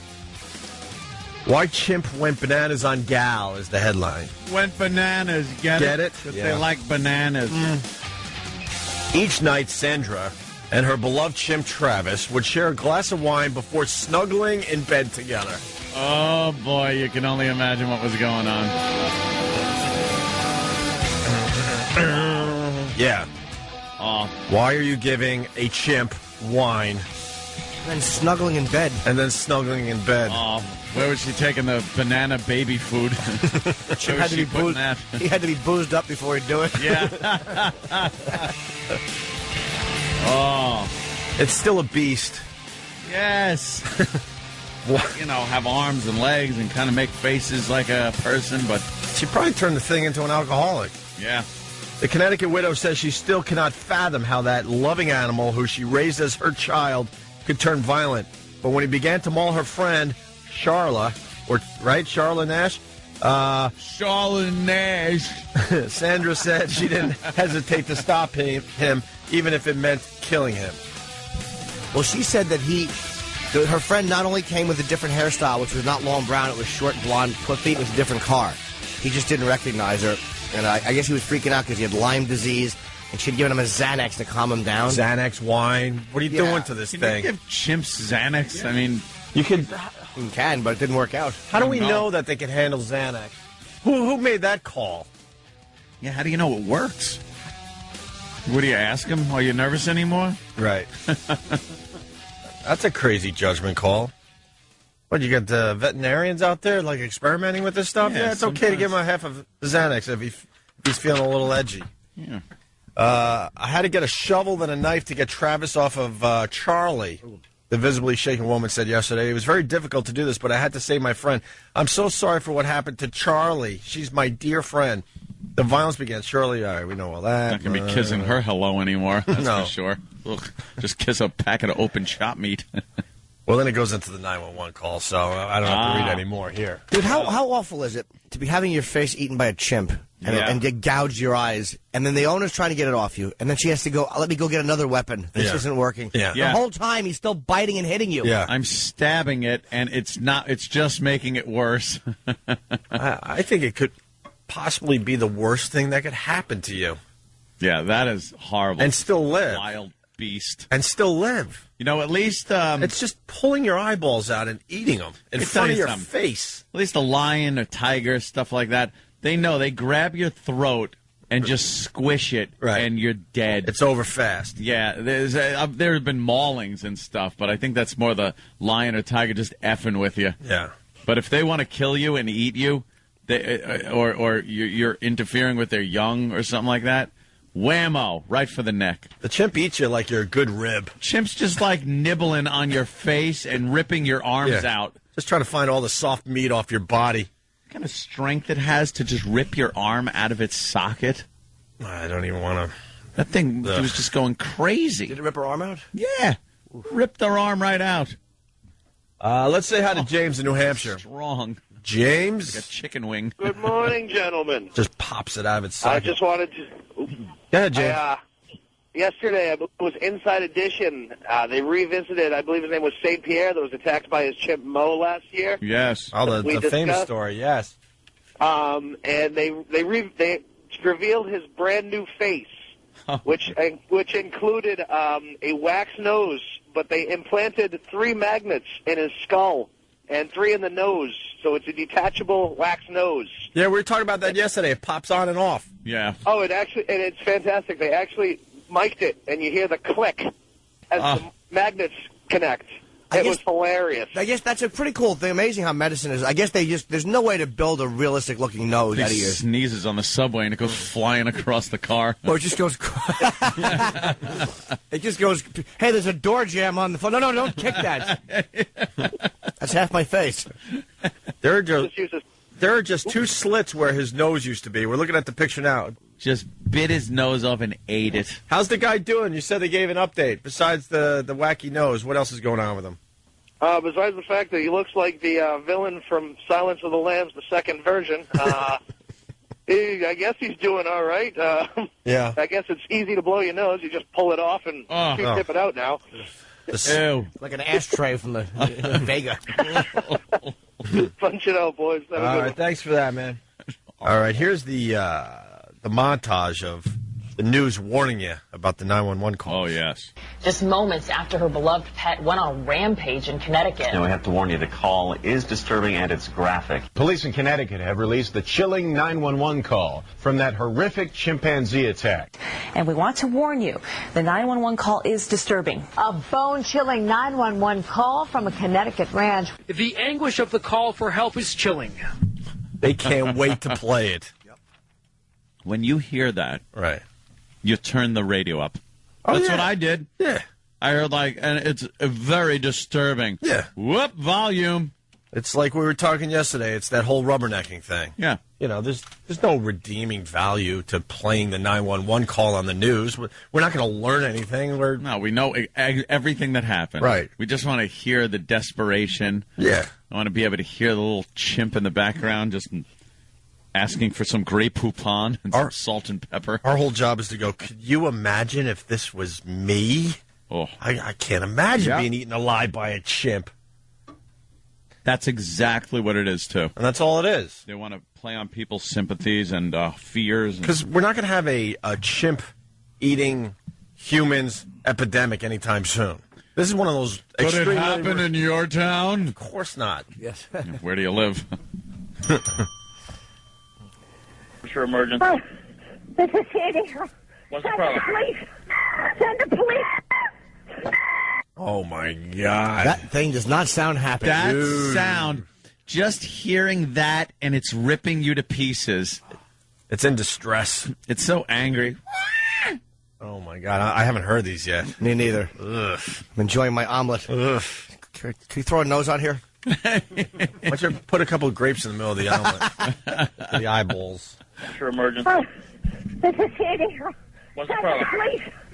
Send the police. What's the problem there?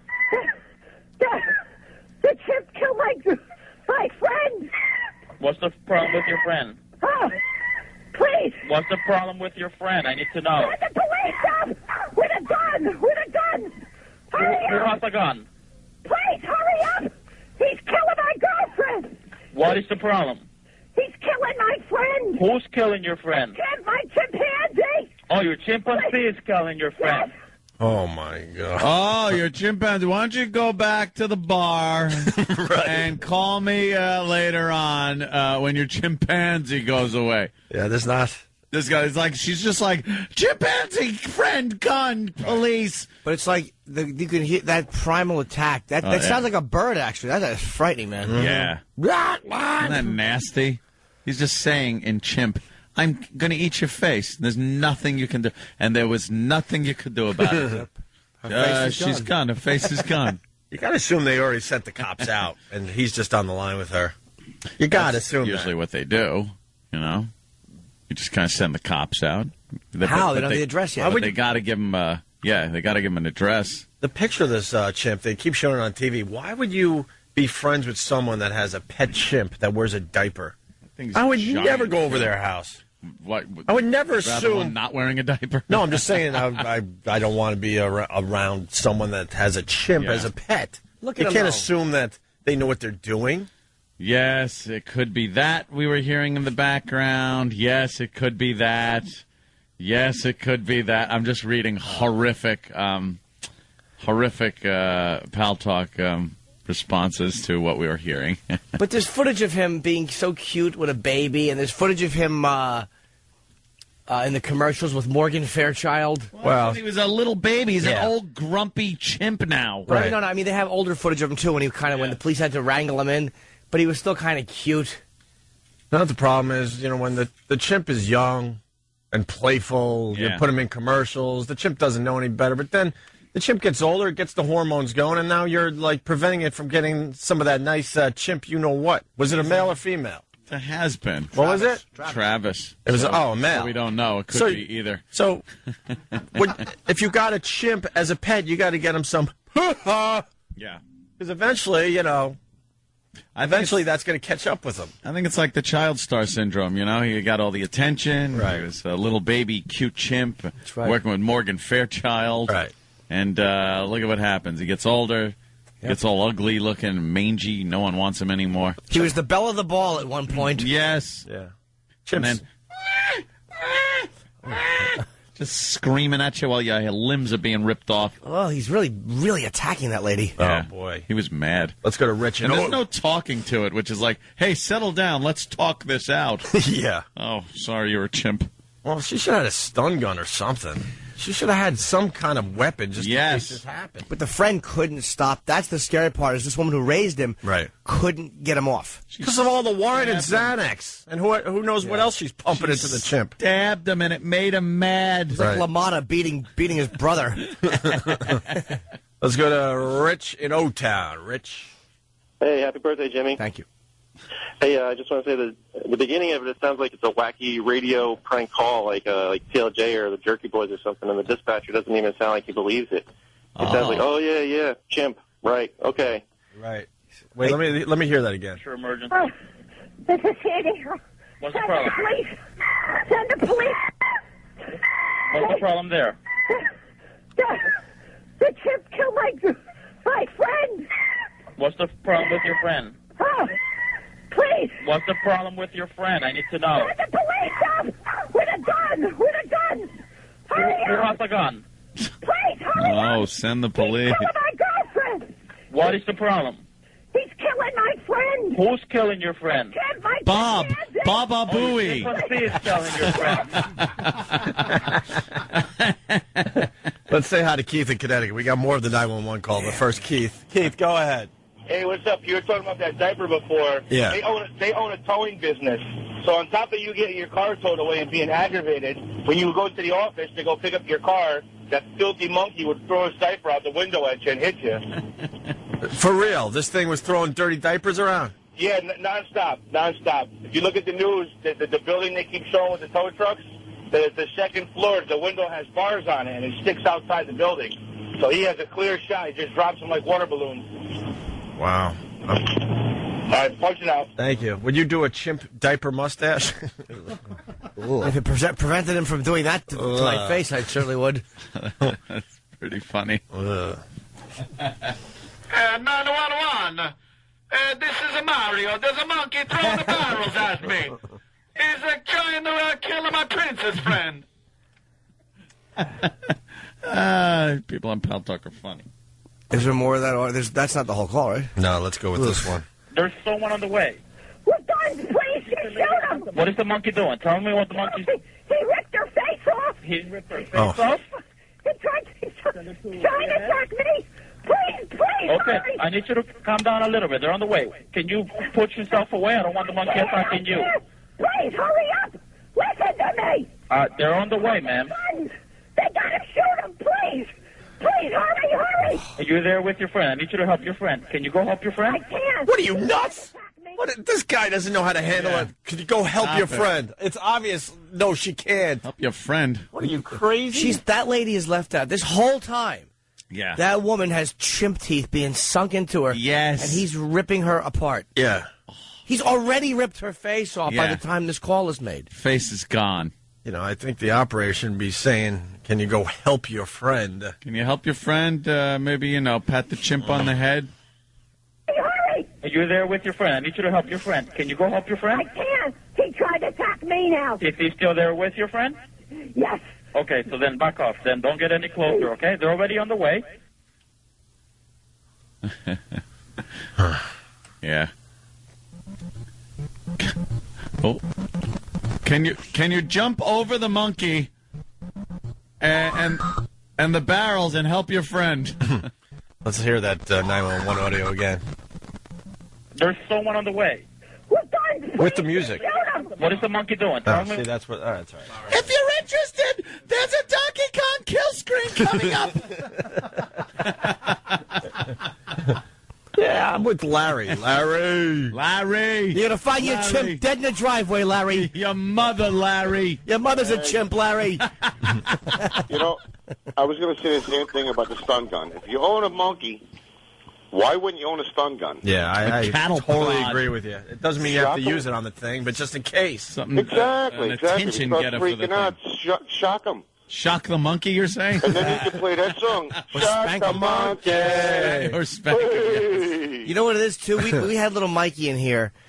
Adorable. And his back Not really. is solid. It feels like a bone. Yeah. It's the muscle is so solid. Oh. A stun gun in that case is not. He's just going to rip your arm off with the stun gun in it. You're Yeah, not might going get to him stun gun mad. this thing. Dude, Mikey, there was something in his eyes. It's going to happen to Mikey eventually, No, too. Mikey was adorable. Oh, yeah. We should get Mikey back in. Hell no. I would hold Mikey. I would trust Mikey. Ask. Yeah, this Mike. woman trusted her chimp. Oh. What Well, happened? just make sure, dude, give Mikey a That's urine wonderful. check first. Make sure he's not on drugs. Yeah. I don't want a drugged out monkey. None of those Xanax in his Right. tea or something. He's drinking tea and Yeah. wine. Exactly. Just my luck. You trust Mikey, and the next thing you know, Mikey's eating my eyeballs in front of you. No, Mikey will not be returning to the show. Why? Screw all chimps and monkeys at this point. Mikey was a good boy. What? He just got to scratch his head a little. That's what they like. Sugar. They cut it out. She did say that the chimp ate her friend's face off, right? Ripped her face Ripped off. her face off. You want to take his face? Yes. His face. Eyes. Nose. Skin. It's coming off. The face.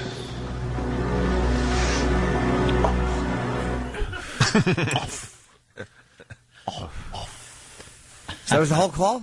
We got 2 more after the break, Jimmy. There's more of the call? Oh, yeah. This goes on and on with the chimp just chewing away at her What is friend. she, a chatty Cathy, this lady? Yes. I didn't start doing radio yesterday. We're going to tease the hell out of this one.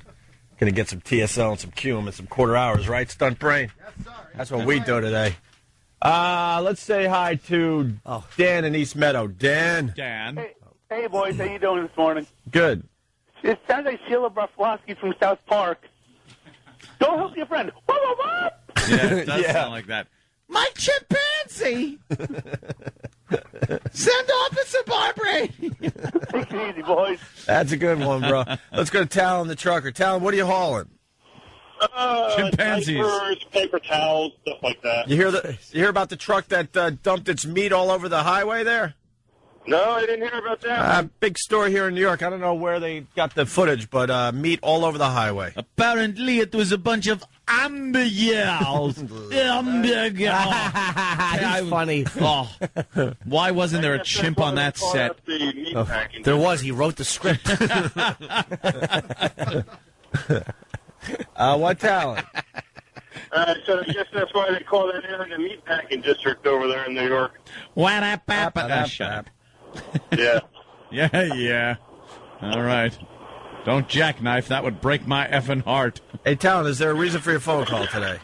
Now, how much more interesting would it be if the chimp was sexually aroused and just wanted a good time with the lady? How would the lady do that kind of a call? Oh, my God, get a condom. Get the police with a condom. I want to know what else this woman was doing with her pet chimp. If they're sharing wine and snuggling in bed together, there was what else is going on? I would assume that there was some hanky panky going on, which angered the chimp because he wanted no part of it. No part of it. Let's say hi to Dylan. Dylan, Long Island, Dylan. Hey, what's up, guys? What's up, Dylan? Got you Yeah, to the desk tell me that's pushing not- pencils. Tell me that's not George Costanza's mom. Yeah, that's another one that kind of sounds like George's mom. Okay. Yeah. Right? Yes, very good. Almost like a bit. Oh, here's another really good one. Mike in Chicago. Mike. Hey. Hey. She's eating my girlfriend's face of all the dramatic things. Of all the dramatic things I've ever seen. King Kong's face, he knew. Mighty Joe Young is there. Goodness gracious. Goodness gracious. Of all the dramatic things I've ever seen. And the grin, grape ape knew. Yeah, I hope to see you next season and eat your face. Oh, there's McGilla in George's box. McGilla. Gorilla, Jesus. There's McGilla in Curious George's box. My mouth sounds really wet. Lancelot Link knew. Secret Chimp. Remember? They used to make him talk. It was Secret Agent Chimp. And his big defense, I think, was eating people's face. They should have had that. Oh, the excitement! Coco signing! God. Oh, would have been a better picture to put an ape up there. Sure would have given a more inspirational speech than George's box. See you again! Will ya? Will ya? My country girlfriend will try to hang herself. All right, thanks. Nice talking to you. Good for you. Really. All right, after the break, at least 2 more 911 calls as the chimp continues attacking. Fantastic. This story just won't go away anytime soon. He was biting this lady the whole time? Whole time, just damn thing was hungry and angry and probably horny and anxiety-ridden. What drunk. Hungover. But this chimp would have attacked. That's the beautiful thing is like there's no bullying. Like if George Foreman or Tyson or anybody had gotten out of that car, this would have happened the same way. I mean, it wasn't like he picked on a weaker target. Yeah. He would have attacked anybody. Yeah. I'd like to see that. Tyson in his prime against an angry chimpanzee. Tyson would be on the ground getting his face eaten. Yeah. He would. Yes, this thing would rip his arm out. Are you kidding me? Tyson would had have a great punch. He would have a shot. This thing attacked with his teeth. Oh, one punch, that chimp would be down. Nope. The chimp is down. Stop the fight. Stop the fight. Down goes Fraser. Down goes Fraser. Down goes Fraser. Right. Say it again. Is there dummy. a better sports call ever than that, though? And Do you believe in miracles? His wig was flipping each time he said it. Do you believe in miracles? Greatest sports call of all time. Was that the Bobby Thompson home run? No, the Americans winning the gold Olympics. That wasn't them winning the gold though. Oh, that's right. You're right. Yeah, they You're just right. beat the Ruskies. Yeah, but you're right. That was still amazing. Although I still But beating the Russians was It was the more thing to important do. to just beat the Russians back then. At that point, it almost didn't matter if they didn't turn around and win the gold. But what was it good? Yeah, Tyson and a chimp. Let's see, Tyson and a chimp. That's why no element of surprise there. They're both in the corners of the ring. The chimp comes out, Tyson comes out, and they start fighting. That's why humans are lame. We think we're so great. Tyson is so great. You put him in with a chimp that doesn't even have any boxing experience, and it's over like that. Remember Tyson in his prime? There's no way. Tyson bit Evander Holyfield, though. I mean, Tyson understands that barbaric fighting style. Tyson will bite your face off. Yeah, but the ear pretty much stayed intact for the most part. If the chimp is biting your ear, the whole thing's coming off. Yeah. But this thing the whole thing will pop off your face. That's the difference. This thing would bite your testicles off. Like, that's what you do in the wild. Oh, well, the ref's got to step in for the low blows. That's not fair. I'm not saying the chimp wouldn't have points deducted. Right. Yeah, the chimp is not winning on points. But he would eventually win by removing your limbs. You guys ever see the old footage of the Olympic sprinter? Was it Jesse Owens taking on a horse? That was Jesse Owens, yeah. Oh, yeah. Just showing how lame humans really are in the end. I know. You put a dolphin in the pool, Michael Phelps doesn't have a chance. But we all think Michael Phelps is the greatest thing ever. Take a dolphin to a friggin' grocery store, see how long he lasts. Give the dolphin a bong and watch how stupid he just stares at it. Sticking it in his blowhole. Yeah. Trying to take a hit. Yeah. Losing his tuna endorsements. But we just brag about it. Humans just brag about how great we are, though, physically. And then, the animals just laugh at us if they had brains. Thank God real we brains. have brains and opposable thumbs to just destroy them with. And go, look, sorry, Dolphins, you can't be in the Olympics. Yeah. They do. We make the rules. I'm sorry. Invent a gun, stupid. Right. Then we'll start paying attention. Right. They do beat us physically, but you know what? I don't see a lot of monkeys with us running around in diapers in their houses. Yeah. Yeah, there you go. Yeah, run around, entertain us, juggle. That's Taylor. Yeah. You would think after all these years, one of these animals would, try to get a job or something. Why is it us and then nothing? We've done this break before, and it just bothers me that it's us and then nothing. You're not waiting for the bus with another animal. Nothing. The animals. They haven't even attempted to start working at a real job. Maybe the economy would be better. They could have their own type of money. Right. If we could tax the hell out of squirrels and stuff, the economy would be in way better shape. The treasury of friggin' acorns. That'll be wonderful. That doesn't freak out anyone else. It's us and then nothing. Not another animal coming up in the ranks. No. That creeps me out. Apes, they're not living in apartments and getting jobs. Bite your face off. They're right behind us. They're not that far behind us. Compared to... They got TV gigs. They're way behind us. They're not walking around with iPhones. We'd like to think they're close, but they're nowhere near us walking still. Around with eyeballs in their mouth. Right. We got iPhones, they got eyeballs in their mouth. Exactly. And this doesn't freak anyone out.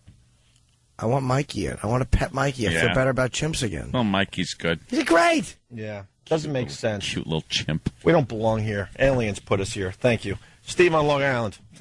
Hey, I got a question for you guys. What the hell was Edith Bunker doing with that chimp? I want fucking Gloria! Kiss! Everyone's coming up with... Yeah, she sounds like a lot of different people. She's a little panicky Penelope. It's the worst of the Opie and Anthony show. All right, we'll try this again. We're in the middle of the Chimp 911 call. Is this your monkey or whose monkey is it? It's your monkey. No, it's mine. How do you know how big is he? How many pounds? 400 pounds. 400? 200. 200 pounds? Listen to me, please. Where are they? Where are they? And he's a chimp, correct? Yes. Where are they? They're going your way. They're going as fast as they can your way, okay? Please go faster. Please, Jerk. Please. Is the monkey still by your friend, or can you get close to your friend? He's eating her. Please. God, no, please. Oh, my God. That is pretty disturbing. Oh, my God. He's eating. She's just got to stand there and watch this chimp eating her friend while she waits to hear, the sirens coming. What the F is wrong with this lady? She could have been a YouTube sensation. Pick up a camera. Oh, God. It's the YouTube generation. What's wrong with you? Oh. There's nothing you can do for your friend. You might as well make a nice video for everybody. What do you think? Chimp eating face bigger than little David coming home from the dentist? Yes, combine the two and you got a winner. Am I not going to have a face forever? Dude, the chimp video would be bigger than Dance Dance Revolution, whatever the hell that video is called. Star Wars Kid. It would be bigger than the otters holding hands. It would be bigger, Star Wars Kid. Yeah. The dentist kid all doped up. It would beat everything. Everything out there. Have you ever heard a better... I've never heard that more just desperation. Yeah, I didn't recall. Wow. I didn't like that at all. I've never heard... Yeah. Like, you can picture yourself standing there watching someone you love be attacked, and you know there's nothing you could do. You can't fight that thing off. Yeah. And it's not eating her with a little knife and fork and nice little tidbit slices. That is just, Jimmy just made a funny motion with his hands and mouth. No, I mean consuming, eating her with, he's tearing flesh out with those teeth. Ugh. So, and she's watching her friend laying there being consumed. We're going to have even more audio of the chimp lady. Oh, really? Yeah. What's that? Well, we're going to have it soon. Let me see. Well, we need people to listen to our show, so what that says. I'm not even going to say what it is. Yeah, it's all about Q, my friend. All about keeping them tuned into our show. But we will give you the some of the highlights of Chimp Lady speaking out. Okay, here we go. The final part of the 911 call worth playing today. They tell them they got to shoot him because I tried stabbing him and he's not, and it made him worse. Okay, Have them shoot him. They will. Sandra, I already have the fire department close by, okay? So as soon as the police gets there, the fire department is going to move in, okay? Please tell them. Shoot him because he's going to try to attack me now. Just breathe, Sandra. Shoot him! Shoot him! Sandra, stay in your car. Shoot him! Sandra, I need you to stay in your car. Shoot him, please! I tried stabbing him, and he's hurt now, too. So he's going to attack anybody. I can't get out of this car. Oh, my God. Oh, she was in the car. Yeah, she's in the car. Watching the whole thing from her car. Why don't she run the damn thing over? I know. Maybe she didn't have keys. She might have just jumped in the car. Maybe their friend had the keys. He had the keys. The monkey had the keys? Yeah, this whole thing started when the monkey grabbed the keys, ran out of the house, and was pounding on the car because that's how he told her he wanted to go for a ride. Damn monkey. He just wanted to go for a ride? That's how it started. The monkey had the keys. And the lady came up, and then he attacked her, not recognizing her. Hi, how are you? She had a gift for the chimp in the car, too. Oh, of course she did. You always bring a gift for the stupid chimp. But he thought the gift was a face cake. I'd like a limb below the elbow, please. And our new Fudgy the Face. Yeah. we got Friend the Faceless. Wow. Dude, that audio just gave me chills. We hear not the first part, but the one we just played coming back, like the real desperation. I thought that one was even worse. That one we just played. It's terrible. You like this one better? I didn't know she was in a car watching it from right there. Yeah. Is this your monkey or whose monkey is it? It's your Who cares monkey. whose monkey at this point? It's not a monkey, technically. It's a great ape. How many pounds? 400? 200. 200 pounds? Listen to me, please. Where are they? Where are they? And he's a chimp, correct? Yes. Where are they? They're going your way. They're going as fast as they can your way, okay? Please go faster. Please, Dirk. Please. Is the monkey still by your friend, or can you get close to your friend? Say pretty, please. Eating her. Please. God, no, please. I nominate this. He's eating her. I nominate this greatest 911 call ever. Yeah, that is a good one. Could find me a better one than this. This has all the features. Dude, I didn't realize that she was right there. I thought she was in the house, and she ran in the house. I guess she was stabbing the monkey, and he hit her or whatever, and then she just jumped in the car. Yeah, she jumped in the car. And he went back to the friend. Yeah. To finish her off. To start, second course. Arm. You imagine, like, this thing that you've raised as a pet, like you know that when it's done with her, it's going to kill you? Yeah. Ugh. And it has the keys. That's why it's worse than a pit bull or it knows how to use the keys. She thought, she was saying it's going to come from me. She knows that chimp knows how to open that goddamn door. Or he could break the window. I'm sure the chimp could break the window. Break the window. Without even trying. So she couldn't go anywhere. Oh, that is a hell of a situation. That's nightmare situation. Someone is yelling, Blue Healer, he's a regular. He goes, why isn't she, like, honking the horn? Maybe they'll distract the chimp. Yeah, start beeping the horn. I don't know. Might bring other people out for him to, a real dinner bell. And she stabbed the chimp, and it did. What do you think, a horn's going to make him run away? He left the horn. Well, try it. Try everything. He it himself all the time. She thought her friend was dead. And if she honks the horn and then it turns around and comes to her, she's next. That's true. Yeah, let her keep eating your friend. Right. Yeah, it's true. And I bet she was sprinkling, like, salt and pepper on her friend out the window. Throwing banana things in her friend's mouth. Purina monkey chow all over her. That was the problem. Her friend was wearing Charo's hat. The chimp wanted some bananas and grapes. Charo's hat. Good reference. Charo. At least you didn't go with the other one from way back when. What was her name? Carmen Miranda. Carmen Miranda. Oh, I wouldn't have known. I remember the computer game, Where in the World is Carmen Santiago? And my mother bought me that thinking it would be fun. Yeah. And I threw it in her face and bit her nose off. Educational. You went chimp on her. I wanted to go for a ride. He has the keys and knows how to use them. That is, you're absolutely right. That's worse than a pit bull because it has an opposable thumb and it can open a car door with the keys. And you can't lock yourself in. And he's probably a better driver than most women. Hi-yo! Hi-yo! Ooh. And once again, all she could hope for is to keep doing that thing where you unlock the door but keep opening the handle. Hey, stop doing that. And it doesn't open. Chimp's getting real mad. Would you stop doing it? I'm trying to open the door and eat you. And once again, Sean in Georgia, who owns a chimp without a gun or tranquilizer gun? Well, she does. She apparently just needs a little wine, some Xanax, and a bed. She slept with this thing. Could have woke up with her face half-eaten. Let's go to John in Jersey. Sure. John, welcome to the Opie and Anthony Show. What do you got? Hey, guys, I guess that evil monkey finally got out of Chris Griffin's closet. Little Family Guy reference. I like it. Monkey. Thank you, John. You got it. Let's play that last part of the 911 call again. Steve from Bayshore has a good Pat from Moonachie line. Yep. Her friend owned a gun, but she was disarmed. God damn it. Disarmed. That is a terrifying 911. You can feel that. You can smell how afraid she is. That is awful. There's another reason to replay this. Joe from Center Reach, he goes, listen closely. At the end, you do hear the gunshots in the 911 call. No way. Because it sounds like she's screaming at one point away from the phone. Right. Shoot him! Like, shoot him. Let's listen again. This is the last part. They tell them they got to shoot him because I tried stabbing him and he's not, and it made him worse.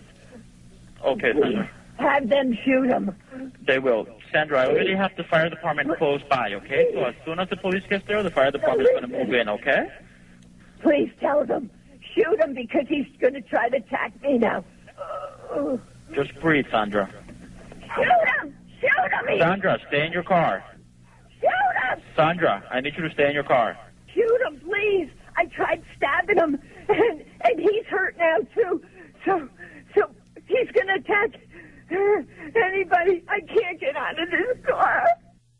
I don't really hear it, do you? I didn't hear anything. I didn't hear no gunshots. Liar, liar, pants on Good try, fire. Joe in Center Reach. Yeah, liar, liar. A diaper on fire. We didn't hear it.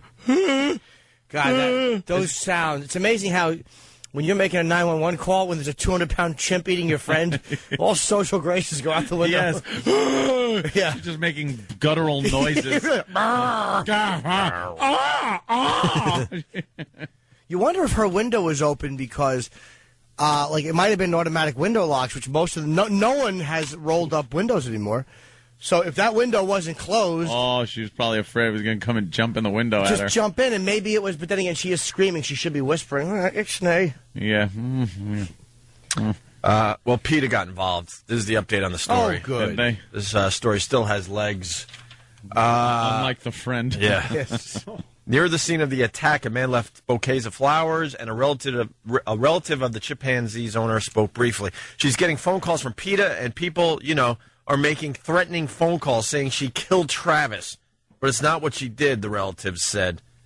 Heather Carlson, communications assistant manager for PETA, refuted the claim that her organization made threatening phone calls to the chimpanzee's owner. The allegations that PETA has made harassing and or threatening phone calls is simply not true. Oh, people are so stupid. PETA would get involved because it's a chimpanzee. The organization other people are talking about here on Pal Talk has no reason to get involved. So just stop it. You're listening to the worst of Opie and Anthony. Sirius 197 XM 202. The virus. Psychedelic. Hey, it's me, Crazy Kenny, king of the morning mashup. I want to start off by kissing Kid Kelly's ass. He's the boss of the mashup, so I want to dedicate a song to all you metrosexuals out there. Here's the Jonas Brothers with Paranoid. I'm making most of all this stress. That was done very well, though, Kenny. Yeah, not bad. Yeah. Yeah, no, I got a good fit in producer. here. Primetime Sam Roberts, and my board op is the greatest, Troy Kwan. Troy loves this show. Troy Kwan. All right, back to Kenny's morning mashup demo. I have one.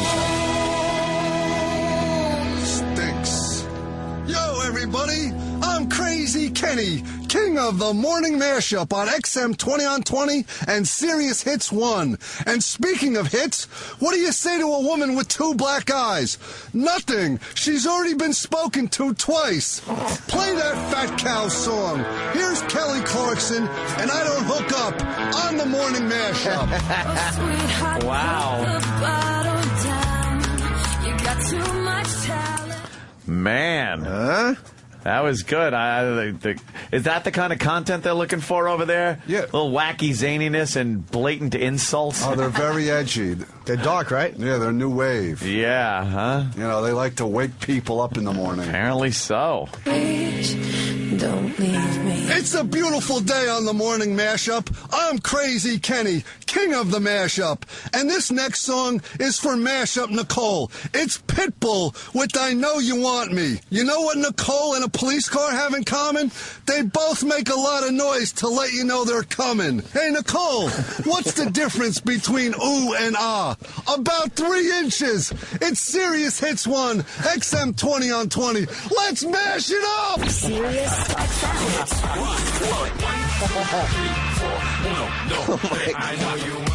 You are very into this. Yes, he really wants this gig. Yeah, you can tell he this really one, loves the morning mashup. He is putting the passion into it.